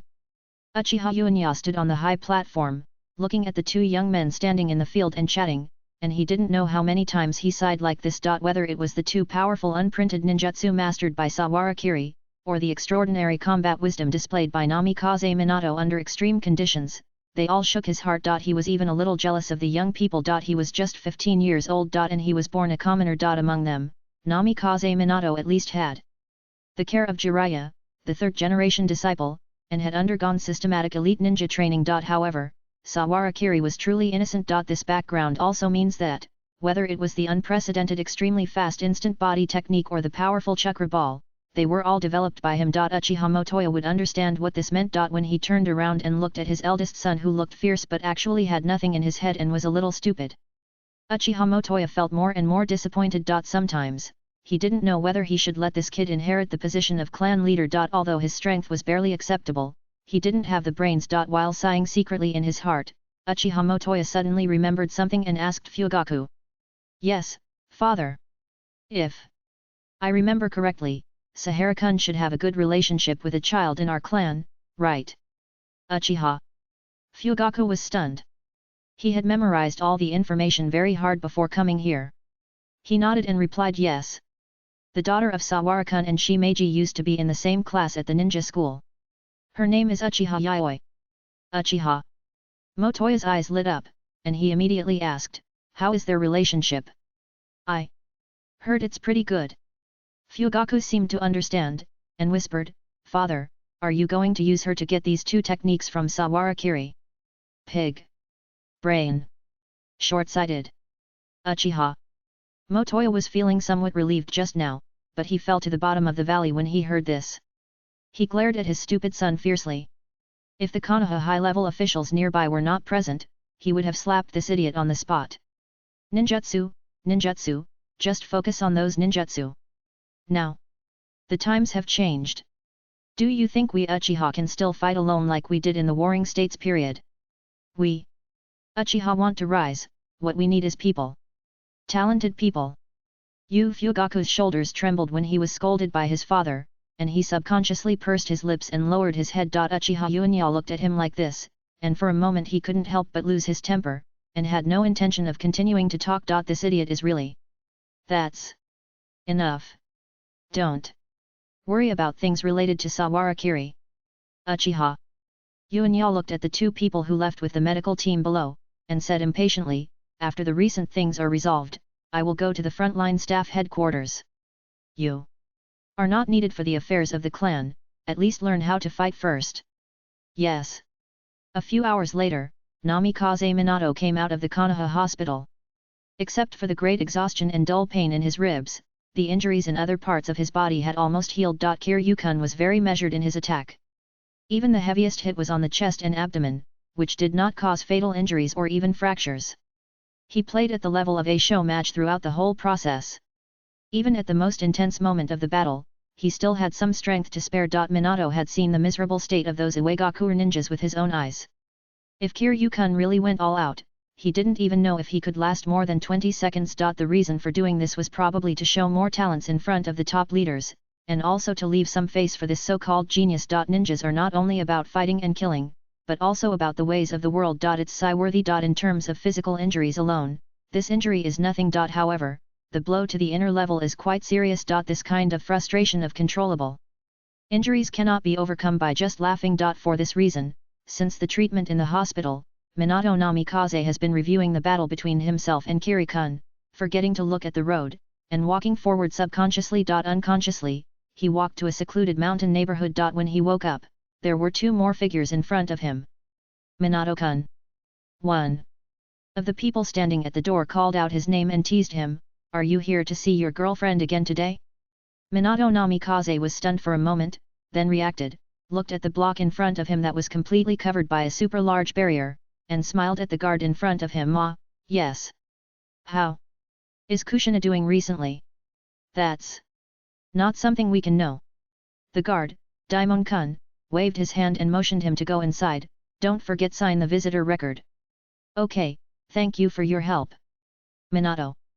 Namikaze smiled politely and stepped into the barrier. As Kushina Uzumaki's boyfriend, he is one of the few people in Konoha who can enter and exit this block at will. Since Kushina was sealed into the Nine Tails at the age of 12, she has been locked up here, practicing how to control the power of the Nine Tails according to the requirements of the Sandaime-sama. In fact, this is already a very tolerant approach. Konoha village even vacated an entire block for her as a training ground, and also allowed a small number of people who were closest to her to visit occasionally. In other villages, even if the Jinchuriki were mentally tortured every day in order to train their inner endurance, it would not be considered out of line. As for the psychological problems of the Jinchuriki, compared to their powerful combat power, mental illness is mental illness. Of course, Konoha is not much better. Boom! Just after entering for a while, he suddenly felt the ground shaking. In the forest training ground in the distance, a cloud of dust rose. Obviously, that was Kushina practicing the sealing technique. Namikaze Minato walked over quickly. After a while, he saw Uzumaki Kushina trying to wrap the chains formed by the diamond seal around herself under the supervision of two dark captains wearing white cloaks. The tailed beast chakra floating like bubbles continuously overflowed from the seal and floated to the surface of her body. The girl's long red hair rose like a real red tail, and there were deep traces of beard on her white cheeks, and even the pupils in her eye sockets turned into vertical pupils. Just maintaining three tails in a conscious state exhausted her all her strength. Hey!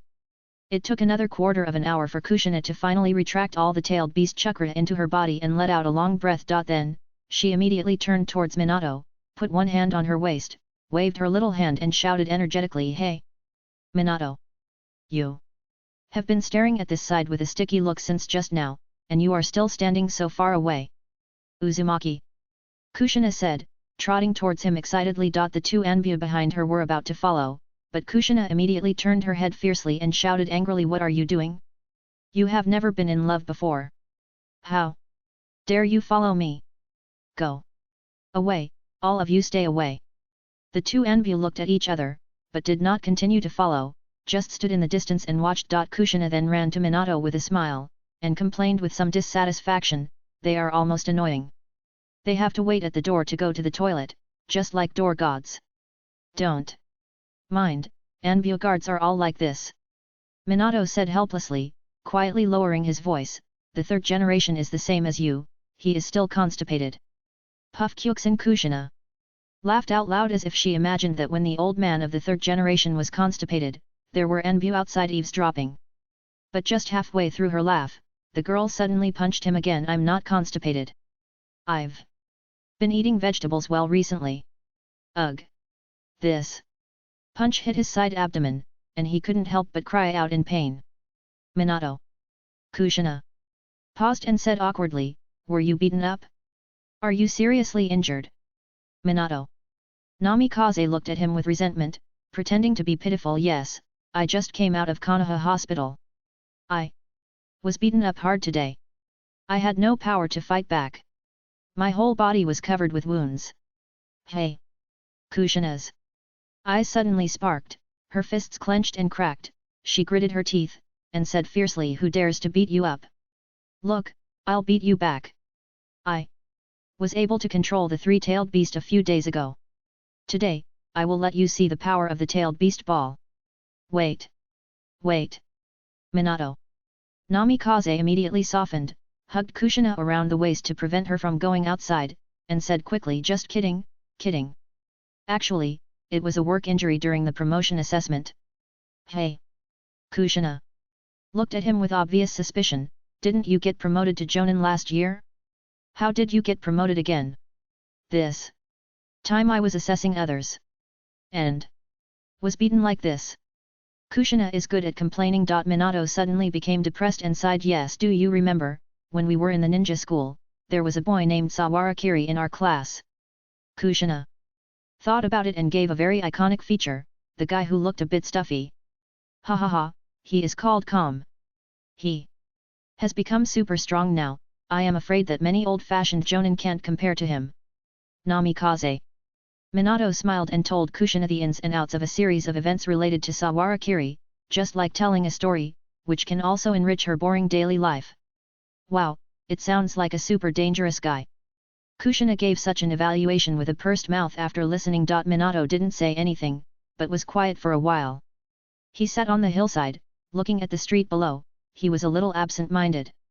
Suddenly, he reflected, "Kushina, was I too arrogant before? No. You are just too stupid." Namikaze. Minato was stunned when he heard this, and turned to look at Kushina beside him. Kushina also sat on a rock on the hillside, hugging her white legs, and said nonchalantly, "If the speed is not fast enough, just run faster. If the power of the technique is not strong enough, then just study better ones. If you can't do all these, then find a way to surpass him in other aspects." Grandma said so. The girl turned her head with a smile, looked at her sweetheart, and said cheerfully, there has never been a perfect person in this world. All those who live in this world are just mediocre people who constantly recognize and make up for their own shortcomings. Since there are some things that are not done well, why not just correct them? Uzumaki Kushina said, looking at Namikaze Minato with a bright look, and there was no doubt in her tone. If it's Minato, he can definitely do it. If it doesn't work, I'll sneak out and help you beat him. The girl looked aggressive. Namikaze Minato looked at her quietly, and suddenly for no reason he reached out and touched her soft red hair, leaned forward, leaned against her, and whispered, Kushina, I will continue to work hard until the day when I can let you walk out of here openly. Hearing this, the seemingly crazy red-haired girl also calmed down, leaned against his forehead, hummed softly and a little embarrassedly, and her cheeks flushed. I'm serious. Chapter 23 Reward and Punishment. This exhibition match was completed on the 24th, and Sawarakiri's appointment as a jonin was sent to him on the 25th. At the same time, he also heard the news that 3 financial personnel, 2 supervisors and 9 executive personnel were detained or executed. These people were the main managers of the Heroes and Martyrs Department and the orphanage's financial system, and were mainly responsible for issuing and sorting out the relief and exemption of Konoha ninja families. Among those executed, 2 were special jonin transferred, and 1 was a senior manager of a special secret department. Obviously, the last one was Danzo's man. Saharakiri knew very well that this was the explanation given to him by the Sandaime-sama. The world of ninja is so simple and clear. When you show your value, everything that once made you unhappy will be swept away with thunder. In order to show the attitude of the Hokage building towards corruption and evil, the Sandaime Hokage Sarutobi Hiruzen also held a press conference to report the thoroughness and clarity of Konoha's repeated work, and also promised to compensate the corresponding victims. The front page of the Konoha Daily that day was filled with this report, and the whole Konoha village was full of praise for the Sandaime-sama. Only Saharakiri knew that this was all for his vinegar. But so what? It is actually a good thing to be qualified to be used by others, isn't it? This is the real world, he thought, put away the newspaper in his hand, and turned to look behind him. Then, he saw the girl who had just changed into casual clothes, brushing her hair a little unnaturally. When she saw Saharakiri waiting on the street, she was a little embarrassed on her beautiful face, which was always a little cold, and immediately took a few steps. Sorry, let me come to you, sang June. Uchiha Yayoi seemed a little uncomfortable with being alone with Sahara-kun, especially in such a crowded place. She tried hard to restrain her vigorous attitude in the security department, like a real lady, trying her best to be gentle and elegant. The security department has been a little busy recently, and I came out a little late. Sawarakiri turned to look at her. The black hooded sportswear was a little loose, which made the girl's tall figure look much smaller, but the details still showed her considerable size. The short skirt with light cross pattern just covered her knees, revealing 2 white calves, and she was wearing ninja shoes as usual. If you get closer, you can also catch a glimpse of the red and white fan earrings hanging on the girl's earlobes. Even though she had been busy all day in the streets, she was still wrapped in the nice scent of Milan flowers. And, most importantly, a faint blue halo was looming above the girl's head. Did Yayoi change clothes before coming here? As if she didn't expect to be asked this question, Uchiha Yayoi subconsciously paused, looked down at her casual clothes, and scratched her cheek. I was in a hurry and only changed into a coat and skirt. Is it a bit rude? The girl's tone was a little nervous. Sawarakiri smiled gently. No, I just want to say it suits you very well. He stepped closer to the girl, leaned over slightly, and deliberately said, it also smells very good. Miss. Yayoi was a little annoyed, but her cheeks were red, and she said in a low voice, if there is a sweat smell, just say it directly. That is a very good smell of sweat. Humph. Before Miss Yayoi, who was beginning to stutter, could continue to speak, Saharakiri had already started walking, heading towards the only ninja commercial street that was gradually becoming lively in the evening. However, the corner of his eye still stayed on Miss Yayoi's head. Middle level. Heart knot, unopened. Since they parted at dawn that day, Saharakiri and Uchiha Yayoi have met several times again. However, this heart knot prompt has never changed, so Saharakiri doesn't even know where to start if she wants to get the heart knot points. As a last resort, she can only try to contact them a few more times. However, if we reason according to the solution to the shallow heart knot encountered before, does the middle level heart knot also need to be opened through a method Related to the heart knot, Saharakiri thought so in his heart, but his eyes swept over Miss Yaoi's calm expression with a little excitement. Obviously, it doesn't look like she has any heart knot. In that case, he thought about it and said, intentionally or unintentionally, speaking of which, since the team was disbanded, we haven't had a meal together like today for a long time, right? It's obviously because you can't find time. At this point, Uchiha Yaoi was also a little annoyed. Every time she tried to make a time to have a meal with him, this guy would keep shirking for various reasons. Even the last time they met was because they met by chance during patrol. However, thinking of what Wu said to her that night, Uchiha Yaoi couldn't help but feel moved. Their current relationship, should it be considered as quasi-lovers, in that case? The girl thought to herself. Her eyes unconsciously fell on Saharakiri's big hands with distinct knuckles.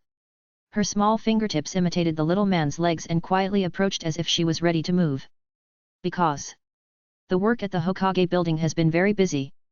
Saharakiri turned her head and smiled apologetically. This slight interruption frightened Miss Yaoi so much that she retracted her hand and quickly changed the subject with a guilty conscience. Ah. Yes. But, Mr. Kiri will be promoted to a jonin before me. This should be considered as compensation from the third generation, right? Sawara.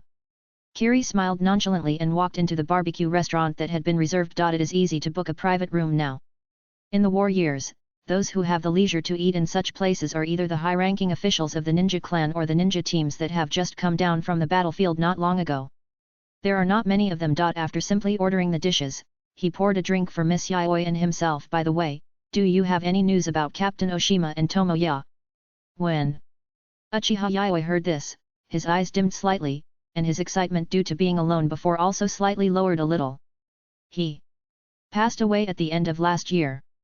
Sawara. Kiri was stunned for a moment, and then said with some regret after a long time, is that so?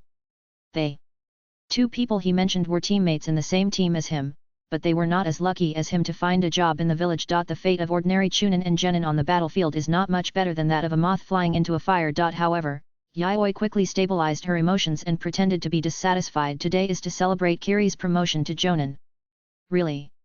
Why do you suddenly mention these things? Because there are only two of us left. Saharakiri said helplessly, looking at the girl opposite with gentle eyes, but it is the only good news among all the bad news. Yaoi must work hard to survive. I'm talking to you. You just know how to say these unlucky words.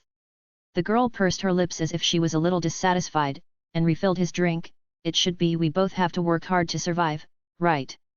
Hearing this, Saharakiri paused for a while, as if hesitating. He pretended to hesitate for a long time before speaking to her. In fact, starting tomorrow, I will follow the team to the front line to carry out a high-level mission. Miss Yaoi paused as she poured him a drink. Now the battle on the front line has entered a white-hot stage.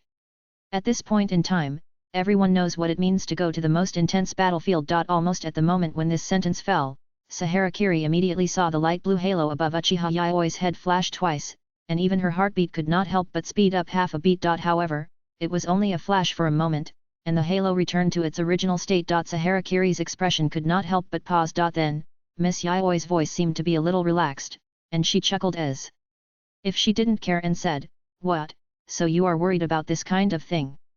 Yaoi. Before Saharakiri had time to ask, she heard the girl continue to say, "If that's the case, I will give you a big gift before you leave tomorrow.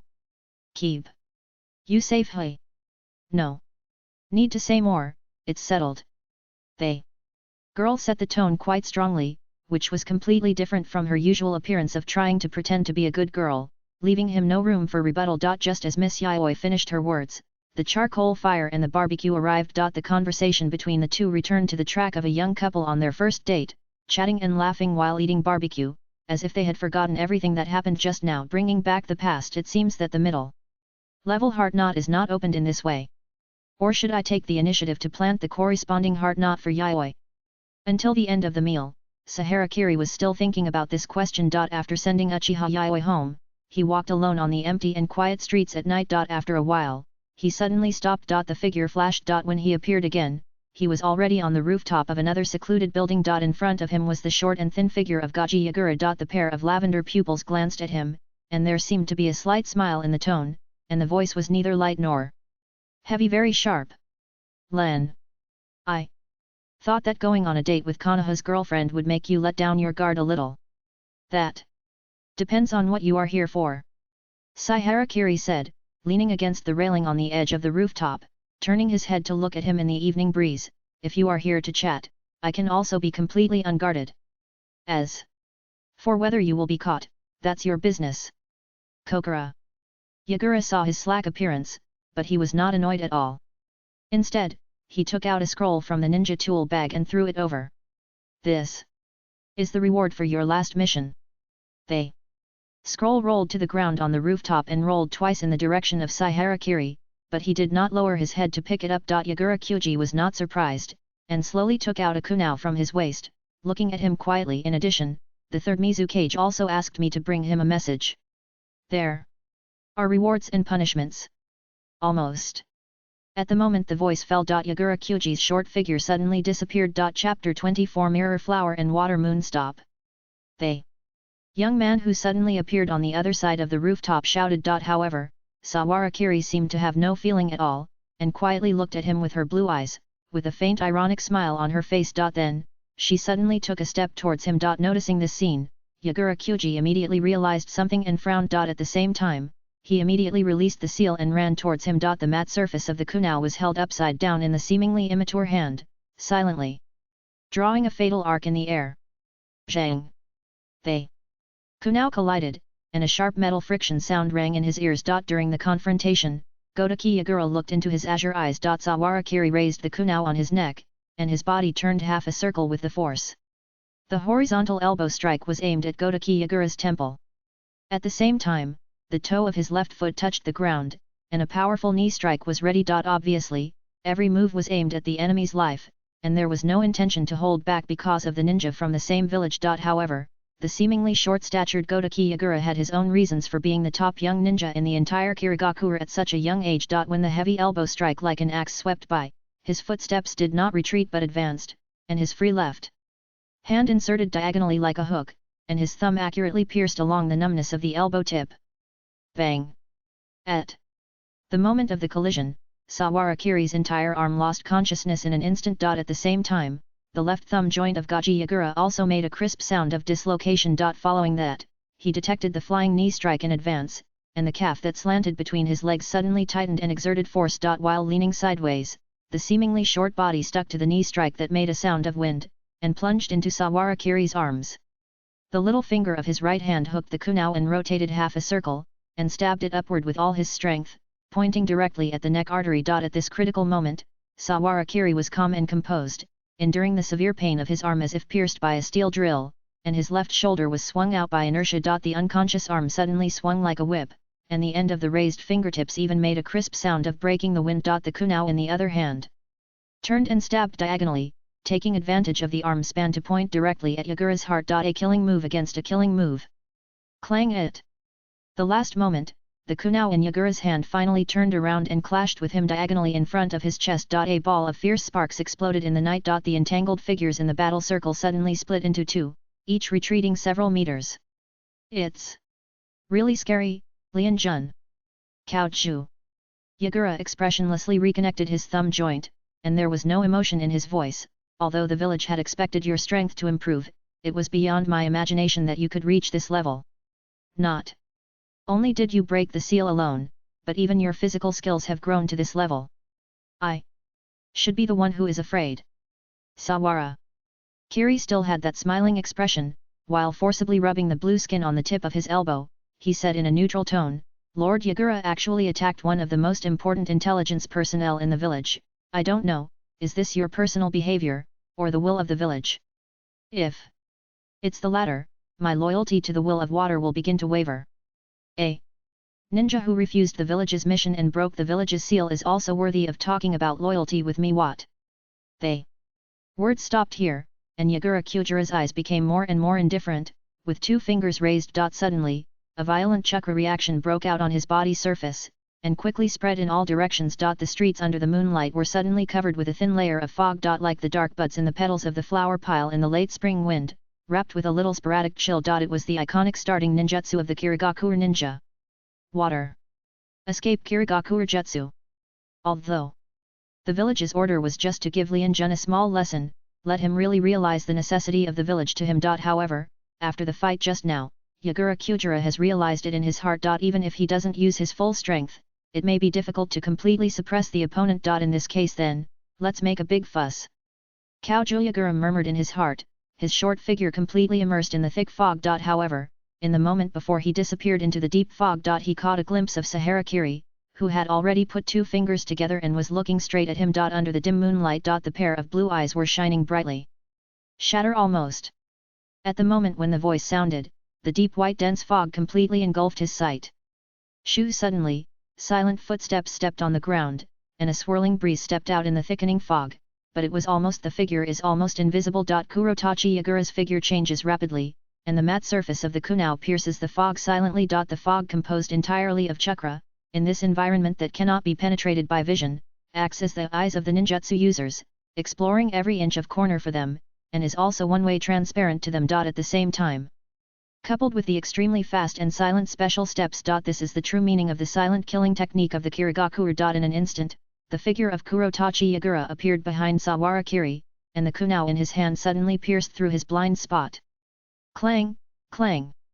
2 consecutive strikes, sparks flying. However, Sawarakiri's movements were obviously half a beat slower than before. When he turned around and swung his blade, the figure of Gaji Yagura reappeared in another blind spot, and stabbed again slowly. This time, Sawarakiri seemed to have noticed it in advance, and suddenly stabbed the kunao in his hand. Then, the figure turned into a group of scattered mist. Water escape mist clone. Sawarakiri's eyes suddenly widened. Almost at the same moment, he suddenly stabbed with a speed nearly twice as fast as before.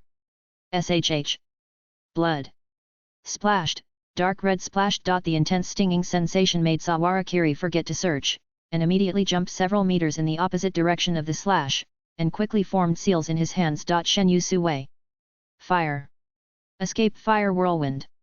The blazing heat gushed out, and along with the flames, the precipitated water droplets of condensed mist also burned. The violent fire escape ninjutsu evaporated water vapor, and the chakra mist wrapped around his body was also rolled and surged in the rising air currents generated by the collision of the temperature difference, clearing a wide range around him, and illuminating the entire rooftop. In just this brief moment, the figure of Kujira Yagura, who was originally hiding in the depths of the mist, was suddenly illuminated. Sawarakiri, whose physical strength was rapidly draining away along with the blood, suddenly brightened up in front of his eyes, and a burst of chakra fire-like substance burst out under his feet. His body stuck to the ground and ran quickly towards Kujira Yagura, while throwing out several shurikens in his hands to block the opponent's retreat. Swoosh, swoosh, swoosh! The rotating shurikens were nailed into the rooftop ground one by one, and were all avoided by the opponent. Kujira Yagura turned his feet and quickly approached him in the direction of the shuriken, shouting "Coral Palm!" The palm wrapped in intense chakra reaction suddenly slapped out. Seeing the situation was not good, Saharakiri subconsciously raised the kunao to resist. Squeak! They. Next moment, the palm that hit the tip of the kunao was not damaged at all.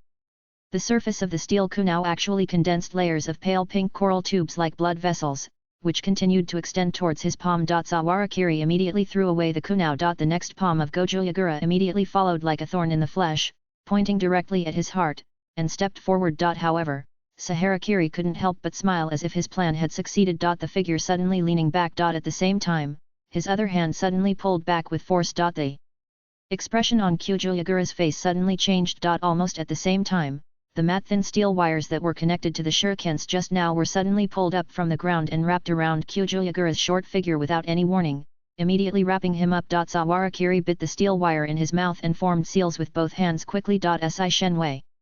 Thunder. Escape, ground walk. Suddenly, the piercing and dense thunder sounded throughout the rooftop, and the dazzling lightning shot straight along the steel wire towards the direction of Gaji Yagura, who was wrapped in the center of the wire, exploding into a ball of bright light. The short body suddenly trembled violently like epilepsy, and the shrill wailing sound continued. Who, Sawarakiri panted heavily, looking at the scene in front of him, his voice became deeper and deeper. Did you see it? This is the gap between us. However, almost at the same time his voice fell. Wah! La! The figure hit by the steel wire and the lightning ninjutsu turned into a ball of falling water without warning and sprinkled on the ground. The expression on Sawarakiri's face could not help but freeze. The next moment. Ka! They. Figure of Kyujo Yagura appeared behind him without warning. The upside-down kunai was silently across his neck. The cold touch of the blade slowly climbed up his skin, causing Sawarakiri's whole body to stop. The corners of Kyujo Yagura's chubby face subconsciously curled up, and his voice was cold with a bit of sarcasm. You just said. What is the gap between you and me? At the same time that Kyujo Yagura sneered and mocked. The entire rooftop was just like when the two first met. Dirty, quiet, and dusty. But there was no trace of ninjutsu. Sawarakiri still stood quietly on the edge of the rooftop, with his hands on the railing, holding a scroll that he had obtained at some point. He leaned down and looked at the dark alley below with a rather bored expression. At this moment, I saw a cold smile on the face of Gaji Yagura. The purple pupils, as gorgeous as gems, were completely lifeless. In his hands, he was holding a half-turned trash can, and he was teaching something in a deep and vicious tone. While he was speaking, he pressed the kunai hard against the lid of the trash can, leaving a deep scratch. The night was still quiet, and occasionally the sound of cicadas could be heard from afar. Everything happened silently. No one was alarmed. Sawarakiri held his cheek with one hand, looking at the scene below that was like a one-man show, serious to the point of being a little ridiculous, and his eyes were a little absent-minded. I just saw the vote today, thank you very much. Chapter 25's level mission. From the very beginning, when Yagura Kyujuro met his eyes, he had already fallen into the complete hypnosis of mirror flower water moon. Vision, hearing, smell, taste, touch. Complete control of the five senses. In the end, it was an overwhelming situation. However, Sawarakiri did not intend to kill Yagura Kyujuro immediately. Now he is at a very delicate node. The ongoing Second Ninja World War gradually dragged the countries into an endless war of attrition that could not be seen at a glance. It was a heavy burden for both Konoha and Kirigakure. In this case, Konoha needs him, and Kirigakure also needs him. But at the same time, the Hokage family did not trust him enough, and the Kirigakure high-level officials did not dare to trust him. In this case, in order to make the already dangerous situation safer, Sawarakiri must give everyone a reason to believe in him. Whether it is Konoha or Kirigakure. At this moment, Yagura Kyujuro, who was controlled by Mirror Flower Water Moon, gave him a good opportunity. Sawarakiri quietly lowered his head and looked towards the alley. Kokuta Yagura was facing the trash can, still with the arrogant attitude of a winner, with his arms folded, looking down at the bucket with the lid flipped over, revealing the garbage and indescribable vomit inside. With a cold tone, a small punishment and a big warning is the tolerance of the Mizukage. Letting you go today is a gift to the village. However, in order to prevent the situation today from happening again in the future, the sealing technique on your body needs to be updated again. Drink it.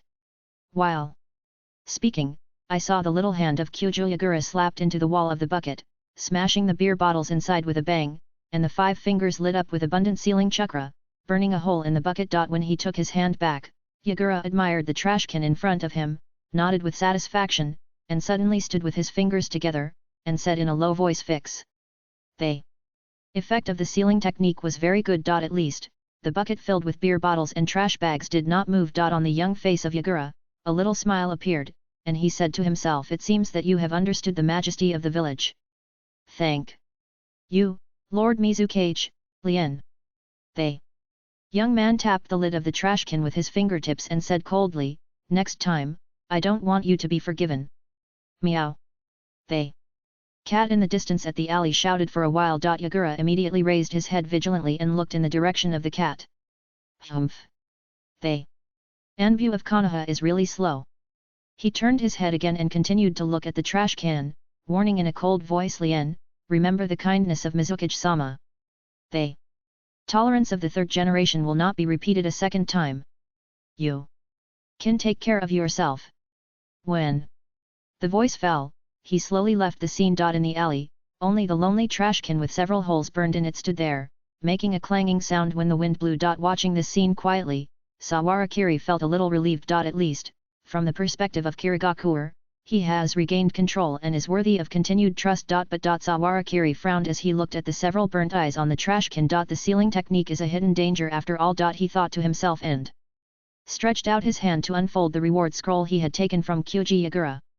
Water style, rain cutting water style, wave riding attack. Although the learning difficulty of both ninjutsu is B-level, one is to reduce the chakra of all ninjutsu except water style, and the other is to move at high speed on the water surface, both of which are quite practical skills. Obviously, after the big stick of Yagura Kuruhi hit him, in order to appease him to continue to help the village, he also needs to give him a sweet date. However, this attitude towards consumables clearly expresses the tendency of the top leaders of Kirigakure.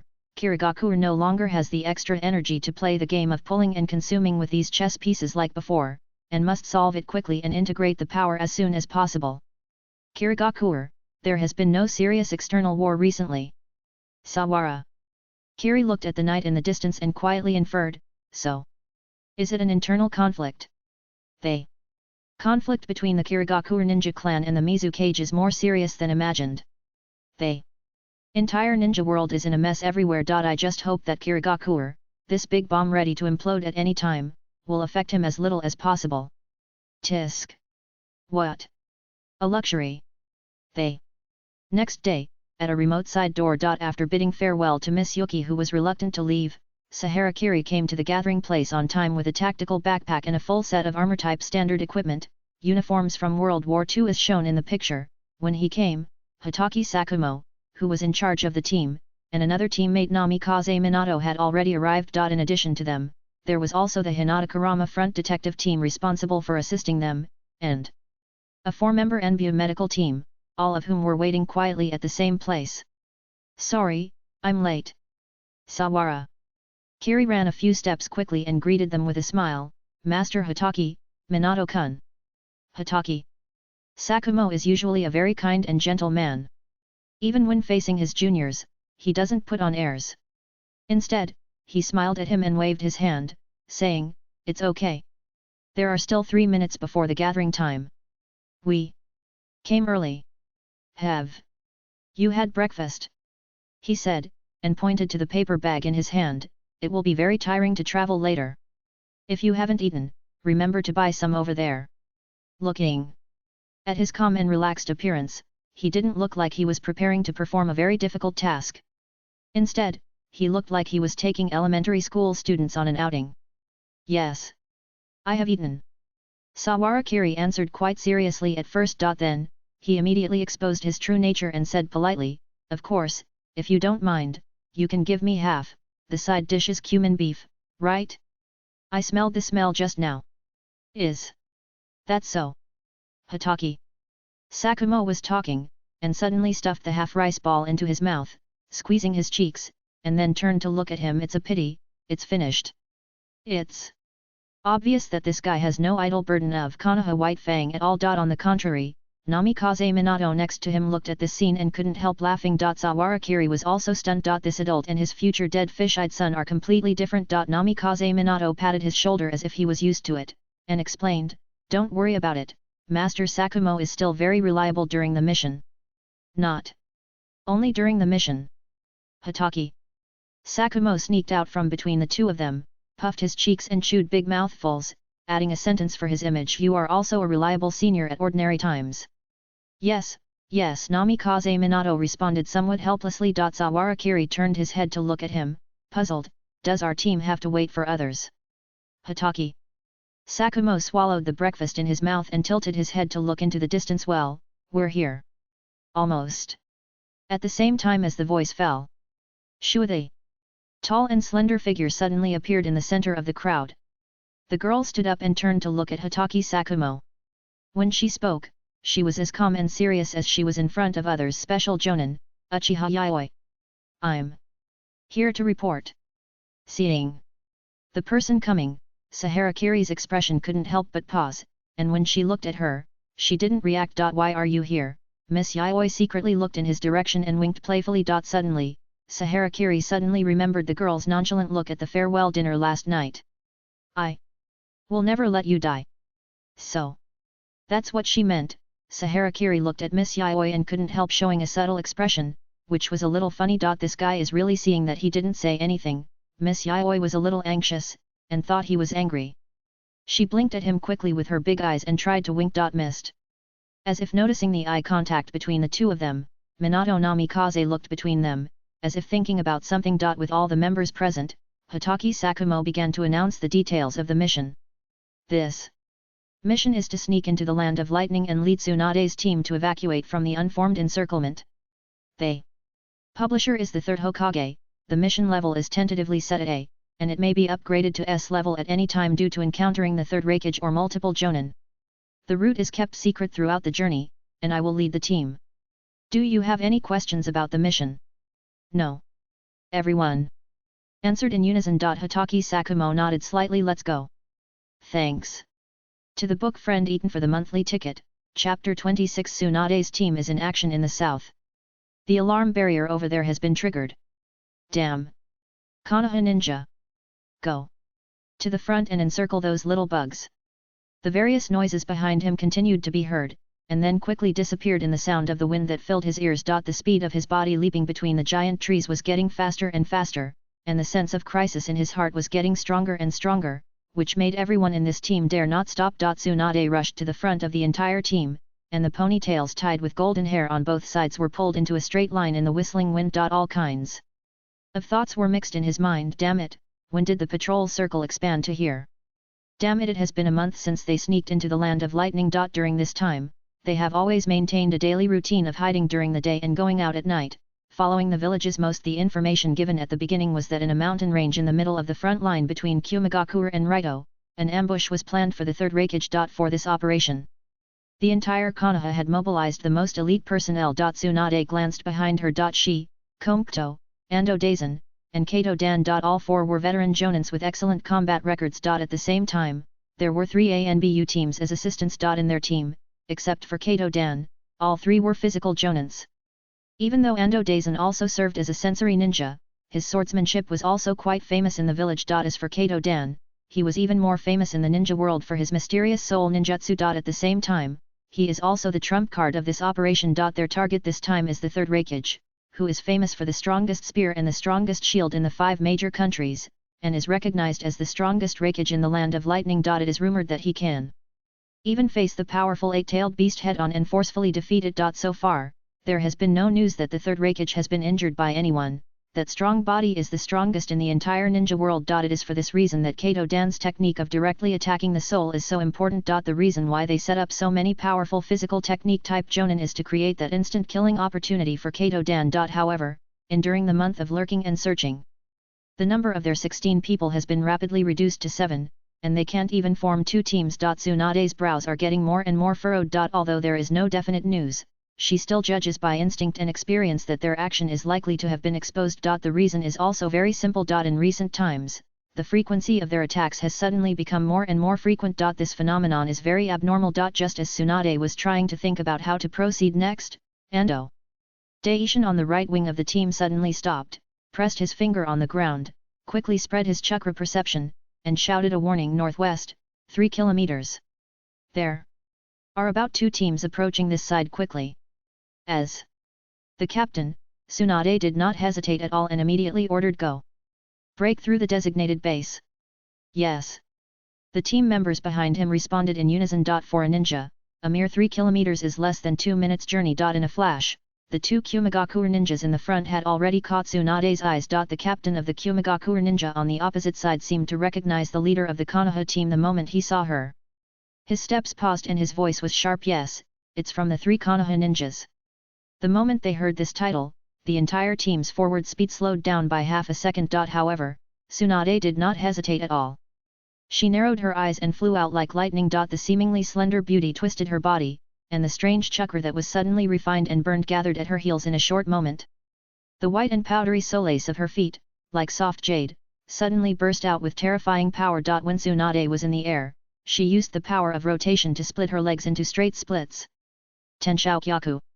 Inertia, flexibility, and high speed. The 3 reacted violently at this moment, and finally formed a violent blow that shattered the ground within a radius of 30 meters. Boom! Soil, rocks, trees, and human figures. Countless things were blown into the air by this recoil. The few Kirigakure ninjas who were standing on the tree trunks and rushing forward just now seemed to be standing on a soft trampoline the next second, and they lost the gravity restriction uncontrollably. It was just this short pause. Bokimkuto and Ando Daisen, who were following behind, immediately increased their speed to the highest level, and the small swords on their waists bloomed like arcs of light. Suddenly, several blood flowers bloomed in the air. Perfect coordination. It was just a brief encounter. 2 standard patrol teams led by Chunin died in the depths of this nameless forest. The last Anbu even had time to simply decorate the battlefield with earth escape to prevent the enemy from seeing too much information. Tsunade and her group had no reaction to this. and their escape speed was half a minute faster. Tsunade is not the famous big fat sheep of Konoha in the future. She is a young medical saint who can fight against the famous old predecessor Cho of Sand Village with poison and win the battle. She is also the direct disciple of the ninja hero Sarutobi Hiruzen, one of the 3 top young ninjas of Konoha who can survive the hands of the demigod Hanzo, and the head of the Konoha Senju clan. She is in her prime, famous at a young age, and has a bright future. Even the ninjas from the enemy village dare not treat her lightly when they meet her on the battlefield. However, no one in this era knows. Tsunade, who seems to be surrounded by countless halos, honors, and reputations, is actually not as resistant to pressure as everyone imagines. This whole month of lurking, the rapid reduction of the team, the powerful opponents to be faced, and the life of her lover who is also in the team. The various pressures superimposed on each other have made her nerves tense to the limit. After arriving at a predetermined underground base dug by the spies of the Land of Lightning, they confirmed that the traces around had been cleared and there were no traces of enemies within a few kilometers. Tsunade simply set up a warning barrier outside the base, and then returned to the underground and lit a ray of fire in this dark environment. This small bonfire, with the smoke exhaust stove, led the dust to another predetermined point, emitting warm light. Mokyum Gongdeo quickly made a few pottery jars with earth escape ninjutsu and distributed them to the team members. Kato Dan and an Enbu had already started to deal with the food they caught on the road, and Endo went out with 2 other Enbu to be on guard. Everyone was busy with their own things and relaxed their bodies. Since the last round of pursuit, they have been running for 3 days and 3 nights. After such a long time without rest, even if most of them were senior ninjas, they were about to collapse. Only Tsunade sat alone in front of the bonfire, wondering what she was thinking. Tsuna, drink some water first. As she was thinking, she saw a pottery jar being handed over from the other side. Tsunade raised her head and saw Kato Dan handing the pottery jar that was emitting hot water to her, with a smile as sunny and gentle as usual. Well, thank you. She took the pottery jar, took a sip slowly, and smiled at him reluctantly. Perhaps because she grew up with Jiraiya, the old pervert who made people worry about her, a gentle and considerate man like Kato Dan, who was basically insulated from astringency and completely opposite to Jiraiya, was particularly favored by her and made her feel completely at ease. But this lack of initiative can sometimes make people feel helpless. For example, the two have been dating for almost 3 months, and they progress has just reached the level of holding hands, giving each other tokens of love, and kissing the forehead for a long time like a child. Or, in a situation like this where a slight mistake could lead to a life or death crisis, Tsunade had no way to rely on Kato Dan to help her make a decision. As the captain, she had to bear the heavy pressure. The darkness in the underground cave spread silently. Everyone was resting quietly. Tsunade lowered her eyes slightly and looked at the fire in the center of the cave. The firewood made a crackling sound while burning. I don't know how long it took. Until Ando Daisen, who was in charge of the alert, came back to take over from the Anbu. Tsunade suddenly raised her head and said to everyone, I have an opinion. The rest of the team turned to look at her. Tsunade took a deep breath and said firmly, we give up this mission. The long-term fatigue made it take a second or two for everyone to understand Tsunade's words, and they all straightened up from the rock wall. Tsunade-sama. Kyum. Koto spoke subconsciously, his face full of confusion. Tsunade patiently explained, based on the targeted search of us by the Kirigakure patrol force in the past 3 days, I can basically make a judgment that the Kirigakure should have obtained the basic information of our team's mission, and it is even very likely that they have learned the composition of our team. I judge that under this situation, it is basically impossible to assassinate the third Raikage. In order to preserve the vitality of the team, I can't take you to take risks. As the direct leader, I will take full responsibility for this decision. Her tone was very firm. This judgment is actually correct. After the targeted blockade in the past few days, Kaimon Koto and others also vaguely realized this. After all, they are old-fashioned ninjas who have performed countless missions, not rookies. However, it is still the Second Ninja World War. The Warring States period has not been long past, and as the iron rules of ninjas, there are still many that are still firmly engraved in the hearts of ninjas of this era. In the world of ninjas, people who don't follow the rules are trash. This sentence, which almost forced Kakashi to his death at a certain time, is still an iron rule that is almost an unspoken rule in the ninja world today, and a rule that is implemented in the lives of ninjas. Give up everything. Those who are responsible for the mission, regardless of their identity and strength, will be criticized and cursed by many people. In this S-level mission that is almost like a national war, the responsibilities that need to be taken are needless to say. When Tsunade made this judgment, it basically meant the end of her political career in Konoha. If she was not the current head of the Senju clan, the granddaughter of the first Hokage, the granddaughter of the second Hokage, and the disciple of the third Hokage. I don't agree. Ando Daishin said coldly, the village is now under great pressure from the two fronts of Fudo and Tokigakure, and the Cloud Village may launch a surprise attack on both fronts at any time. The son of the third generation Raikage has not grown up yet, and there is no candidate in the village who is qualified to succeed the fourth generation Raikage. Killing him now will have a great chance of stopping the war. Even if we all die, it will be worth it. Although he is a ninja, his father was an immigrant from the Iron Country in his early years. He also has a standard samurai character and does not leave any room for retreat for what he has determined. Obstinate and stubborn. Tsunade was still patient, but her voice was gradually getting angry. The question is, can we kill him? The current third Raikage must have been alert. Even if he goes to the battlefield, he must bring a lot of guards. What about us? After a whole month of traveling, only 7 people are left dead. Could it be? Halfway through her words, she suddenly stopped and did not continue. Do we have to use all our lives to gamble the tiny probability of the third Raikage's death? Tsunade lowered her head slightly, pursed her lips tightly, and held the second half of the sentence in her mouth. Because she knew that whether it was Bokumokuto or Endo Daisen, their answers must be the same. Yes. This is their awareness as a ninja. Before they set out, they had already prepared to never return, right? Even Tsunade herself, wasn't it the same? Since graduating from the ninja school at the age of 6 and going to the battlefield, Tsunade has been more than a veteran. She has always been at the forefront of the battlefield with her companions. When has she ever been afraid of death? But just thinking that Dan might die in action, her mind almost can't stop the lifeless eyes looking at the sky when Rope Tree died. A wave of pain in her heart. Tsunade subconsciously raised her head and looked in the direction of Kato Dan, who kept silent all the time.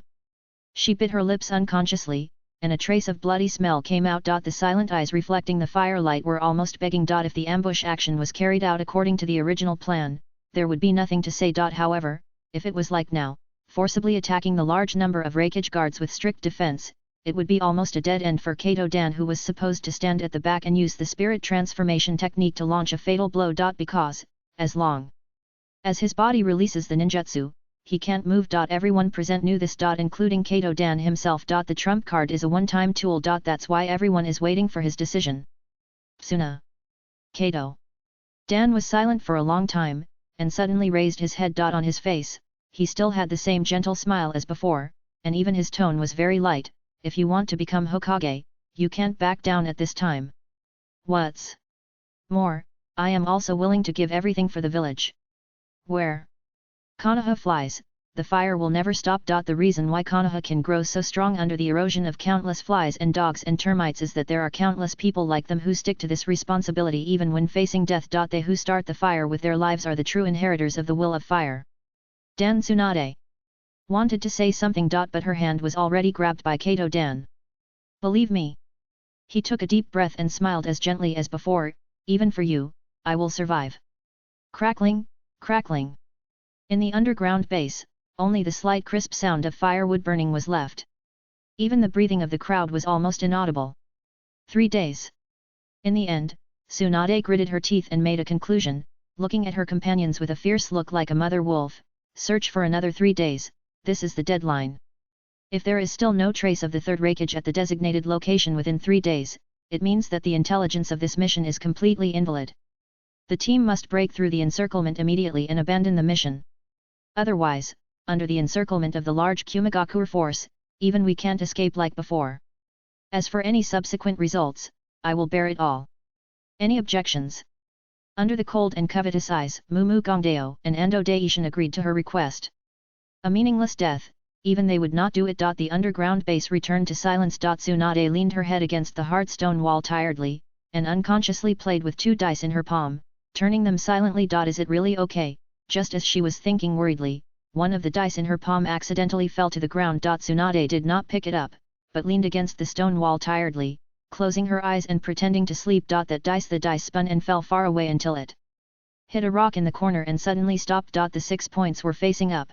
There are not many good-looking pictures of Tsunade in the original animation, but there are many worth appreciating in games, P-stations and various fan works, but Yukiko is too big to be posted, This chapter is nearly 5k words, so I won't break it up for the sake of continuity. Chapter 27 The Third Raikage, 2 in 1, 1 day, 2 days, 3 days. As the agreed breakout time got closer and closer, the number of the Kirigakure team lingering around was decreasing. It seemed that they turned to another place to search because they did not find any trace of them. The members of the entire Konoha team began to become anxious and radical, and even doubled the original search circle at the suggestion of Mumu Gongdeo. But even so, they could not find any trace of the Third Raikage. All signs indicate that there are major problems with their intelligence. There is a high probability that the action plan has been exposed. The Third Raikage is likely to have reached the front line from other routes. Their mission may have failed. Until the afternoon of the third day, when the sun turned from the dazzling noon to dim, everyone realized this. Only Tsunade breathed a sigh of relief. Grandfather, great-uncle, grandmother, elders of the Senju clan, father, mother, and rope tree. There are too many people who died on the battlefield. There are always people around her who suddenly disappear forever at a certain moment. Such a long pain lurks silently in the deepest part of the heart on weekdays, seemingly without a trace. But at the critical moment, it will suddenly burst out, turning into heavy pressure, heavy on the heart. However, it is finally over. Now, who else has other opinions? When they returned to the base again, looking at the people who were still unwilling to give up, Tsunade took a deep breath and looked at the other comrades in the team seriously. Everyone was silent. Even the most stubborn Ando Daisen actually understood that this mission had completely failed. In that case, let's follow the original plan, rest for a night, and start to break through the gap in the previously discovered Kirigakure encirclement at dawn tomorrow. Tsunade saw that they were silent, so she gave the order decisively. Yes. Based on their explorations over the past few days, they have already explored the patrol circle of the surrounding Kirigakure troops. The war of ninjas is different from that of ordinary people. They don't need to find a big road to facilitate the passage of large-scale troops, nor do they need to carry a large amount of logistical military supplies. It is very difficult to block their actions through key nodes. Therefore, almost all ninja villages marched in squads as basic units, with a large number of people scattered over a long range, and monitored and reported each part through sensing ninjas, which eventually presented a wave-like defense mode that was loose and casual, but could gather manpower with extremely high flexibility. However, this wave-like defense was naturally not worth mentioning for the elite squad composed of Tsunade and others. During these 3 days, they had found several gaps that were enough to pass quickly. Just as he was speaking, Kato Dan suddenly frowned and spoke. He looked at the military map in front of everyone, with a thoughtful look, and said puzzledly, "Our actions in the past few days have been so obvious that it is enough for the Cloud Hidden Village to find out our approximate range of activities. Why, until now, there are no people with enough weight to round up." This unreasonable behavior made him feel uneasy. In fact, Kato Dan is not the only one who is worried about this. However, the current Cloud Hidden Village is also in the midst of a war. There are so many unexpected situations that may occur on the battlefield, no one can predict. Maybe the Raikage has been surrounded by 10,000 Iwagakure ninjas and died in the battle. Don't worry so much, Kato. After confirming that he was going to give up the mission, Mumu Gongdeo's tone was obviously a little more relaxed than before, and he said casually, "Maybe Iwagakure and Kirigakure have already started fighting, and the Raikage and Tsuchikage are fighting so hard that they can't take care of us at all." Even Ando Daishin was not as resolute as before at this moment. A whole month, plus the last 3 days of waiting and searching, was enough to wear out his last bit of patience. He picked up the ceramic bowl, sipped the hot water in it, and said in a hoarse voice, "We can't communicate with the village for intelligence now. It is possible that many unknown things have happened on the front line. After all, it's been a month. In a national war, a month is enough to change the strategic situation of an entire region." That's true. Hearing his teammates say this, Kato Dan couldn't help but feel relieved. Maybe his worries were unnecessary. At the moment of making the decision, the entire narrow and warm underground base seemed to have been lifted from a heavy cloud, and everyone felt relieved from the inside out. However, no one could say more. After returning to the village, they still had to face other severe situations. Wah! La la! Suddenly, a dull thunder sounded outside, followed by a drizzle of rain. The low air pressure carried water vapor, adding a subtle sense of moisture to the air, and a slight coolness when breathing. However, the changes in the natural environment did not enough to affect the mood of the ninja. During the long war, everyone had been mentally exhausted by the heavy task pressure and high-intensity physical labor. Even with the sound of rain, they could easily immerse themselves in a shallow state of rest. Just when the four of them leaned against the stone wall and closed their eyes to rest. Pop! The warning rune placed in the middle of the four people suddenly exploded. In an instant, everyone opened their eyes almost synchronously, launched and stood up suddenly. Swish! A red flare exploded in the sky covered by dark clouds in the distance. That was the secondary confirmation signal sent by the Dark Force members in charge of vigilance. Enemy attack. Tsunade immediately turned her head and ordered Ando. Long before the captain gave the order, Ando Daisen, who was responsible for perception, had already bent down and pressed his hands on the ground, sensing that the chakra was spreading in all directions like ripples, and then reflected back into his mind. However, the harder Endo tried to sense, the more solemn his expression became. 4.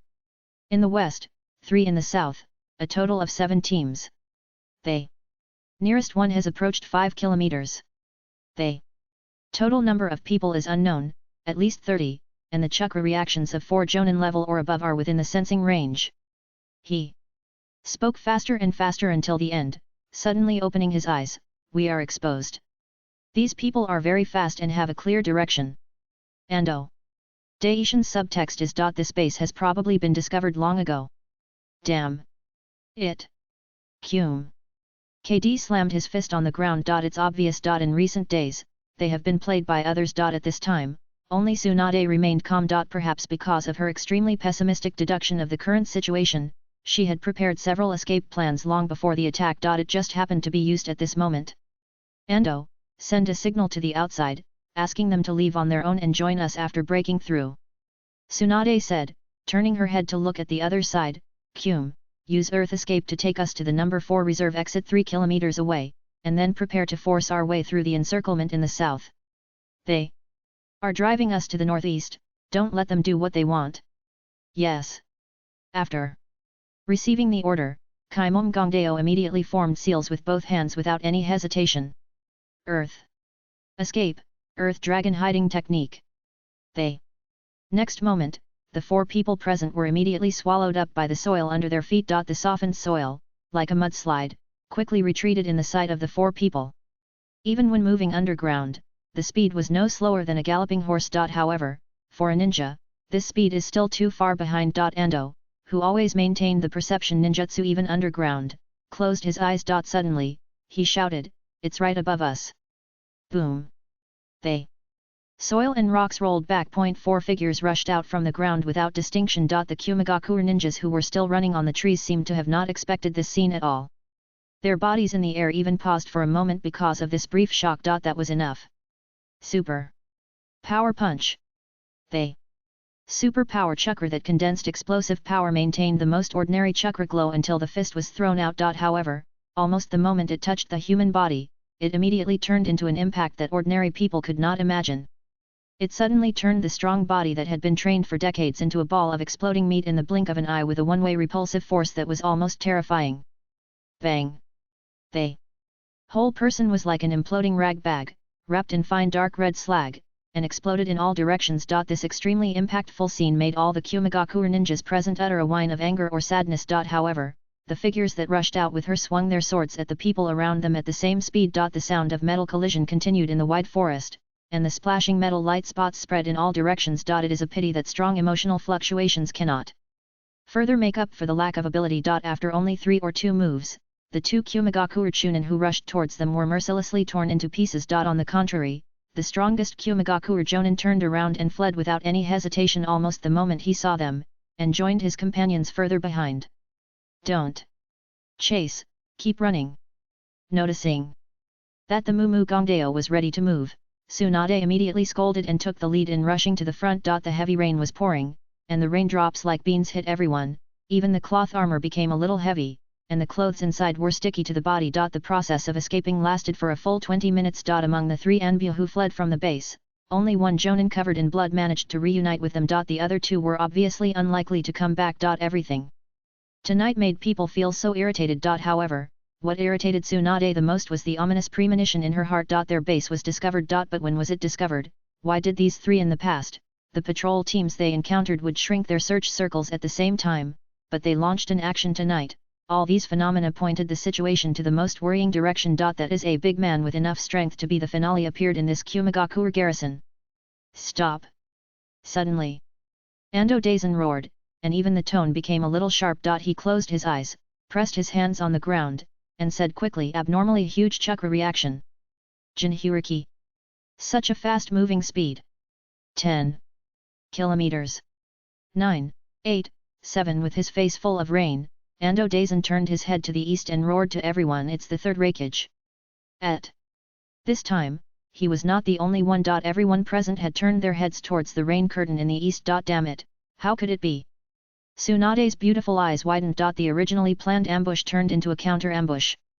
Although the enemy still only had one target, all the preparations, plans, and advantages were shattered. The situation was extremely unfavorable. In the distance, even the torrential rain could not stop the continuous sound of huge trees collapsing from afar. The extremely high speed and inhuman physical strength made the third Raikage look like a tailed beast, rushing in a sharp straight line on this uneven terrain. What came to their faces was the man's unbridled momentum like a peerless beast. The rough voice suddenly sounded from a very far distance. Thunder! Escape! Almost at the moment when this violent voice broke through the heavy curtains and broke into their ears. Disperse! Tsunade's voice was extremely urgent. But the next second, a figure wrapped in heavy lightning suddenly appeared in their eyes at a speed that was almost like teleportation. Raito Ninja encounters Sudato Arai sword. At that moment, the people who were still in a daze only had time to react instinctively to avoid the attack under Tsunade's command. During this process, the unlucky Anbu on the easternmost side of the entire team had just had time to turn sideways, and the center of his vision was completely engulfed by the dazzling thunder. Shhh! They ninja shoes rubbed against the ground after the rain, making a harsh evasive sound like hot melt glue meeting water, and the tip of the nose could even smell a clear rubber odor. 2 deep marks were plowed on the ground under his feet. The flying head, the broken end was charred. Plop! The headless body fell to the ground. It was just a face-to-face encounter. The Anbu Jonin with considerable background was killed instantly by the enemy. There was no time to react at all. The heavy, tall, hairy man stood there. His body over 2 meters tall was as strong as a brown bear, but his speed was incredibly fast. His cold eyes pierced through the rain like a knife, sweeping over the little bugs in Konoha, and a disdainful smile slowly appeared at the corner of his mouth. The huge sense of oppression, which was stronger than the tailed beasts, enveloped everyone's heart in an instant, making people suffocate. Are you the only ones seeing this scene? Tsunade didn't have any extra time to think about it. While charging forward, she turned over the trump card hidden under the forehead protector Yin Seal Release. Suddenly, complex patterns quickly extended from the center of the eyebrows to the whole body. Ando Daisen was even more decisive. As early as the moment the third Raikage appeared in his sight, he immediately took out a seal scroll from the ninja tool bag, held it in his mouth, ready to bite it open at any time, holding the knife with both hands. On the seal of the scroll, the words Inner Bagua Seal were written. Earth. Escape. Earthquake Core. At the same time, Mokumo's eyes were already full of bloodshot, and the life energy and spiritual energy in his body were refined into chakra to the maximum extent, in order to maximize the range of this technique in an instant. Such a huge consumption was only to create a complex terrain with a large enough range to block the speed of this man. But too slow. Just at the moment when the terrain began to change, the lightning wrapped around the surface of the third Raikage's body burst out again, and the whole person rushed forward at a faster speed. The ground of dozens of meters around his feet sank like a collapse, but the whole person was flying at a speed, stepping on the collapsed rocks and sweeping across the air. That extreme speed can even leave a blurred afterimage like a line in the field of vision. The target is directly at Tsunade. The man's extremely violent shout broke through the rain curtain. Hell thrust, 4 penetrations. This chapter is 4K3, and the number of words is not less. Similar battle chapters will not be developed separately, as they look incoherent. Thanks to the monthly ticket of book friend 20210725173827439. Chapter 28 Flares. Boom boom boom. In the distant sky, there were bursts of dull thunder and rain, and the low air pressure was swirling. The Hyuga ninja wearing a special raincoat kept his Byakugan open, standing on the treetop, silently looking to one side. Within a few kilometers, everything came into view. Occasionally, several flashes of chakra light and shadow could be seen at the edge of the field of vision. That was the trace of the cloud-hidden patrol. It was not their target. This large-scale observation was carried out intermittently for about half an hour, but they still did not find the team they needed to pick up. When the chakra in his body was nearly half consumed, he finally stopped. Go down to investigate. First, he exchanged slogans with the sentry in the dark, and then walked into the bear cave as a resting place in the heavy rain. This cave is quite deep, with twists and turns. After walking more than 10 meters inside, he saw a faint fire in the depths. I don't know if it was because of the light, but Hyuga Masakazu couldn't help but relax a little. He put away the wet raincoat in his hand, hung it on the natural stone hook at the corner, and greeted the man next to the fire. "Lord Sakumo." "Hotake." Sakumo, who was sitting next to the fire, raised his head and looked at him. Hyuga Masakazu closed his eyes and shook his head. "We have searched everywhere around here. If not all the members were killed, then the position was moved." "Have you found traces of large-scale battles?" Hotake Sakumo asked more. "No. That's good news." Hotake Sakumo said calmly, "For a ninja of Tsunade's level, even if he dies, there will be some traces left. Shoichi, you go and rest first. Let Shin take your shift in 4 hours." "Yes." When Hyuga Shoichi turned around and sat down by the fire on the other side, Hotake Sakumo's serious face just now suddenly collapsed. Where did you go?" "Tsunade." Seeing this scene, Sawarakiri and Namikaze Minato couldn't help but smile at each other. Having known this unremarkable Sakumo for a long time, it was a bit uncomfortable to see him suddenly become serious. However, the current situation is indeed urgent. It has been 3 days since they crossed the border between the Fire and Thunder countries and sneaked into the Thunder country. As early as yesterday evening, they found the original ambush site of Tsunade's team. However, there was not even a ghost around. Finally, it was the searchability of the Hyuga team that found traces of large-scale escape and pursuit in the pouring rain, but the traces had been there for at least 2 days. Combining the traces with the existing intelligence, it is very likely that the Tsunade team also noticed the intelligence leak during the mission and began to move very early, but they still did not give up the mission. While concealing their own strength, they insisted on staying nearby and waiting for the opportunity to assassinate. For the arrogant third Raikage, this idea is actually quite feasible. A man with both the strongest spear and the strongest shield will not change his path of action because of a few small insects blocking the road. However, for the Sakumo team that came to pick up the Tsunade team, this is a big problem. They have no way of judging whether the Tsunade team has given up the mission and escaped during the maneuver, or is advancing deeper into the land of lightning with a larger scope. In addition, due to the full-speed march in the past few days, the members of Sakumo's team were already exhausted. This was the first time they had lit a bonfire in the 3 days since invading the border of the land of lightning. Just looking at the expression on Sawarakiri's face when she held the bowl of warm canned food, you can see how much they missed the taste of civilization. Seeing his happy look, Uchiha Yayoi, who was sitting next to him, lowered her voice and held her small kin. "Do you want to eat more?" "I'm full." "No need."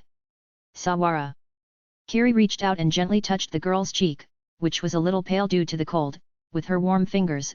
"Come closer, the temperature is a bit fast." As he said, he spread out the blanket wrapped around him and wrapped another layer of blanket on Yayoi. Miss Yayoi's cheeks flushed a little. She felt that this action seemed a little too intimate in front of everyone. She glanced around quietly. Seeing that no one was looking at them, she carefully rubbed against his side and gently pressed against him.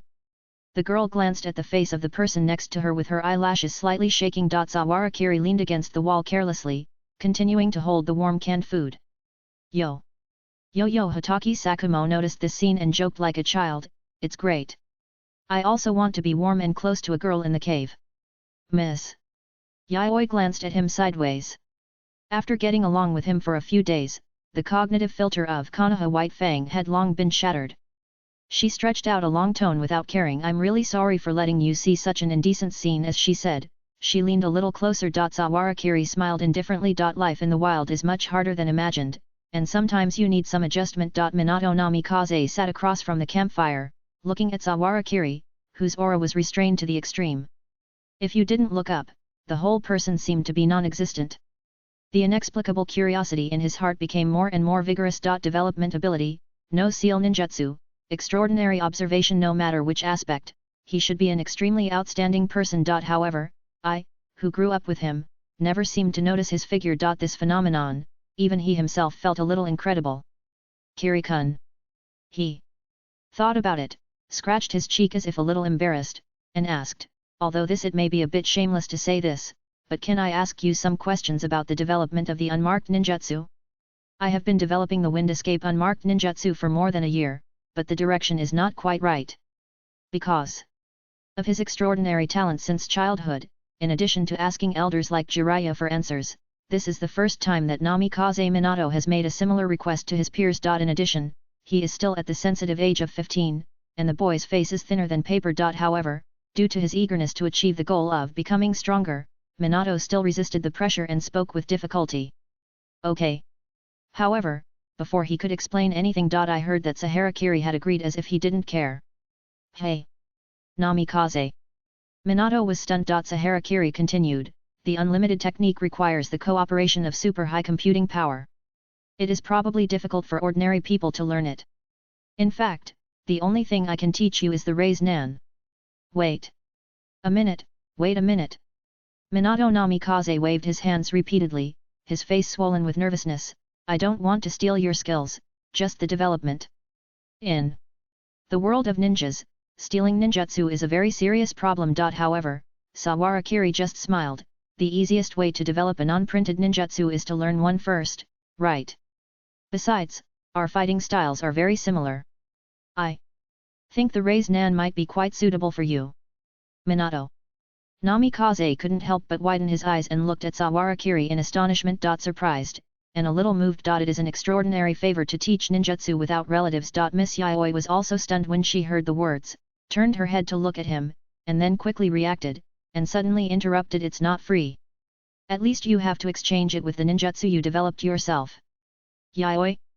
Sawarakiri turned his head subconsciously. He didn't think that Minato would be unable to create the Raise Nan again because of him. It would be more valuable to use it as a favor earlier. Then, Uchiha Yayoi winked in the direction of the other two bonfires. Sawarakiri looked over with her peripheral vision and saw that many people were quietly looking in their direction. They obviously noticed their conversation just now and understood what she meant. Of course. Namikaze. Minato immediately agreed, and his eyes were shining when he looked at Sawarakiri. What about me? Hatake. Sakumo also joined the conversation of the young people and pointed at himself. Can I learn it too? Miss Yayoi was still holding a grudge and snorted like a stingy person. You have to exchange it with the White Fang sword technique, and you have to get the complete version. Hey! Hatake Sakumo's face fell immediately. Is she already a housekeeper before getting married? Women who are too strict are not liked by others. When Yayoi heard the first half of the sentence, her face first blushed, and then immediately darkened, and she said unhappily, an old man like Lord Sakumo who is not serious will never find a wife in his life. He. However, Hatake Sakumo was smiling, with a stinky sense of happiness on his face. Senior, but even my son is already 3 years old. Hey? Everyone couldn't help but stretch out their voices and looked at him in amazement. Just in this brief pause, the Anbu ninja lurking outside on guard suddenly rushed into the cave and said quickly, Lord Sakumo. North, red flare. Instantly, everyone's relaxed expressions turned into solemnity. Please vote. Chapter 29. What are you fighting for? Hell. Thrust, four-handed penetration. They. Dazzling lightning penetrated the rain curtain and swept across dozens of meters in an instant. However, just before he was about to pierce Tsunade, a sudden burst of smoke engulfed the third Raikage. With a bang, he felt that his body was completely drilled into a special gelatinous and sticky substance, and the lightning chakra wrapped around his body was constantly eroded by some extremely corrosive body fluids. What appeared in front of everyone was a giant blue and white slug with a height of more than 30 meters, almost completely covering the entire forest clearing. Tsunade, whose whole body was covered with yin seals, crouched on top of it and shouted, Live slug! Please! Seal this guy as much as possible. The voice that came out of the mouth of the incredibly huge and terrifying monster under her was a female voice that was particularly gentle and magnetic, with a little helplessness in the tone. Tsunade-sama, I may not be able to trap him for long. Bang! As soon as the voice fell, the figure wrapped in lightning suddenly emerged from the other side of its body. The acidic chakra was still attached to the surface of the lightning armor, wrapped in a large amount of rising acid mist, and made a subtle sizzling sound. However, this small problem did not hinder the speed of the third Raikage at all. The only thing to be thankful for was that the large-scale earth escape of the Bokumokd had been completed. Almost just after drilling out of the body of the living slug, the third Raikage's figure had already fallen into a pit of dozens of meters that looked like an abyss. Smashed out there was a muffled sound of boom. Damn it! Tsunade didn't have time to say more. She stepped directly on the surface of the living slug's body and ran towards the direction of the third Raikage at a high speed. However, there was a figure that was several points faster than her. Swoosh! Ando Daisen, holding a scroll in his mouth, ran towards the stone wall at an extremely fast speed, and drew out the two swords at his waist at the same time. Few people know that his speed is the fastest in the entire Tsunade team. Konoha style Ryanu. The illusion created by the sword light came into view, but the third Raikage, who had just landed on the ground, just smiled disdainfully. The surface of the wild long hair only flashed with a crackling lightning, which completely broke the illusion cast by sight. Immediately afterwards, he rushed forward like a ferocious beast again. Bang! The gravel under his feet splashed. However, Ando Daisen only narrowed his eyes slightly, dodged to the side, and swung his sword by inertia. A violent crackling sound of lightning burning the air passed by his ears, and the dark and thick arm almost brushed against his cheek, bringing a slight stinging feeling. The wind whistled, and the two swords slashed at the opponent's chest without any order, and the body brushed by inertia. Squeak! The blade wrapped with wind escaped chakra cut through the flesh, but only a sound like metal collision sounded, and two sparks mixed with lightning quickly disappeared. Is it harder than imagined? Before he could think about it, the other arm swung horizontally, and it fell from top to bottom like a giant axe. Bang! The moment he dodged, it suddenly fell to the ground, splitting a mark several meters long. Very good speed. The third Raikage's praise was too heavy to bear, but it's not enough. Almost. At the moment the voice fell, the arms pressed on the ground had supported his majestic body, and the whole person spun like a windmill, and one kick swept Ando Daisen away, rolling and smashing more than 10 meters away. Tenshou! Kick! He completely grasped the opportunity, and at the moment before Tsunade landed, his body swept sideways. Boom! The extremely explosive attack power left a pit with a radius of more than 10 meters deep in the ground. What a great talent! The third Raikage looked at this scene and couldn't help but smile. Just relying on the ability to master the technique, can you restore a third of the ability of that adult back then? But it's a pity. Suddenly, the lightning armor around him, which was already wild and wanton, expanded several times more than the previous second under the sudden infusion of chakra, and his voice was stern. Even if that adult from the past was still alive, he might not dare to say that he could break my defense with just fists and feet. Little girl, who are you? As soon as he finished speaking, his speed suddenly increased to the extreme. The impact that broke out in a flash formed a dazzling stream of light in front of the two people, running straight towards Tsunade. Get out of the way! However, before Tsunade could take the attack head-on, she heard Ando Daisen's extremely solemn voice. Tsunade rolled towards the other end almost instinctively after being reminded. Puff! The next moment, she heard the muffled sound of a heavy object piercing her flesh. The thunderbolt hand, as hard as steel, pierced Ando Daisen's abdomen without error. Blood gushed out. However, this man who looked more like a samurai than a ninja showed a hideous smile on his face. Sizzle! The scroll in his mouth was suddenly bitten open. The third Raikage's heart jumped suddenly, and he subconsciously wanted to reach out and throw it away. Splash! The black water composed of all sealing techniques flew in all directions like raindrops, and his arms tightly grasped the third Raikage's wrist. Ando Daisen, with blood in his mouth, almost screamed everything, for Konoha. Tsunade looked at him in amazement, her eyes wide open. Ha! However, this fragile arm and body could not control the body of the third Raikage, which was more terrifying than the tailed beast. With just a tug and a tear, Ando Daisen, who had done everything for a chance, was torn apart like a piece of paper, and his broken limbs and arms were thrown away. Then, his figure flew back. Until the last moment, the man stared at him intently. But he could only see his figure leaping out like lightning. Buzz! Inside 4 seal. The pitch-black sphere swallowed up all the matter within a 10-meter range centered on Ando Daisen in an instant. In just a moment, the surroundings turned into a hole. Also in the blink of an eye, a person who once existed did not leave even a trace of fragments. Hey, the third Raikage looked at the hemispherical blank space on the ground with lingering fear. The sealing technique just now is not something that can be withstood by a solid chakra armor and a strong body. The ninjas of Konoha are really not to be underestimated. Asshole! However, before he could recover, Tsunade charged towards him desperately. Bang! They four palms clasped together. The strange power built by the huge amount of chakra accumulated by the technique and yin seal, and the strong talent that has gone through countless life and death training Zhuang confronted each other. Although the two had a terrifying difference in size, they were in a weird stalemate in this wrestling match. Squeak, squeak, the rising chakra even made the tiny gravel and dust under their feet float and rise. Kato Dan, who was crouching behind a tree trunk, watched this scene quietly within the range of perception, with his hands in a seal position and his eyes closed. He had waited so long for this moment. Spiritualization technique.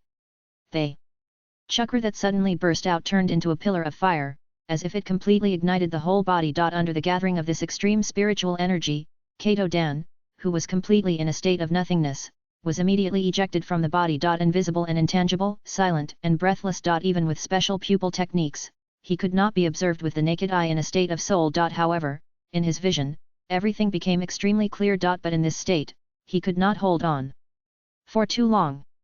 So, die. No. One can tell how fast the soul is. Even in Kato Dan's own perception, his soul penetrated the distance of more than 200 meters in just a moment and completely immersed in the majestic body of the third Raikage. Invasion, confusion, strangulation. Is the highest technique in the soul realm. The spiritual transformation technique has the ultimate power far exceeding the spiritual realm techniques such as the heart turn, and directly acts on the enemy's spirit. The body of the third Raikage suddenly stiffened. At the moment of feeling this detail, Tsunade's eyes suddenly lit up. Dan succeeded. However, this thought just popped up in her mind. Hey! They corner of the third Raikage's mouth slowly curled up. Zilla.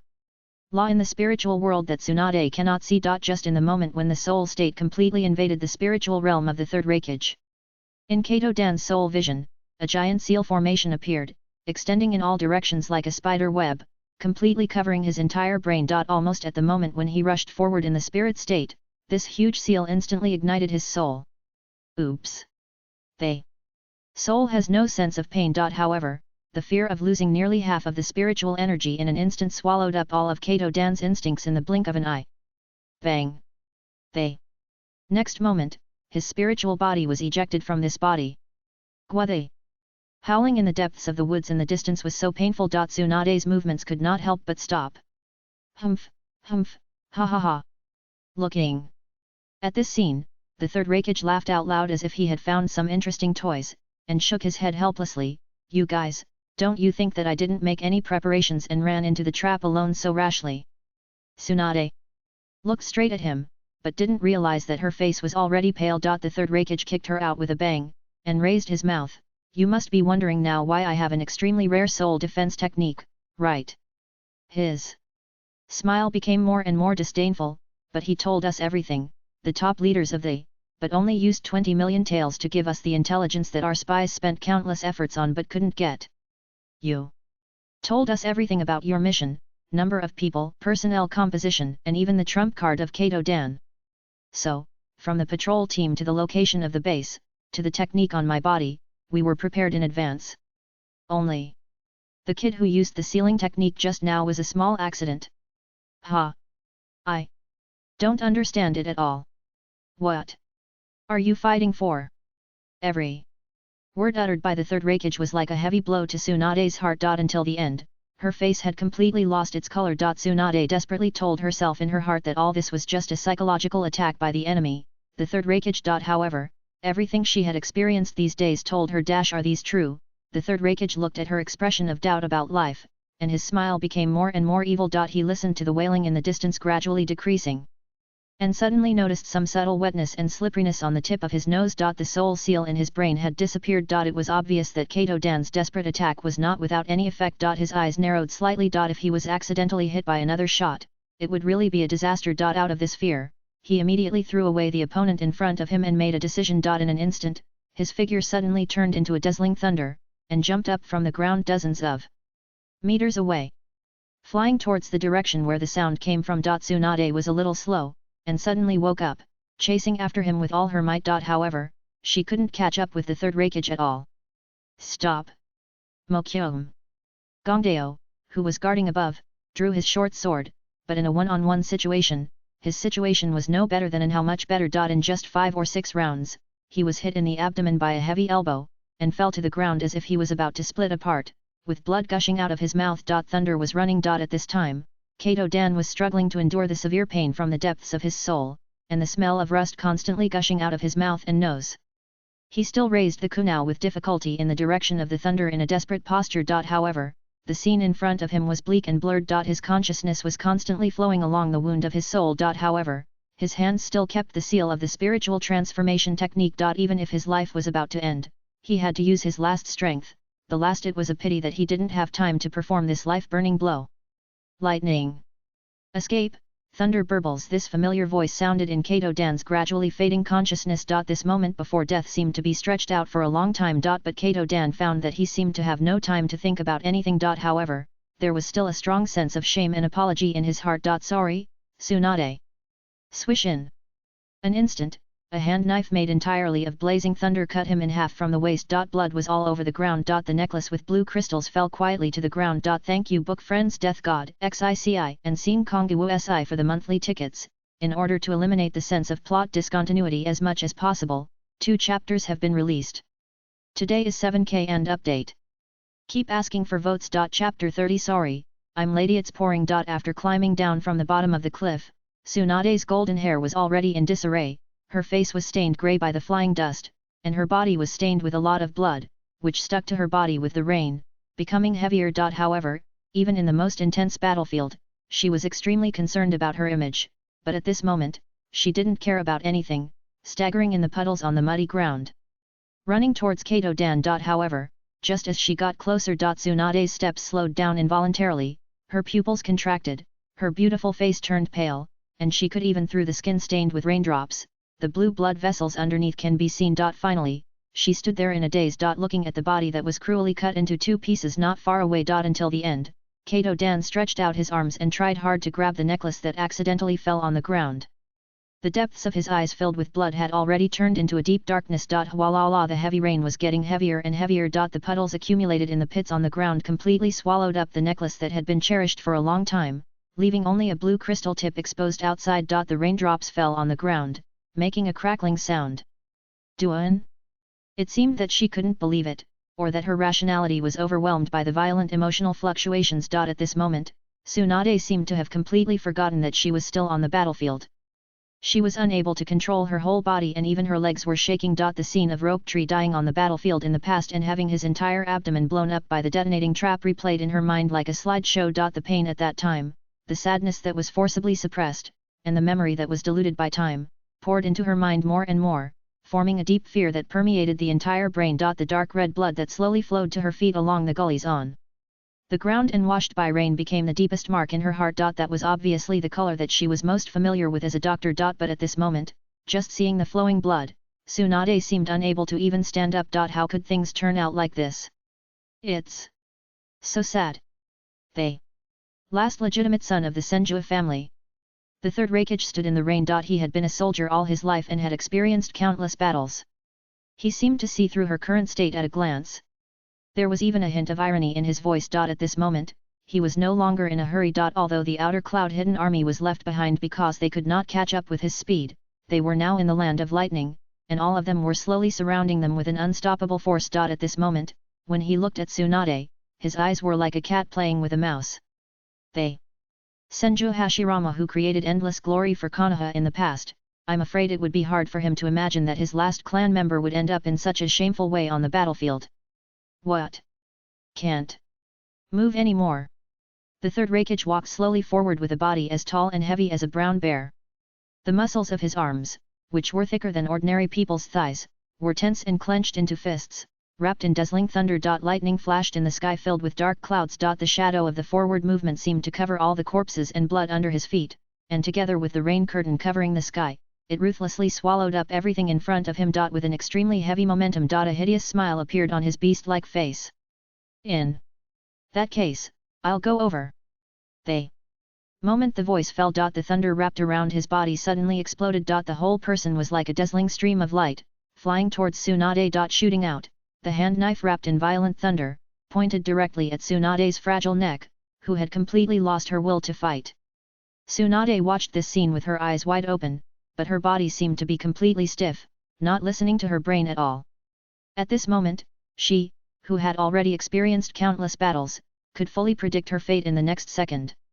Finally, is it over? Inexplicably, she didn't have much thought of struggling in her heart. This war and death, salvation and killing that seemed to have no end, no matter how hard she studied and improved her medical skills, she could not save the endless dead buried on the battlefield. She was really fed up, however. Almost at the same moment when the third Raikage started. Boom! Boom! I don't know how many meters away from here, a rapid roar like muffled thunder and sonic boom suddenly sounded. Before the violent air vibrations could spread to the battlefield where the two were, the scene of the collapse of a huge number of trees in the distance had already jumped into the third generation of Raikage's peripheral vision. The scene of the rampage was exactly the same as the way he appeared before. However, even if only through the speed of the rising dust and smoke, the third generation of Raikage also keenly noticed one thing. That figure was definitely faster and more reckless than him. Who is it?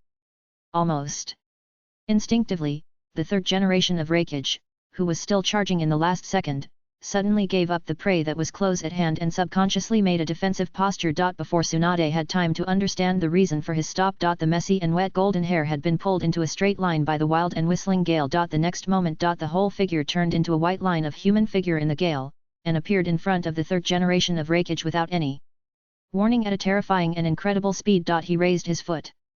Boom! A loud and clear sound. The surrounding air, soil, dust, scattered branches or stones, and everything else seemed to be pushed by the delayed, diffused force and airflow under this blow, forming a continuous and expanding spherical ripple towards the surroundings. The narrow space where the jade foot and the chest met broke into a circle of incandescent white sonic booms from large to small. Unlimited technique, full strength version, the roar and hurricane that blew up almost swept Tsunade, whose legs were weak, to the ground. Tsunade was completely dependent on her fighting instinct to crouch down, and barely stayed in place. However, the third Raikage who was just in front of her had disappeared. Swoosh! The sound that pierced the air was not heard until the next second, as if it was half a beat slower. With the corner of her eye, she looked in the direction of the sound, and saw that the third Raikage, who looked like a brown bear, had already flown straight out for more than 100 meters in that instant. Everything on the entire path was scattered by the extremely terrifying shock wave, turning into a straight gully. The gloomy and heavy rain curtain seemed to be split by a big axe. It penetrated to the end of the sky. Tsunade stared at this scene in amazement, and her expression seemed to be frozen at this moment. This scene, together with the appearance of the young man when he jumped up, was like a beam of light that broke through all the gloom in her heart, and was permanently imprinted in the deepest part of her memory. Swoosh! However, before she could react, she felt that her waist was suddenly hugged by the man, and her body became lighter. The whole person was picked up by the strange boy and flew to the shade of a tree nearby. When she raised her head, what came into her sight was the Konoha forehead protector. However, the face that was too young made her feel a little unfamiliar. Saharakiri held Tsunade horizontally under the tree roots, turned around and saw the scattered corpses and traces of battle under the rain curtain, and said in a slightly low voice, "Sorry. I'm late." Tsunade looked at him, and her brain seemed to be unable to react for a while. Her fingers subconsciously grabbed his sleeve. The rain was getting heavier and heavier, washing her grey cheeks from time to time, but she was still stunned and didn't speak. However, Saharakiri didn't continue to look at her, but looked further away. The thunder roared and illuminated the sky. The third generation Raikage, whose coat on the upper body was kicked and burst, walked out from the deepest part of the rain curtain. Step by step. Chapter 31. It's over. I was impulsive. Cough cough cough cough. Pa. After enduring a blow that could collapse mountains with his body, the third Raikage seemed fine. He coughed twice, spit out a mouthful of blood, and stood up again from the pit. If you must say there is a change. The third Raikage lowered his head and looked at his sunken lower ribs. Ha! With just one breath and one inhale, the extremely strong muscles and the body control force that was controlled to a subtle degree squeezed and propped up the deflated ribs. Although it has not healed, it will not affect high-speed combat in a short period of time. He raised his head and followed the giant gully he had just slid out of, and walked step by step towards Saharakiri and Tsunade in the heavy rain. That kick just now was really terrifying. Is this the legendary technique? No. They. Third Raikage said as he looked at the boy who was too young, only about 15 or 16 years old, and recalled the secret history of the Warring States ninja in the village. There is no red steam, not even blue steam, just this one strike has penetrated the strongest shield that I am proud of in my life. This is the first time I have encountered such a situation in my life. Even the Eight Tails couldn't do it in the past. Accompanied by the whispered words, the third Raikage wiped the blood from the corner of his mouth with his hand, and looked at Sawarakiri with more and more excitement. The flashing lightning on the surface of his body moved rapidly like a thin snake, quickly forming a larger and stronger lightning armor than the last time. How many years have I not been able to feel it? Just looking at him with the six eyes, Sawarakiri's sight seemed to be burned by the incredibly huge chakra.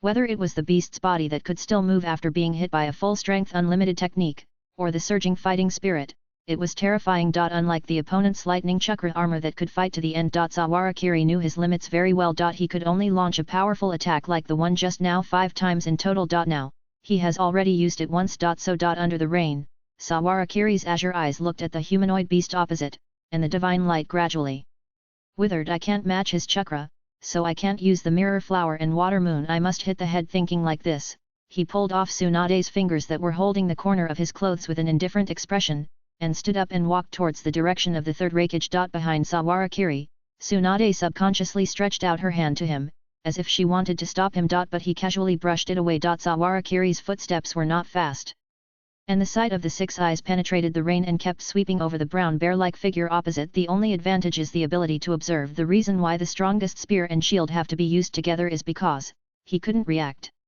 Almost at the moment he figured this out, Saharakiri's footsteps in the rain gradually quickened. From walking to jogging, then spreading his legs, his body close to the ground. Suddenly turned into a straight line. Go straight to the opposite side. Watching this scene, the third Raikage felt that the long-lost blood in his heart began to boil, and the competitive spirit began to take the upper hand. His smile became more and more excited, and his fighting spirit was high. He suddenly raised his voice to him. Say, the stinky boy of Konoha. Let me see your limit. The moment the voice fell, his figure also turned into a flash of lightning and suddenly dissipated. Saharakiri's blue eyes suddenly widened. 6 eyes in the depths of his pupils as clear as the sky, everything within a 5-kilometer range was clearly visible. Rain curtain, dust, soil. And the huge amount of chakra flames burning towards him like flames. All can be seen. Thunder suddenly appeared. Almost at the moment when the third Raikage appeared in front of him, Saharakiri, who was charging forward, fell to the side as if by coincidence. Swish! The fist as big as a casserole was wrapped with lightning, and when it passed through the air, one could even smell the clear smell of ozone fish. However, it was completely empty. Boom! It fell hard on the ground, creating a huge hole. At the same time, Saharakiri, who was falling to the other side, suddenly supported himself behind him with his feet, and his body rose up like a spring, and suddenly took a step forward. The third Raikage's heart tightened suddenly. This young man only took a step, but it seemed that countless spaces were easily crossed by this step, and at the same time, with equal inertia and impact force, he suddenly swung his fist at him. With a bang, a sharp sonic boom sounded. The second strike. The third Raikage rolled and fell to the side, but the lightning armor on his body was not completely broken, only the shoulder was completely dissipated. Sawarakiri couldn't help but narrow his eyes slightly. In that moment just now, the opponent actually blocked the punch he swung with his strong shoulder with an extremely sensitive posture. Ha! Ha ha ha! So that's it.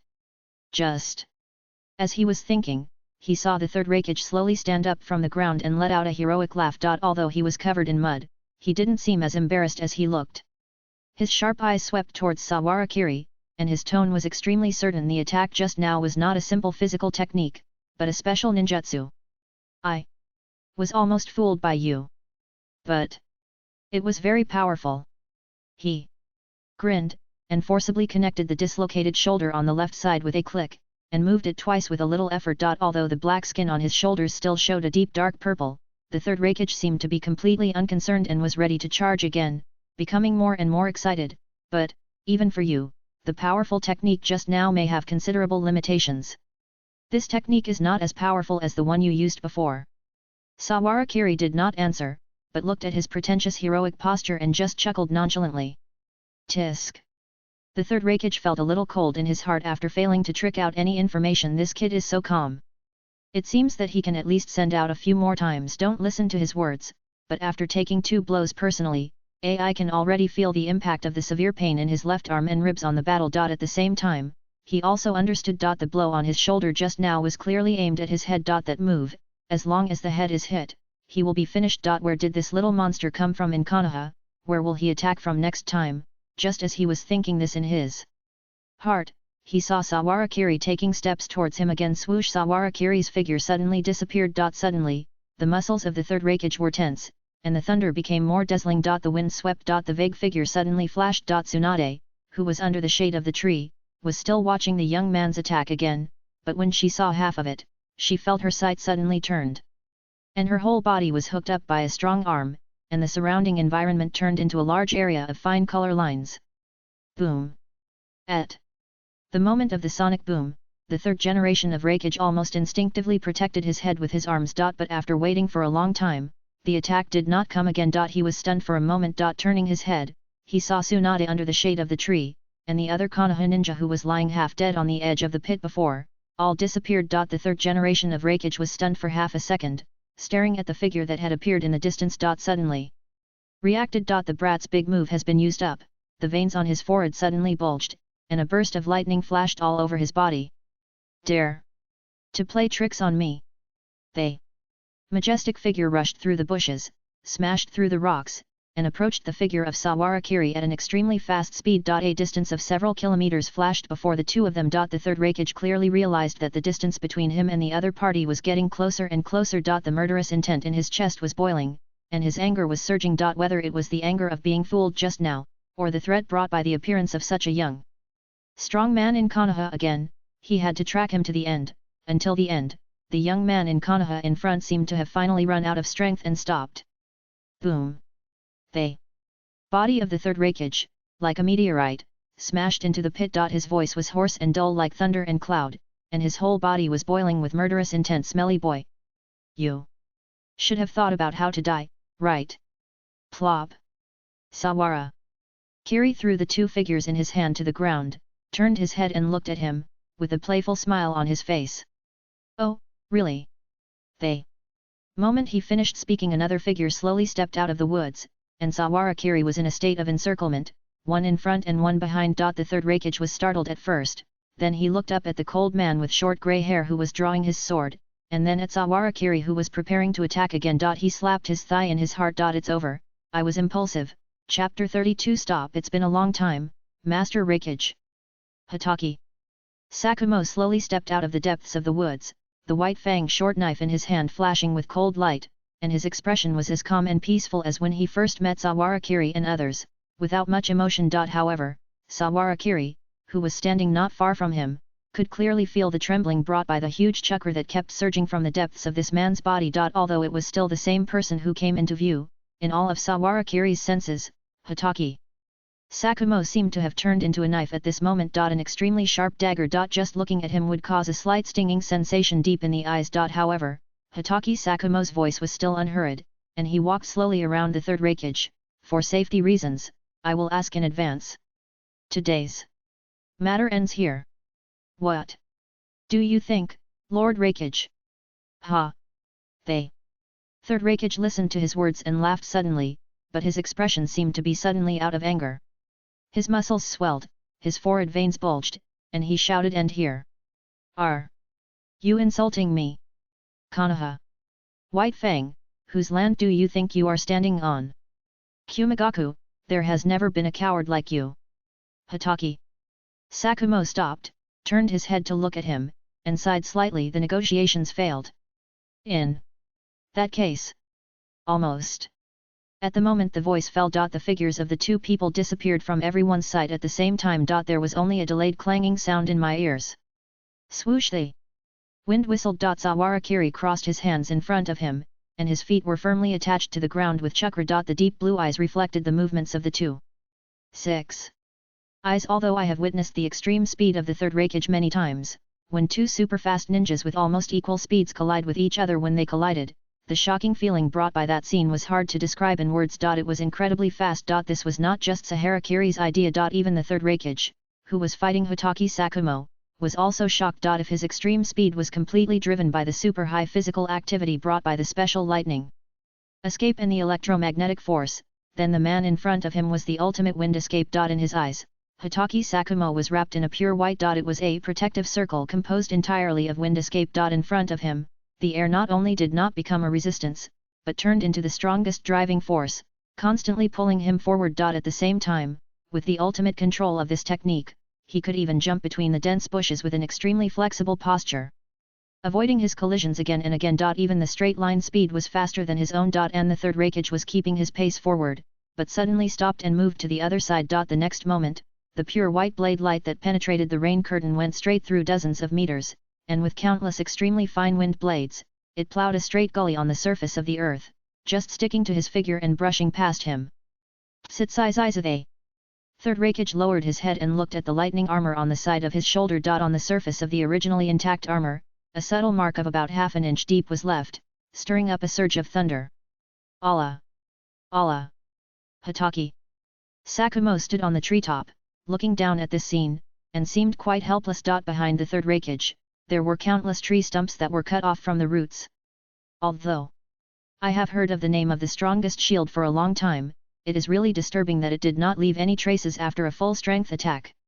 His voice was obviously quite serious, but there was an inexplicable sense of sloppiness in his tone. Not bad. I'm not the main attacker. As if he had thought of something, the third Raikage suddenly raised his head. Could it be? Then, he saw the figure of Sawarakiri suddenly falling from the air, and with the violent whistling sound of wind style, instant body technique, he kneed down. The target was directly at his head. Sure enough, they two punches that were too powerful before left a very deep shadow in the heart of the third Raikage. If there is anyone in the whole ninja world who can kill him with one move except the old guy Onoki's dust style, it is probably only that kid. Driven by this sense of crisis, he didn't even have time to make more observations in this high-speed movement, and immediately rolled and slid to the side, turning into a flashing stream of light. However, this Sawarakiri suddenly raised his hands and hooked his fingers at the moment of landing. Sizzle!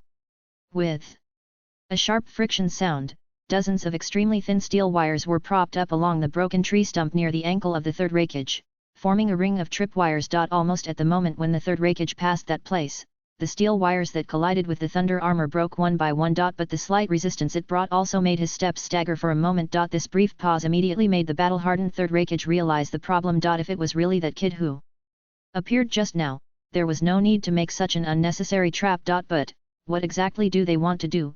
Besides his fists, what else can break my defense?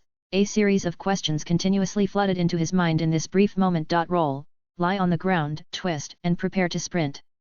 The third Raikage did not notice that when he crouched down, his sight passed through the puddle on the ground and just met a pair of red eyes decorated with Megatama magic Sharingan.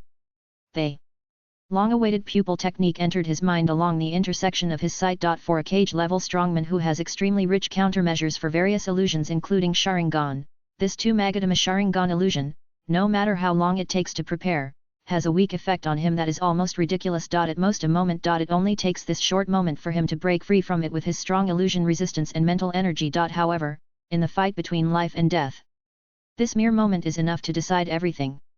Buzz!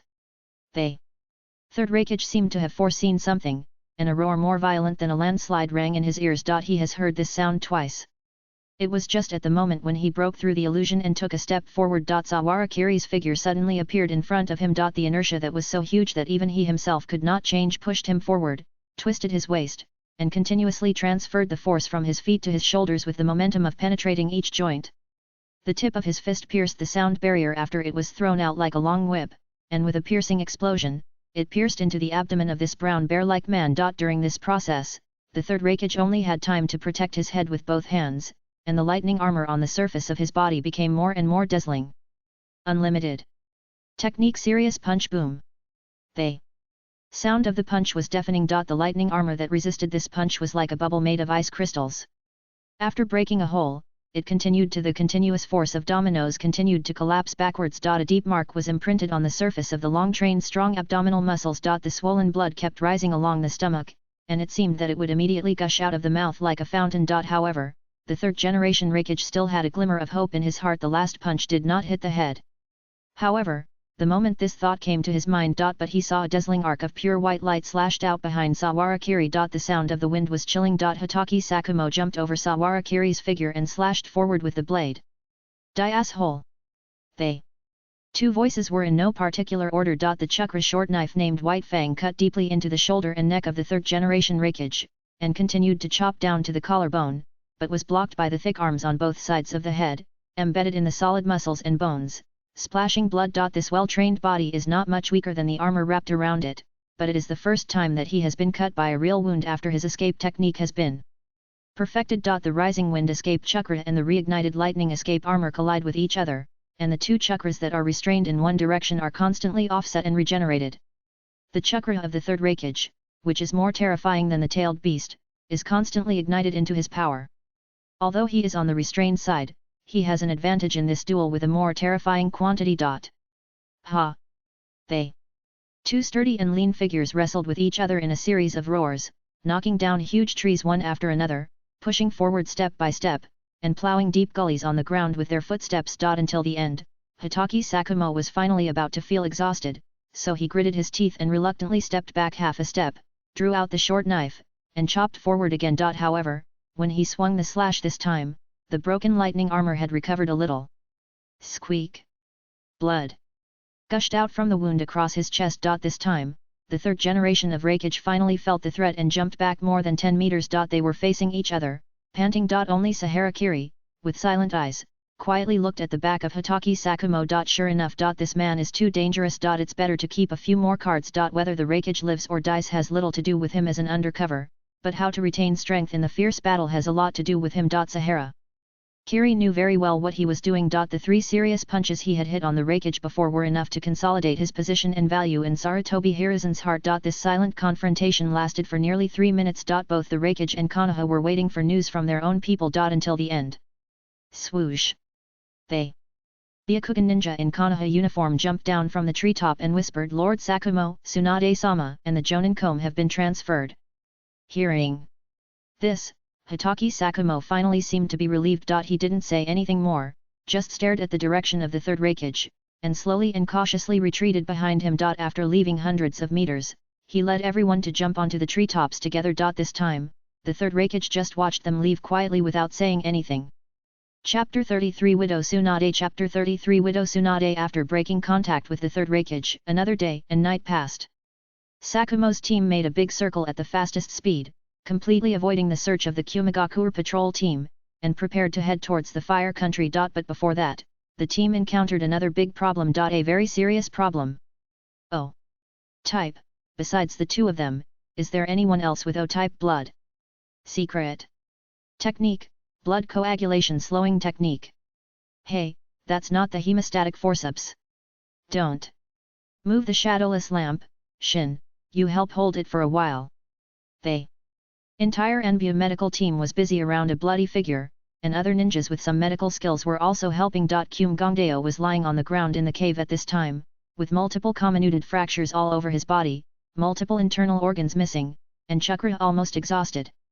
He was in a state of shock and even had insufficient blood supply. A full body surgery in the wild environment is a very difficult project for any village, not to mention that most of their NBU medical team members are only halfway through their training and have not practiced for more than 2.5 years. However, a veteran jonin who is proficient in physical skills and some large-scale ninjutsu is an extremely valuable asset to the village. As long as there is a glimmer of hope, they must find a way to rescue him. So, even if they have to bite the bullet, they have to go. Sawarakiri is not type O blood and has no medical background, so he can only stay by the side. Most of the others are busy with their own things, or go out for alert, or organize ninja tools, or rest quietly like him. However, although no one said it. But even silent glances, when gathered together, can have a heavy weight. While the NBU medical team was busy, everyone was vaguely looking at the pale figure sitting deep in the cave. Tsunade, the medical saint famous throughout the ninja world, was excluded from the medical team. No, to be precise, it should not be excluded, but she can know. longer take on medical responsibilities. Since she was brought back, Lady Tsunade showed a very obvious war trauma reaction. Because of the blood on her body, her whole body was shaking uncontrollably. After the move, she didn't even care about her image and simply wiped the blood stains on her body with the muddy rain on the ground. The stress reaction to red things was extremely intense. It was not until nearly a day later that the trembling symptoms were slightly relieved. Later, in order to treat the Bokumokuto Jonin, the leader of the Anbu medical team specially invited her to consult. Considering her current mental state, he only asked her to give corresponding guidance instead of directly operating. Out of a sense of responsibility, Tsunade went to take a look. Then, she lay outside the cave and vomited intermittently for nearly 2 hours. After returning from outside, she sat there alone, holding her head in silence. Everyone present was a mature ninja, even the head of the Anbu medical team, who only shook his head with pity after seeing this scene. Hemophobia. The most common type of mental stress in war trauma. Tsunade's ninja career is probably over. However, it is different from their worries. The reason why Saharakiri stared at Tsunade is completely another reason. Since she vomited a lot in the morning, a white halo appeared on Tsunade's head. Shallow heart knot. However, no matter how long he stared at it, there was no information feedback in the halo. Comparing the heart knot objects he met the last 2 times, Saharakiri felt that it was probably because he and Tsunade had no bonds. In this case, how to intervene in her heart knot has become a big problem. Puff, puff. Hearing the sound coming from the cave entrance, Saharakiri turned his head and looked over there. Then, he saw Miss Yayoi waving in his direction with a mysterious look. What's wrong, Sahara? Kiri walked out with a strange look on his face. Miss Yayoi dragged him away and whispered, "Let's stay away, so that we won't be bleed inside." Ah! Sahara. Kiri looked confused. Then, Miss Yayoi said mysteriously, "I heard everything just now. Lord Sakumo had a meeting with the 2 Jonin of the Kurama clan, saying that he hoped they would help use illusions to adjust the mental state of Tsunade. If we take Tsunade back now, the old man of the 3rd generation will inevitably blame him." Blam him.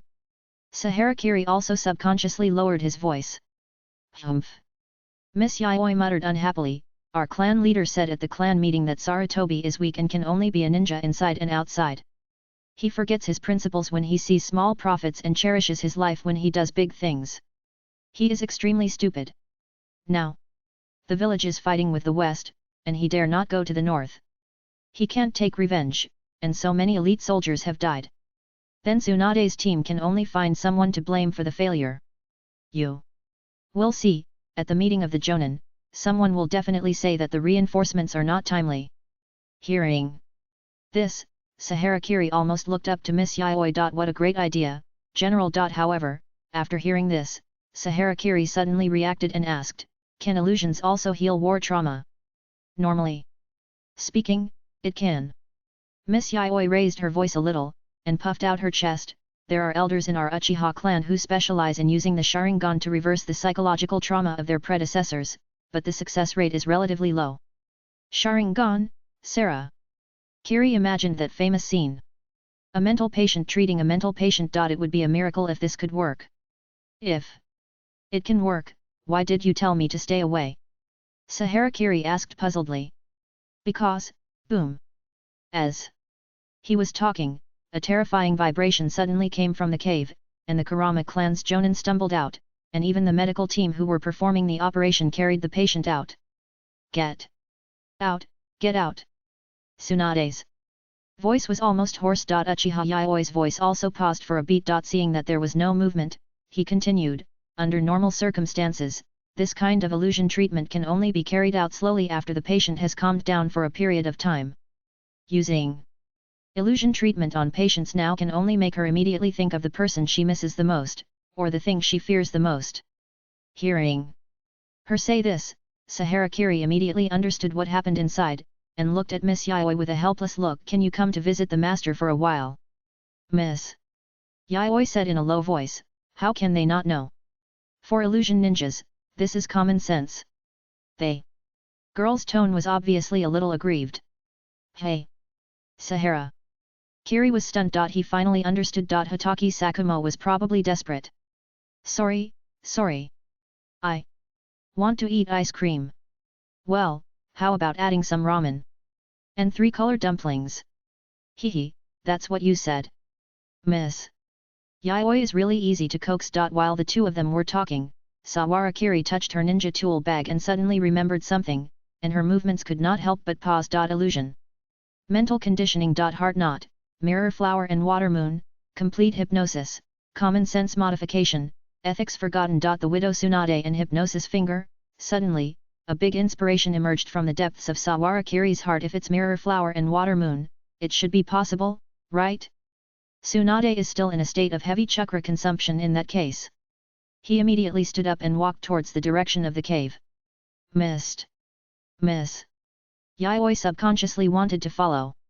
Yayoi, wait for me here for a while. Sahara Kiri waved at her. I have an idea to try. Hey. After a while, Sahara Kiri strode into the cave. Tsunade was the only one left in the cave, squatting in the corner, her head buried in her legs, her fingers deeply buried in her hair, and she could faintly hear the painful sobs that she tried to suppress. However, as if she heard footsteps, her voice suddenly lowered and her voice became hoarse. Didn't I say, go out? Tsunade's voice paused until she raised her head and noticed that the person coming was a young man she had met before. It's you. What's the matter? Her voice was hoarse, but she still softened her tone a little. When people are under extreme pressure or are on the verge of mental collapse, they don't have that much energy to care about others. It's already the limit to be able to say this to him. No. I just suddenly remembered that I forgot to return something to you. Sahara Kiri stood in front of her with a gentle tone. He took out a necklace with a blue crystal from his ninja tool bag. Noticing the necklace in his hand, Tsunade's eyes froze and her fists clenched suddenly. After a long silence, she whispered in a heavy voice, sorry, it's not mine. If you like it, take it. You can throw it away. Is it really okay? Sawara Kiri leaned down slightly, and the face of the 15-year-old boy gradually faded from youth, but still had some innocence that belonged to this age. The blue eyes looked at Tsunade. I can see it. It contains the soul marks of Tsunade-sama, a middle-aged man with long hair, a child with short hair, and a young man with long hair. Although I don't know how this crystal was condensed with chakra, and why it has such a huge vitality and can bear such a large amount of memory. But the traces inside are quite profound. Almost. The moment he finished speaking, Tsunade suddenly raised her head and looked at him. She looked stunned. This necklace is her private thing. It is condensed with her grandfather's chakra and is also a top secret. After her grandfather gave it to her, it was only passed on to Nawaki and Dan. How could he? Wait, Tsunade suddenly reacted, impulsively grabbed Sawara Kiri's sleeve, and looked straight at him. You said, soul marks. How can I see them? Sawara Kiri was slightly startled. She didn't expect to be so easily hooked. He did not realize that this woman who had just suffered from mental trauma was at the most fragile time in her life. However, Mr. Sahara did not dwell on it too much. You can see it. Sahara Kiri looked a little distressed, and said helplessly, but, because it is just some fragmented traces of the soul, even if you see it, it can't change anything, Tsunade-sama. As long as you can take another look, just one look will be fine.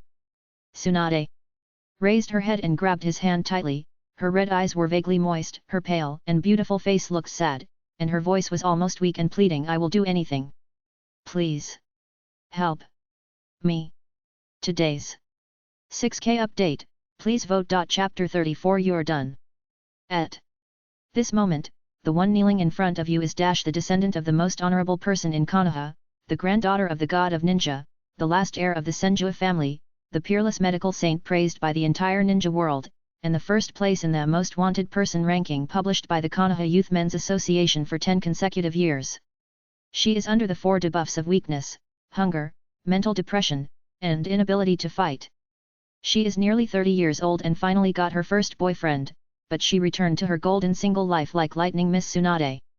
Now, she is looking at you with the most sincere eyes in the world, asking you to complete it at any cost. Obviously, praying is not the only thing she will do after kneeling down. Sahara Kiri, choose me as the system. Even if you are not good at stick skills, your strength is not good, your waist and knees are weak, and you have no strength, I also have a way 18 styles here, 36 fine steel secrets such as golden stick, immovable secret, and delayed stasis and stillness can save the decline.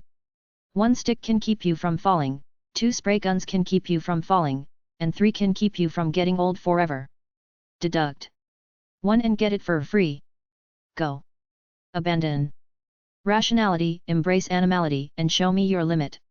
Take it off, take it off, take it off, take it off, take it off. I want to see the table dash.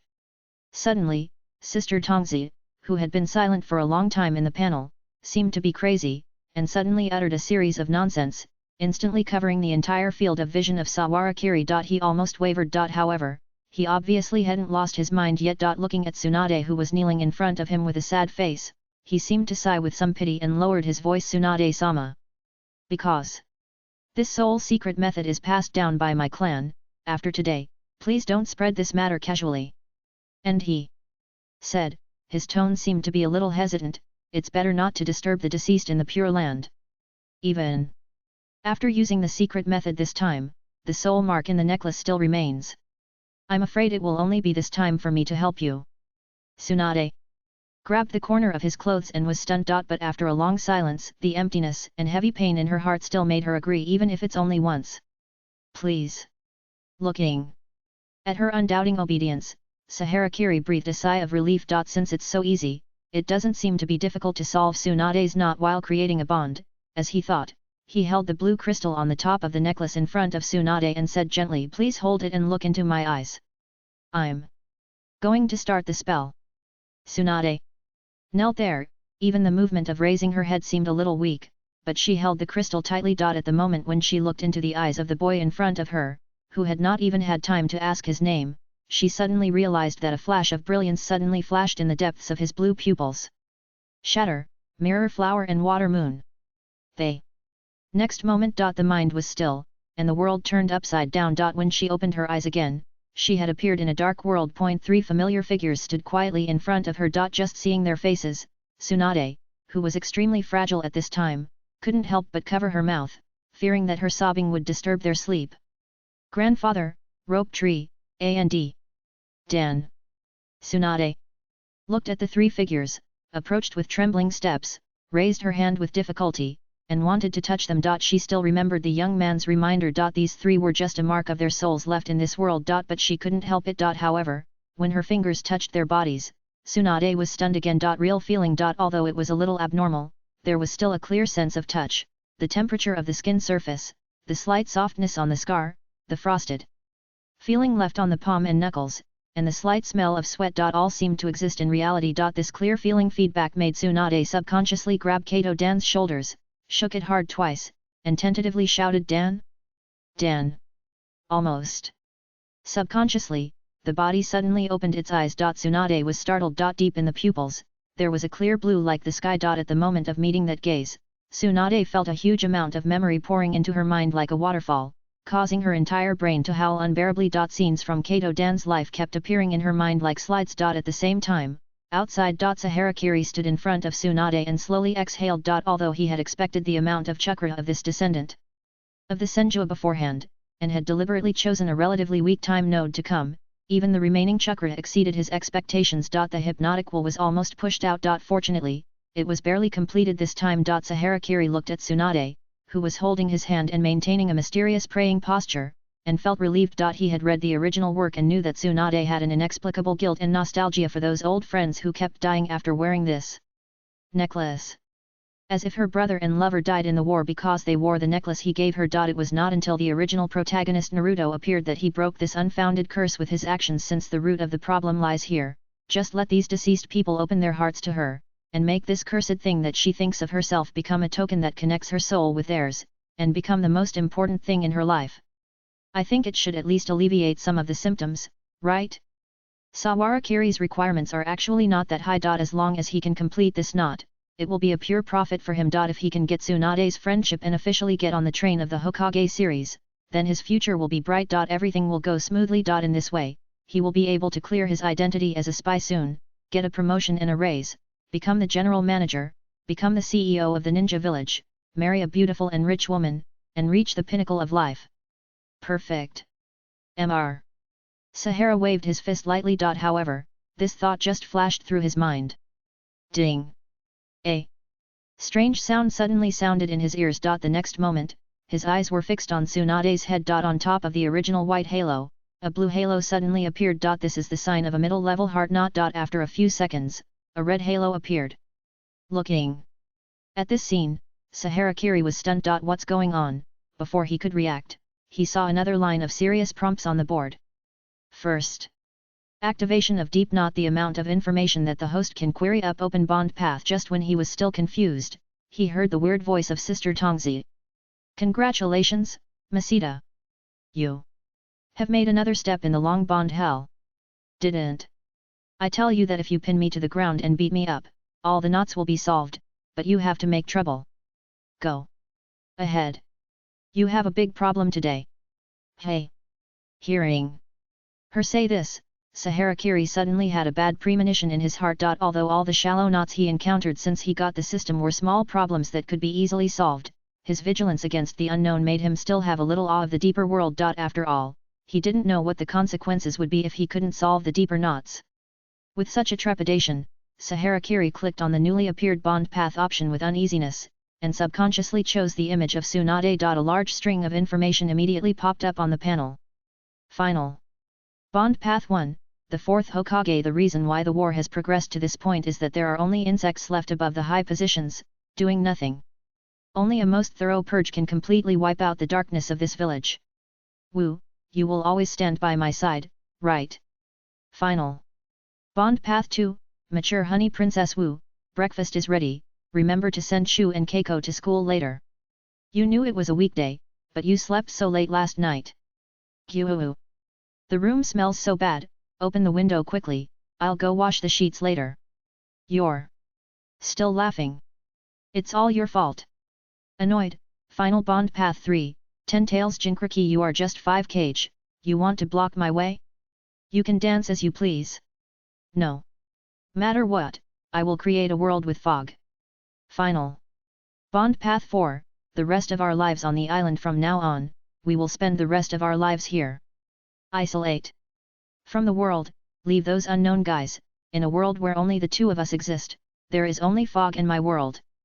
The subsequent world line is undetermined. Bond calculation continues to running. Looking at this long string of information, Kirigakure was stunned for a long time, then his eyes widened, and then widened again. What is it?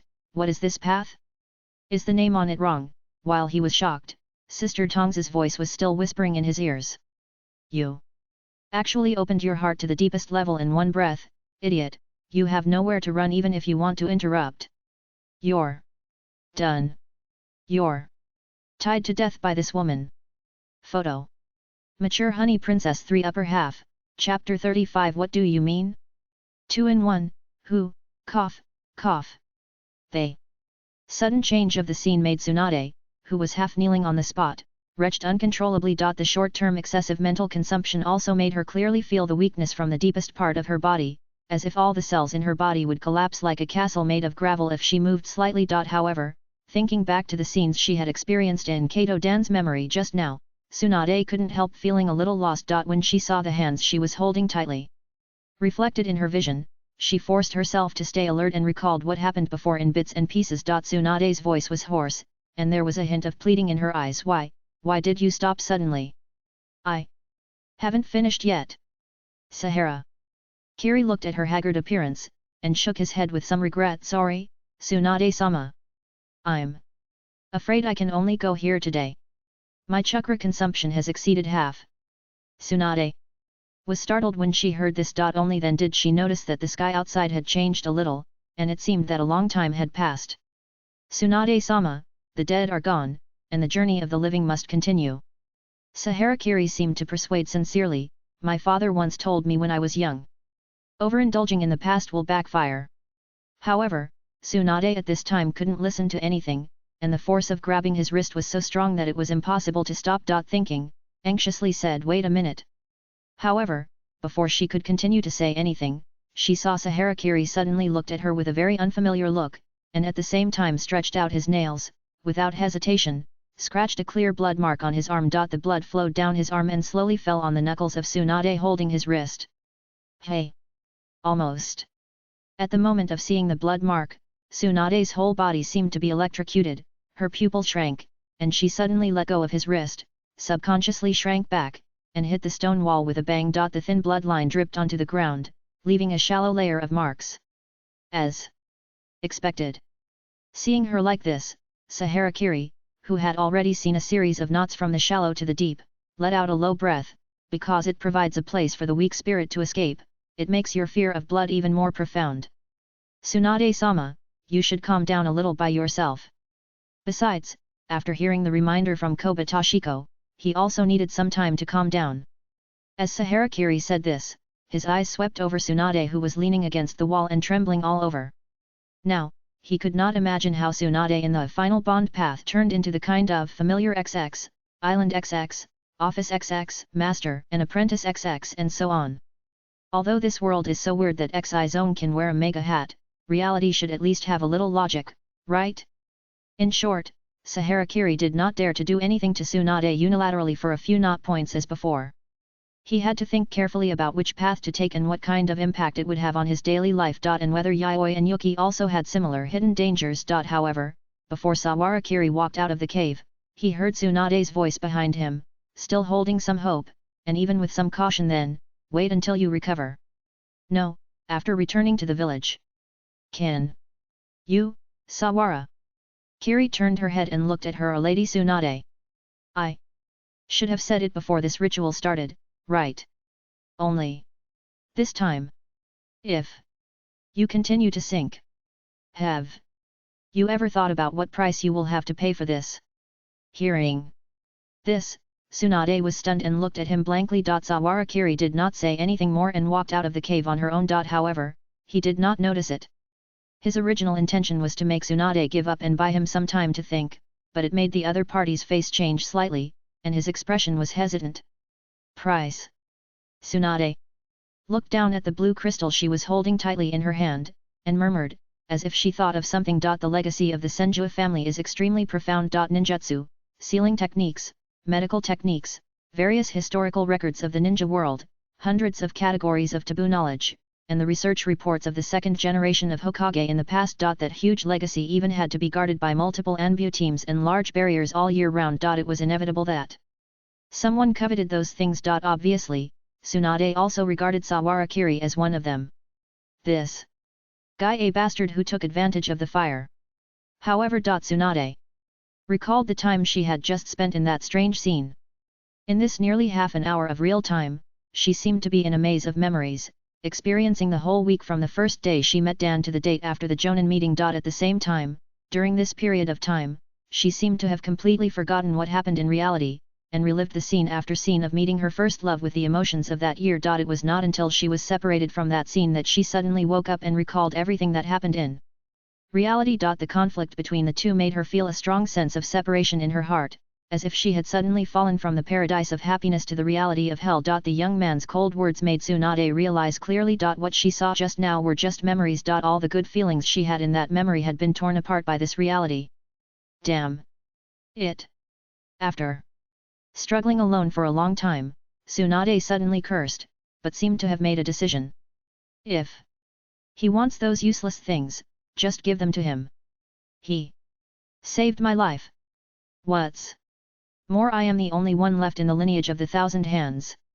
As if she was talking to herself or trying to convince herself, Tsunade unconsciously put delay on her knees, hugged her arms, and murmured in a low voice. The voice became lower and lower, and her expression was miserable. However, Tsunade did not realize it at this time. At the end of this path where the two people were running in both directions, what Mr. Sawara was about to eat was not just a few items. There are only two states for living humans. One is bitter, and the other is hungry. Sawara. Kiri, you are full now.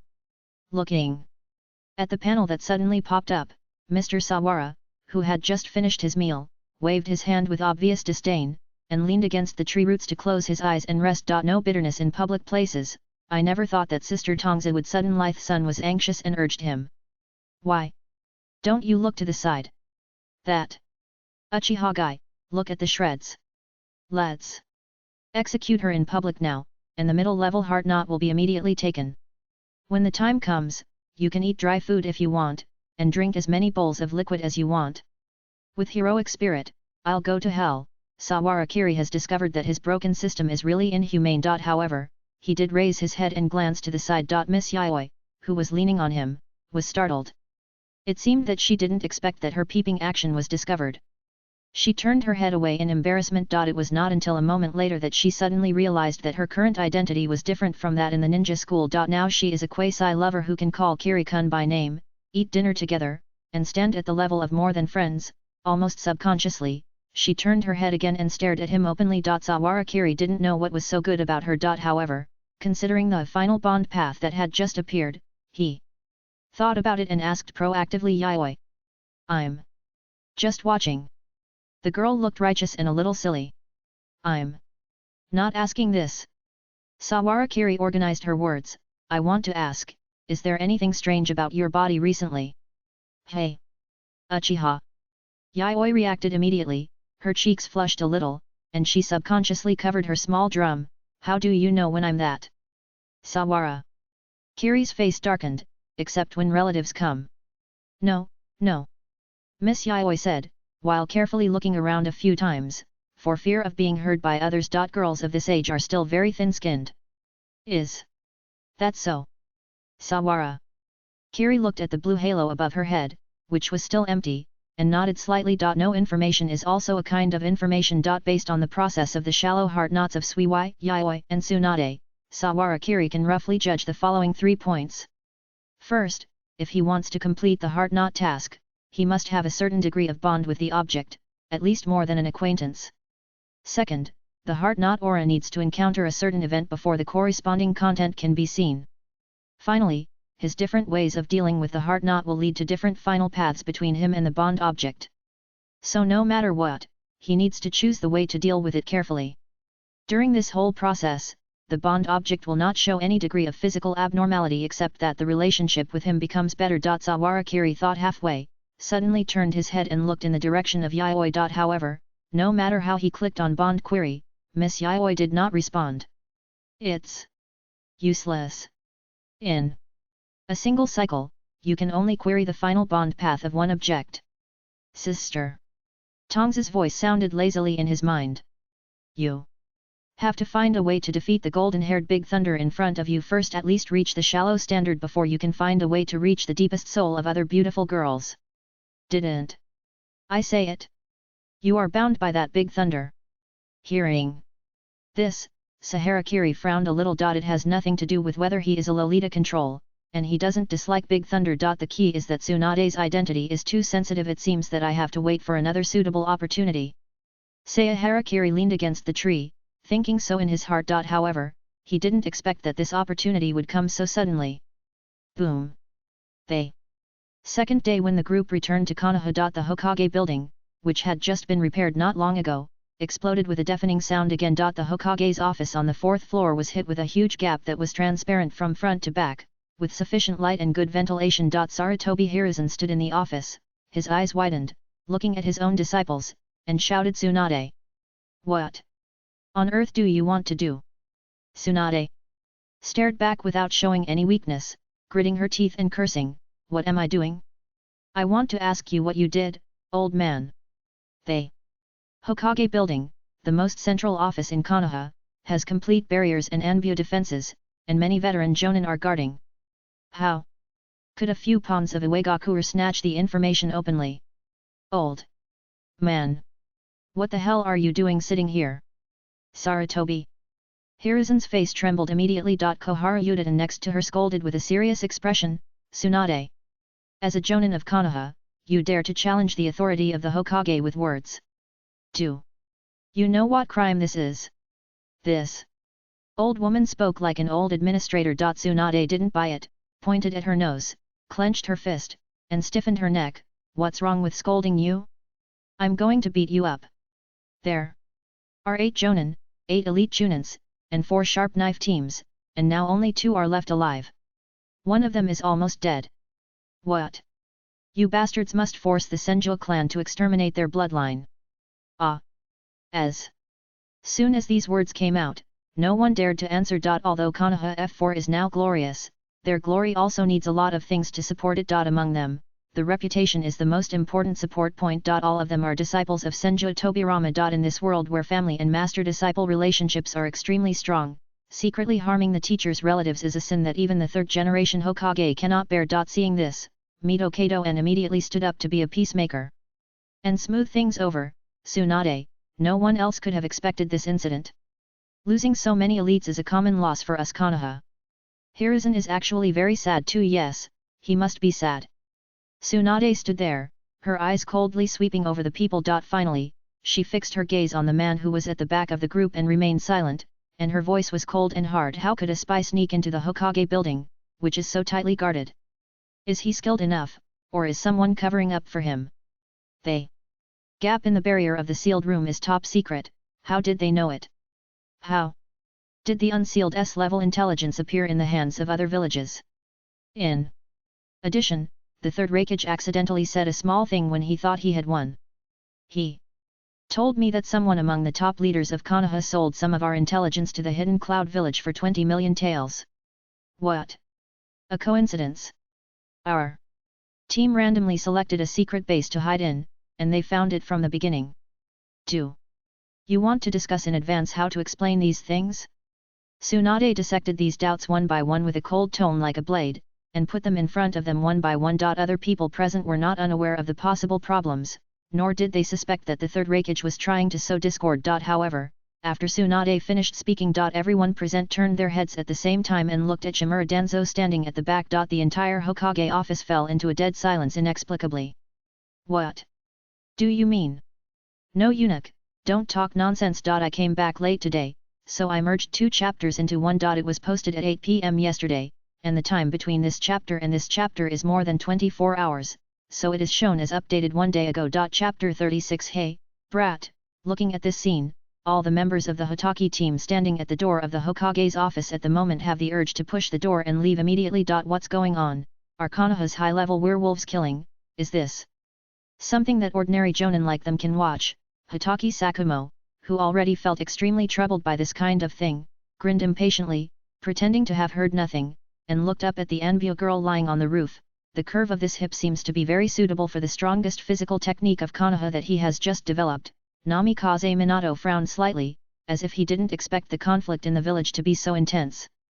And he was a little dissatisfied in his heart. With an attitude of not caring about anything, Hashiro lowered his head and counted the pebbles on the ground. His white toes exposed outside his ninja shoes wiggled up and down. It was unknown what he was thinking. Sawarakiri looked at Nabekage Danzo standing at the back of the crowd with a very subtle expression. Among all the people, only he knew it was really not Danzo who did it this time. However, as a professional who does shady work, the biggest shady contractor of Konoha, he is also in charge of the root of Konoha CIA, responsible for Konoha's foreign intelligence exploration, spy placement and base development, but the funds are stuck in the hands of the Hokage.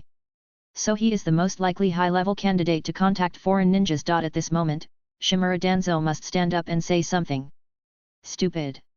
He looked at Tsunade coldly with his one eye, as if he was hurt by the suspicious eyes around him, and shouted, Tsunade. As a senior ninja of Konoha, you actually believed the enemy's provocation, which is simply stupid. Besides, can your one-sided statement prove that the third Raikage said this? What do you think of Konoha's verification procedures? He had just said this when a young man at the door suddenly took a step forward and shouted, report to the third generation. When the third Raikage said that, I had just arrived at the scene. At that time, Tsunade-sama had lost her combat effectiveness and the possibility of escaping the scene, and was about to be captured. It is very likely that the other party accidentally leaked the information. Tsunade was stunned when she heard this, and subconsciously turned her head to look at the young man behind her. All the people in Sakumo's team also looked at him in astonishment. When Tsunade noticed that the person who spoke was Saharakiri, her eyes became more subtle. This feeling of suddenly receiving support from others when you are alone and helpless is always particularly reassuring. However, the impression Saharakiri left on her before was really complicated. Even Tsunade herself could hardly explain her current mood. Probably, she was relieved, right? This stinky brat. The purpose of Saharakiri standing up was more complicated. With his undercover identity, he actually stood on the opposite side of Danzo from the beginning, but he was in the dark before, and Danzo didn't know. However now, he has shown his strength in the battle with the Raikage. If he does not find a strong enough thigh for himself immediately, it is almost inevitable that he will be forcibly recruited by Danzo in the future. Everything is prepared, and if it is not prepared, it will be abandoned. It is obvious. Tsunade's fragrant and soft white legs are very suitable for him. In order to hold this big white leg in time in the form of timely assistance, Sawarakiri must bear the risk of possibly becoming an enemy of Danzo and put the blame on Danzo for colluding with foreign countries. It is a must for spies to take one step and look 3 steps ahead. However, at this time, Konoha F4 did not notice his little thoughts, and turned to look at Danzo again. Shimura Danzo's face was obviously red, and he said anxiously, "Who am I, sister?" "Those things like buying and selling intelligence, colluding with enemy ninjas, colluding with foreign countries, assassinating elites and accepting bribes." Halfway through his speech, Shimura Danzo suddenly noticed that Sarutobi Hiruzen was holding a small notebook in his hand, and was writing something down while listening, and his voice could not help but pause. "Hiruzen, what are you writing down?" "It's okay, go on." Sarutobi Hiruzen waved his hand, motioning him to continue. Shimura Danzo suddenly widened his one eye and raised his voice again. "Even you don't believe me? Everything I do is for Konoha." After cursing, he immediately started to say something like, "You are Konoha bathed in the sun, and I am the root buried in the darkness. I didn't spend a penny of the money I earned on myself, all of it was used as expenses for Konoha. If you hadn't taken the opportunity before I raised my hand, I would be the Hokage now."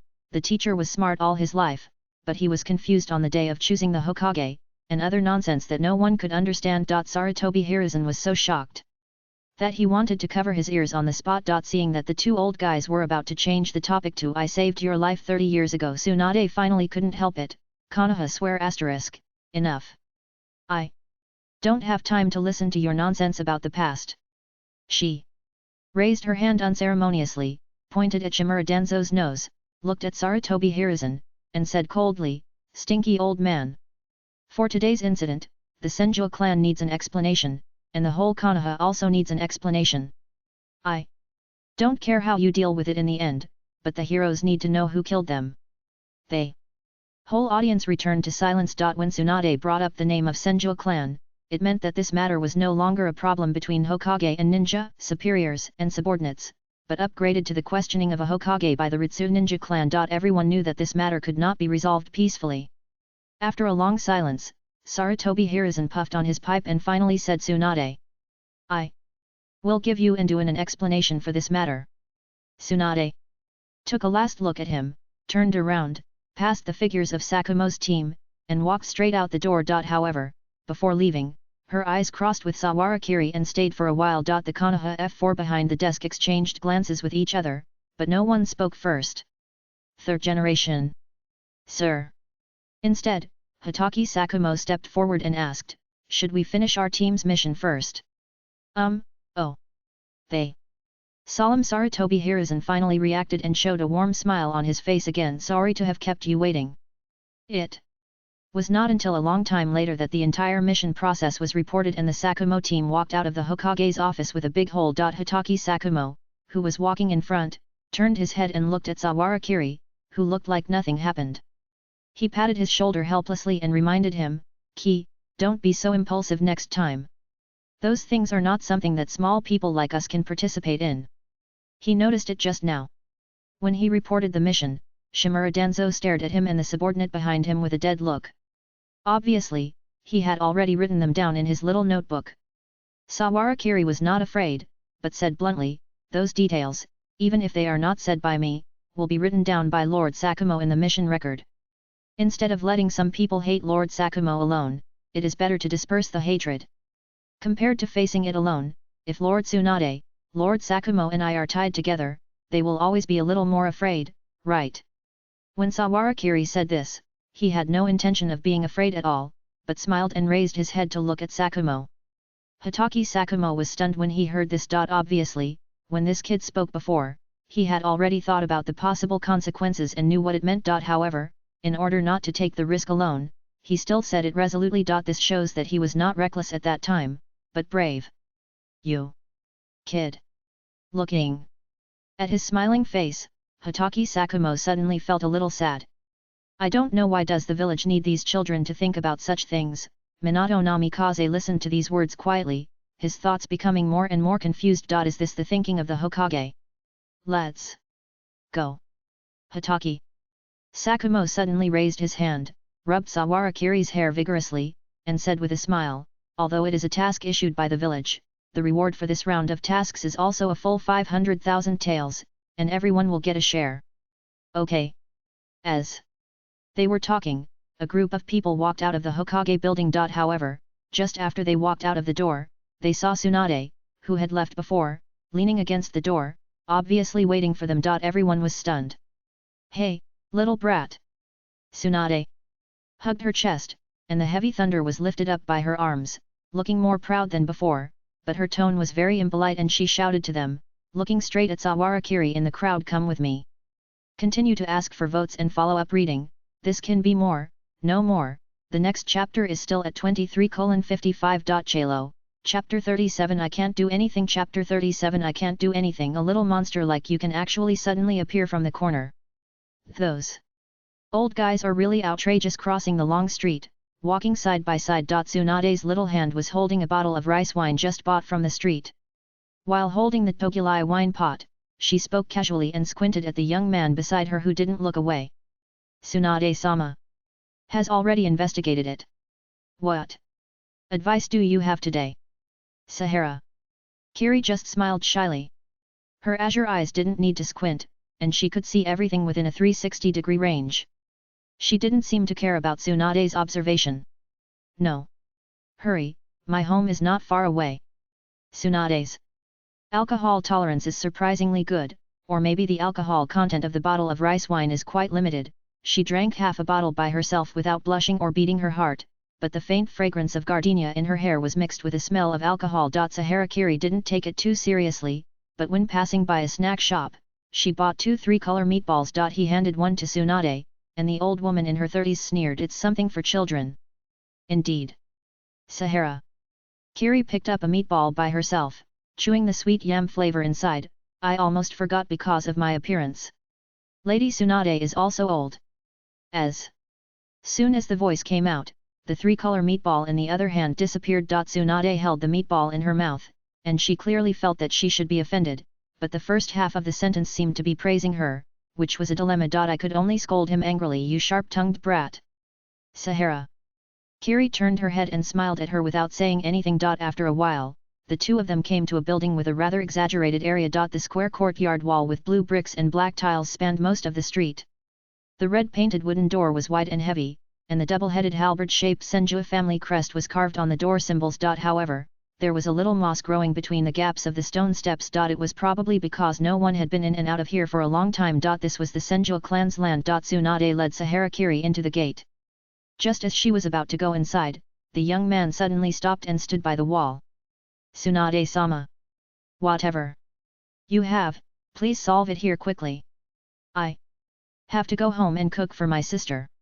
However, just as he finished speaking, a bamboo stick suddenly came at him with a swift and powerful force. Saharakiri stood there motionless. The bamboo stick rubbed his cheek directly and pierced deeply into the blue brick wall behind him. Tsunade's palm was against his cheek and slapped the wall. While her white palm pressed the bamboo stick into the wall, her plump body suddenly came very close.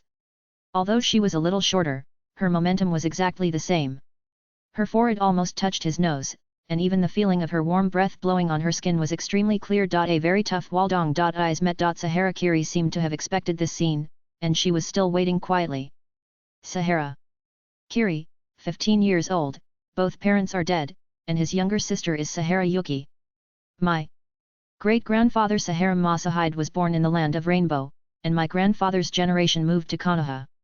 Both my parents were Chunin, and died in the First Ninja World War.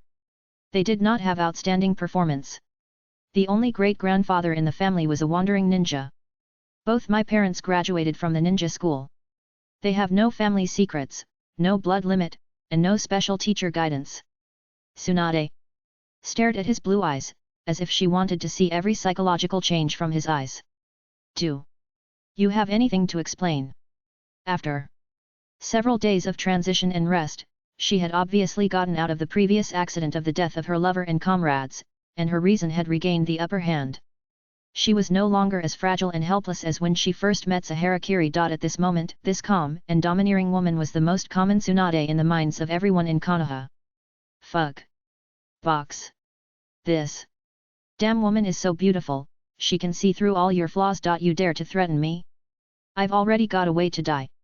The only way now is to use your peerless power to subdue her on the spot. You've been strengthened, woo. Go to her. Urgent, urgent, urgent, urgent. At this moment, Sister Tongzi was like King Shiji, shouting loudly in his ears, with a tone of gloating. Inside and outside the brain, it seemed that her voice split them into two worlds. Saharakiri ignored the noise in her ears, looked down at Tsunade, pretending to be surprised, but her voice remained unchanged. It's amazing. You've only been back to the village for 1 day, and you've found so much information. Should I say, you're worthy of being Tsunade-sama. Tsunade had no intention of being fooled by him, and still said coldly, if you don't want to answer, then I'll ask directly. What exactly is that soul secret technique you mentioned? Sawara Kiri smiled at her, calm and composed. There are many confidential information that is fatal to a family, and you can't find it. For example, for some weak ninjas, the blood limit is too strong. Tsunade frowned when she heard this. Before she could continue to say anything, Saharakiri suddenly lifted her chin and forced her to look at him. This provocative action immediately made Tsunade a little angry. However, before she could move away, her sight suddenly stopped. The pair of eyes, which were originally blue and clear, suddenly reflected a brilliant light like the galaxy. Almost unconsciously, Tsunade's sight was attracted by these eyes. What is this? Even Saharakiri's voice seemed a little ethereal and indifferent at this moment. Beautiful, right? These eyes. These are the eyes that appear once every 500 years in our Sawara family, called Six Eyes. It has a detection ability that surpasses the Byakugan, and the ability to analyze and track chakras equivalent to the Sharingan. Seeing the soul is just one of its functions. In addition, it also has a peculiar inherent technique. As he spoke, he reached out his hand, took Tsunade's slender wrist, and placed it in front of the two of them, with his 5 fingers spread out. Their palms were facing each other, and they made a gesture of touching each other. However, Tsunade saw it clearly. Between the palms, there was clearly a space that she could not get close to no matter how hard she tried. Its name is Unlimited Technique. Master. The power of space. Because of these eyes, 500 years ago, the Sawara family also had an unparalleled strongman. But unfortunately, it was only a flash in the pan. The subsequent pursuit lasted for who knows how many years. Since then, the bloodline of the Sawara clan has become a legend passed down by word of mouth. The previous generation of seals and styles were passed down to sons but not daughters until my generation. After listening to his story, Tsunade's expression has become clear. Saharakiri smiled calmly, removed this invisible space, and held the woman's fingers in front of her, letting her feel the warm feeling of being able to touch again, and asked softly, now, do you have any questions? At this time, Tsunade experienced the feeling of being tightly held by a big hand, and was stunned for a moment, then suddenly reacted, shook off Saharakiri's hand, but her brows were still furrowed. No wonder there is no relevant record in the whole village. And this brat can master such a bizarre power at such a young age. If it is a blood limit, everything makes sense. But Tsunade looked at him puzzledly. Do you know how the Hyuga and Uchiha will react if this blood limit is spread out? Sawara Kiri spread his hands. So, I only told Tsunade-sama. Please keep it a secret. After a while of silence, Tsunade sneered in a low voice, you believe me? Because you are the Tsunade-sama. Sahara Kiri's smile was extremely calm, as if this big secret had nothing to do with him. She stared at the boy in front of her for a while, and then promised, from today, if that guy Danzo comes to trouble you, you will come to me. This is the first condition. Saharakiri did not respond immediately. Tsunade seemed to have expected his reaction, stepped back 2 steps, took out a scroll from her sleeve, and threw it into his arms. This is the secret catalogue of the Senju clan, you can choose 3 from it. Sahara Kiri took the scroll, unfolded it directly, and asked casually, can you choose Yin Seal? Tsunade Sneered, if you can learn it, you can choose Flying Thunder God as well. This is the second condition. But Saharakiri still didn't say anything, just quietly scanned the directory above. Tsunade continued, although our family has declined a lot, we still have some connections. If you need them in the future, you can continue to come to me for people. This is the third condition. After saying this, Tsunade finally stopped talking. Saharakiri closed the directory scroll and asked Tsunade-sama. They dead are gone. Using such generous conditions as a price in exchange for you to meet a memory, don't you feel regretful? Obviously, Saharakiri knew from the beginning that Tsunade called him over. What is it for? These three conditions are the price she uses to meet the false memories in the necklace. Faced with this sharp question, Tsunade simply turned her head away and whispered, that kind of thing, wait until the day you regret it. I understand. Sahara Kiri is a very sensible person, however, I still have to remind you in advance, soul and memory are both chakras that exist in a special form. The more times they are used, the more they are worn out. Until the end, they will also disappear completely. After a long silence, Tsunade said, I know. Sahara Kiri smiled, handed the catalogue back to her, and said calmly, then I will choose this one first. The basics of the vortex sealing technique, please wait until I finish learning the remaining two. It's up to you. If there is no mission in the future, I will come here every Saturday. After the voice fell, Saharakiri was ready to turn around and go out. However, before he could walk away, Tsunade, who was facing away from him, suddenly said, thank you for what happened before. Sawara Kiri's footsteps paused. Tsunade hugged her chest, turned her back to him, and continued, I mean, you saved me that day and helped me return the necklace. I don't like to owe favors to others. Sawara Kiri then turned around, smiled at this awkward woman, and said, please give me more advice in the future. Tsunade did not answer, still with her back to him. However, a line of message prompts appeared on the panel in front of Sawara Kiri. Sawara Friends Book, acquired character Tsunade bond level increased. Tsunade bond level, 01. Almost at the same time, the faint white halo above Tsunade's head also showed a message prompt. Tsunade's heart not shallow, details, in this bloody world, parents, brothers, and lovers have all perished. Will I be the only one left in the end? I can't do anything. Chapter 38. My sister is also problematic. It was already evening when Saharakiri came home with the basket. Open the door and take off your shoes. A series of clattering sounds came from the kitchen. Unai-chan. The girl dragged out a long tail tone, and her whole body was like a small ball of fluff, slamming into Saharakiri's arms, knocking the hateful basket that occupied the ecological niche in her arms crooked. Saharayuki struggled to raise her head from his arms, looking angry. Why did you come back now? Didn't you say you would be home last night? Why didn't you wait for me to come back at home to absorb Unai-chan's pava? 3. Fatal questions. Saharakiri ruffled the little thing's hair, helped her up, and said casually, I went to the Hokage building to hand in a mission this morning, which delayed me a little. I bought some vegetables on the way back. Sui, your patrol mission should last until noon today, right? You're home so early. Miss Sui was like a clingy cat. After he helped her up, she didn't back off. Instead, she smiled and took his other arm, saying confidently, because I was too short of Unai-chan pava, I ran home as soon as the mission was over. I went to the mission hall to check the mission record of Kiri. I was happy for a long time to see that you had completed the mission, but when I got home, there was no one. Sister. Sui, Kanashi, so sad. Hearing this, Saharakiri immediately leaned back and looked at her sister, who was clinging to her and looked like a kitten with a pitiful pout. If I remember correctly, the area of the is at least 80 kilometers away from the village, right? After the mission was completed at noon, the little genin classmate ran back to the village at full speed, and then went to the Hokage building to inquire about his news. Finally, before the sun set in the afternoon, he pretended to be weak and returned home to sit at the door waiting. Just imagining this terrifying journey, Saharakiri had the illusion and phantom pain of being constantly pulled by an invisible black hole, and his life for the next few decades seemed to be distorted by this huge gravity. Heavy girl, when did it come?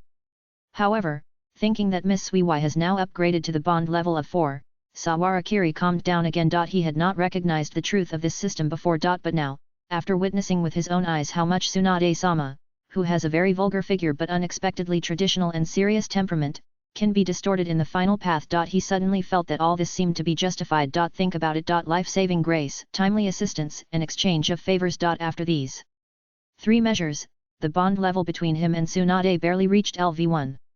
Under normal circumstances, this would have laid a solid foundation for their relationship, right? He had already ridden the colorful cloud to save the beautiful widow in advance, so it's not too much to call himself the one I love, right? From this, it can be seen that the so-called bond level is really frighteningly high. When you think about the fact that Miss Suiwai is the first person he harvested his heart not with his Sayahara. Kiri suddenly had some bad associations with Miss Yuki's final bond path. Anyway, go wash your hands. Girls this age, although they haven't started growing yet, are almost at the age of development. Don't hug your brother in the future. Miss Yuki's ending tone was full of dissatisfaction. She widened her eyes, pointed at him and raised her voice, "Woo. I reluctantly allowed you not to take a bath with me before, which was my bottom line. You can't even hug me now. How can you be so greedy?" Sayahara. Kiri didn't pay attention to it as usual, and changed the subject a little forcefully. "Yuki should be hungry too? Let's have hamburger meat for dinner today." "Hyulyalu miss." Yuki still pulled him, making a threatening voice like a kitten. "What? Don't you like it?" Sawara. Kiri tried to play dumb. "How about fried meat patties?" The family relationship that he had to maintain with great difficulty to hide his identity must not be broken by the attraction of this important sister. The brother and sister were in a stalemate at the entrance for a long time. Finally, it ended with a snort from Miss Suiwai, who untied her hands in dissatisfaction and followed him with her hands behind her back. "Who said you don't like it? As long as it's Wu's dinner, Suiwai likes it all." Sawara. Kiri breathed a sigh of relief in her heart, carrying the basket and walked into the kitchen, praising, "Oh, Miss Suiwai's words just now scored very high in my brother's heart." Of course. Miss Suiwai, who was still angry in the last second, put on a cute and proud smile on her face again, and washed and cut the vegetables needed for today's dinner from the basket, and cut them into pieces with her hands. Sawara Kiri picked up the manual meat grinder in the kitchen and ground the fresh pork into a paste for making meat patties, and continued to ask, "Does Miss Suiwai have any secrets? Why can you always make people around you happy with the simplest words? Please teach another socially awkward person in the Sawara family." Sawara. Kiri put the shredded potatoes she had just cut into the basin, holding a kitchen knife, and turned her head to look at his back with a gentle expression. "Of course it's because of love. More than my parents, more than anyone else in the world, I love Kiri so deeply." Bang! The kitchen knife embedded in the chopping board. Sawara Kiri's heart seemed to jump slightly with the sound. Miss Suiwai turned her back to him and said in a faint voice, "So, Unii-chan, you have the scent of gardenia and alcohol, 2 smooth golden hairs on your shirt, and a sweet smell like 3 color balls. Where did they all come from? Didn't you go on a date with a girl who likes to drink?" The coldness that swept through like a cold winter made Sawara Kiri's whole body seem to be frozen in place, unable to move. "It's over, my sister is in big trouble." While prison, Kiri was being entangled by the heavy girl. A large-scale Anbu training institution located in the deepest part of the buried underground, referred to as the root headquarters. Shimura Danzo was sitting at his desk, looking at the punishment and rectification notice issued from the Hokage building 2 hours ago, with his hands covering his forehead. This stack of documents made him tremble with anger, sweating all over his body on a hot day, and his hands and feet were cold. Bang! Until the end, he finally couldn't stand it anymore. With both hands raised, he suddenly flipped the heavy wooden desk in front of him, making a dull sound. He paced around with gnashing teeth, shouting and cursing loudly, venting his emotions. That was an order. Attacking the third Raikage was an order. How dare they put the blame on me because of the failed mission? The situation has deteriorated to this point. Everyone in Konoha is deceiving me, even Sarutobi Hiruzen. They are all a group of disloyal and unrighteous cowards. Abarame. Ryoma beside him saw that something was wrong, glanced at Orochimaru on the other side, and tried to appease, Danzo, you can't insult the third generation. Danzo's voice was even higher, coward. Traitor. Incompetent waste. Everyone wants to keep things quiet because of the threat of a little girl like Tsunade and a fool like Hokage Sakumo who only knows how to kill people. You want to cut half of the root's establishment? I will never accept it. Sawara. Yuka him, the next chapter will be a little later.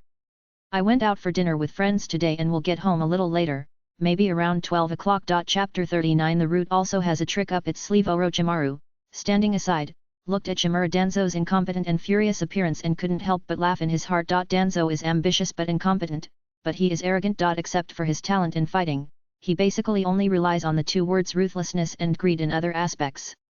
With his relationship with teacher Sarutobi, he has a huge amount of connections and resources, and he will do anything to gather intelligence. After decades, he has earned the name of Dark Ninja in the ninja world. However, he himself is completely unaware of this, nor does he realize how much convenience his relationship with his teacher has brought him. He often attributes all the success of the entire route to himself. Over time, naturally he became more and more arrogant, even considering the route as his own, and would not allow anyone to covet it. It's a pity that Sarutobi teacher only needs a transfer letter to make the fragility of his so-called entangled route obvious. Not to mention cutting off half of your organization, even if the entire route is cancelled. What can you, Shimura Danzo, do? Orochimaru stood in the corner, his softened tongue sliding across the corner of his lips, and his golden snake eyes looked at the scene in front of him coldly. He did not intend to help immediately. In the past few years, Shimura Danzo has become increasingly confused about his own status, and even often regards him as a subordinate, completely forgetting the situation when the two of them first huddled together for warmth. Orochimaru hopes that Danzo can be a little more sober through this incident. However, Shimura Danzo is obviously not the kind of person who will give in so easily. Asshole. He walked in circles around the overturned desk, frowning and looking extremely solemn. The reason why this incident is so difficult is that it was an internal inquiry raised by Tsunade and Hokage Sakumo at the same time, suspecting that there was a traitor in the top management. In the inquiry, cutting off half of the root establishment is even a small matter. The biggest problem is that Tsunade requires a comprehensive audit of the account books of all major departments. If an investigation is to be initiated, no matter whether it was Yan or Xiaochun who did this, the biggest suspect, will definitely be investigated. When the time comes, the more Shimura Danzo thought about it, the more he felt that he had been hit in the right place this time. Although he had embezzled so much money, it was all for the better construction of Konoha, and not a penny was spent on himself and his family, all of it was used as root expenses. However, the number he embezzled has reached a single-digit percentage of Konoha's fiscal expenditure. It is indeed not so easy to ignore. As for the accounts of the root, if it is just an audit, it is fine, at most it is just a matter of making a few false accounts. However, how can it withstand the joint verification with other departments? Damn it! I just want to make Konoha better. Why is it so difficult to do something practical? For now, since there is no way to solve the problem, we must find a way to solve the person who raised the problem. Tsunade, that stupid woman, is the granddaughter of the teacher and cannot be moved lightly, but Hokage Sakumo was born as an immigrant from the Iron Country. He is just a civilian without any foundation and has no blood limit worth paying attention to. The most important thing is that the Senju clan represented by Tsunade must not have the idea of uniting with Hotaki and other civilian ninjas. For the Hokage clan, this is the biggest threat. Shimura Danzo's idea is very simple. As he thought about it, he immediately turned his head to look at Aberame Ryoma beside him and said coldly, Ryoma. I'm here. The loyal Aberame Ryoma half knelt on the ground. You find a way to kill Hotaki Sakumo for me. As soon as these words came out, the entire root office fell into a dead silence. Everyone looked quietly at Aberame Ryoma standing in the front. Aberame Ryoma was also dumbfounded, the expression under the mask suddenly froze, and subconsciously pointed at himself. Me? Shimura Danzo didn't hear the reply, and for a moment he didn't react to the problem. His eyes swept in the direction of Aberame Ryoma with some annoyance. How could even his most loyal subordinates be so ignorant of the rules? Just when he was about to open his mouth to scold, he heard a chilling voice from the shadow corner. This is too embarrassing. Master Danzo. I'm afraid that all the ninjas in the entire route combined are not enough for Hotaki Sakumo to kill alone, right?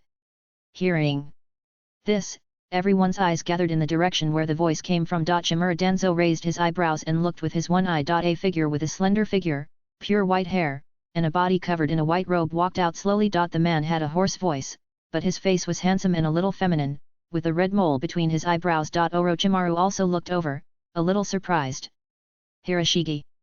Seeing this competent laboratory supervisor, Shimura Danzo paused, and his expression returned to indifference. This is not a place for idiots. However, Hiroshi ignored him and leaned over to put the document in his hand next to the overturned desk. This is the battlefield trace investigation report collected by the route team. According to the trace verification, the third Raikage's movement speed is at least 3 times the speed of sound, and he is capable of smashing the stones, trees, and other obstacles in front of him at this high speed. The strength of the body and chakra armor estimated by my model are also written on it. In addition, according to the secret line report, he has also taken on the tailed beast ball of the 8 tails head-on. Hotake Sakumo, who can fight such a monster head-on, is even faster. At the same time, according to our insider report in Kirigakure, the muscle monster of the third Raikage had several more wounds on his body when he returned to the village. This is unprecedented. Master Danzo, do you know what this means? Shimura Danzo was stunned when he heard this, and turned to look at Aberame Ryoma beside him. Aberame Ryoma nodded carefully to confirm. He took a deep breath. Shimura Danzo is almost 50 years old this year, and he has been away from the front line for a long time. He only knows that Hotake Sakumo is very strong. But he didn't expect him to be so strong. Then this is indeed invincible. Although Shimura Danzo is arrogant, his brain is not stupid. Others don't know what level these 3 melons and 2 dates of the root are, but can he not know it himself? But if this is the case, how to solve the remaining problems? Could it be that he really has to wait for that bastard Hiruzen to cut him hard? Just as Danzo was thinking this, his peripheral vision finally caught a glimpse of the confident look of Biriko. Ahem. Shimura Danzo then pretended to clear his throat, sat back in his original position, and said calmly, Hiroshige, since you have a plan, then tell me. Hiroshige slowly smiled. Danzo-sama. Tsunade-sama. And Hotake Sakumo-sama, since the report mentioned the questioning of Konoha's top leaders, why should we stop it? On the contrary, for the future of Konoha, we should help them investigate it carefully. They, heads of various ninja clans, the heads of organizations, the heads of the Hokage building, the chief officers of various frontline troops. Are only Konoha consultants high-level people? Aren't these people high-level people? For Konoha, we should investigate it thoroughly. In short, it's just 2 words: double it. For this village in the midst of war, Okuro's proposal is nothing short of vicious, and he continued to talk endlessly at the same time. We must not only increase the stakes, but also place bets. Suppress. At the level of public opinion, conduct a comprehensive investigation at the economic level, disintegrate the internal forces of each ninja clan at the military level, and fully promote Konoha's cleanup operation at the political level. These words, even a bold guy like Shimura Danzo, was frightened. Just by imagining it a little, he could imagine the disastrous result. Aren't you afraid of something going wrong? Okuro smiled gently and said, this is all caused by Lady Tsunade. What does it have to do with you? Lord Danzo, you just expanded the scope of the investigation under the instructions of the third Hokage. Shimura Danzo's eyes became brighter and brighter as he listened, and he looked at Hirohu with more appreciation. He had never thought that this ordinary laboratory supervisor who was neither good nor bad actually had such talent. I really underestimated him before. Hey, very good. I didn't expect that among so many people in the route, it was Hirohu who guessed my idea in advance. Yes, it's decided.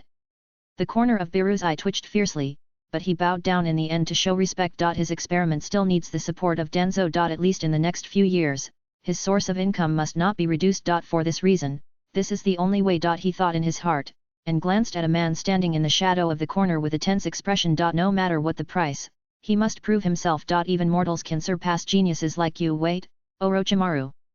Biru, it's a little late, I'm very sorry.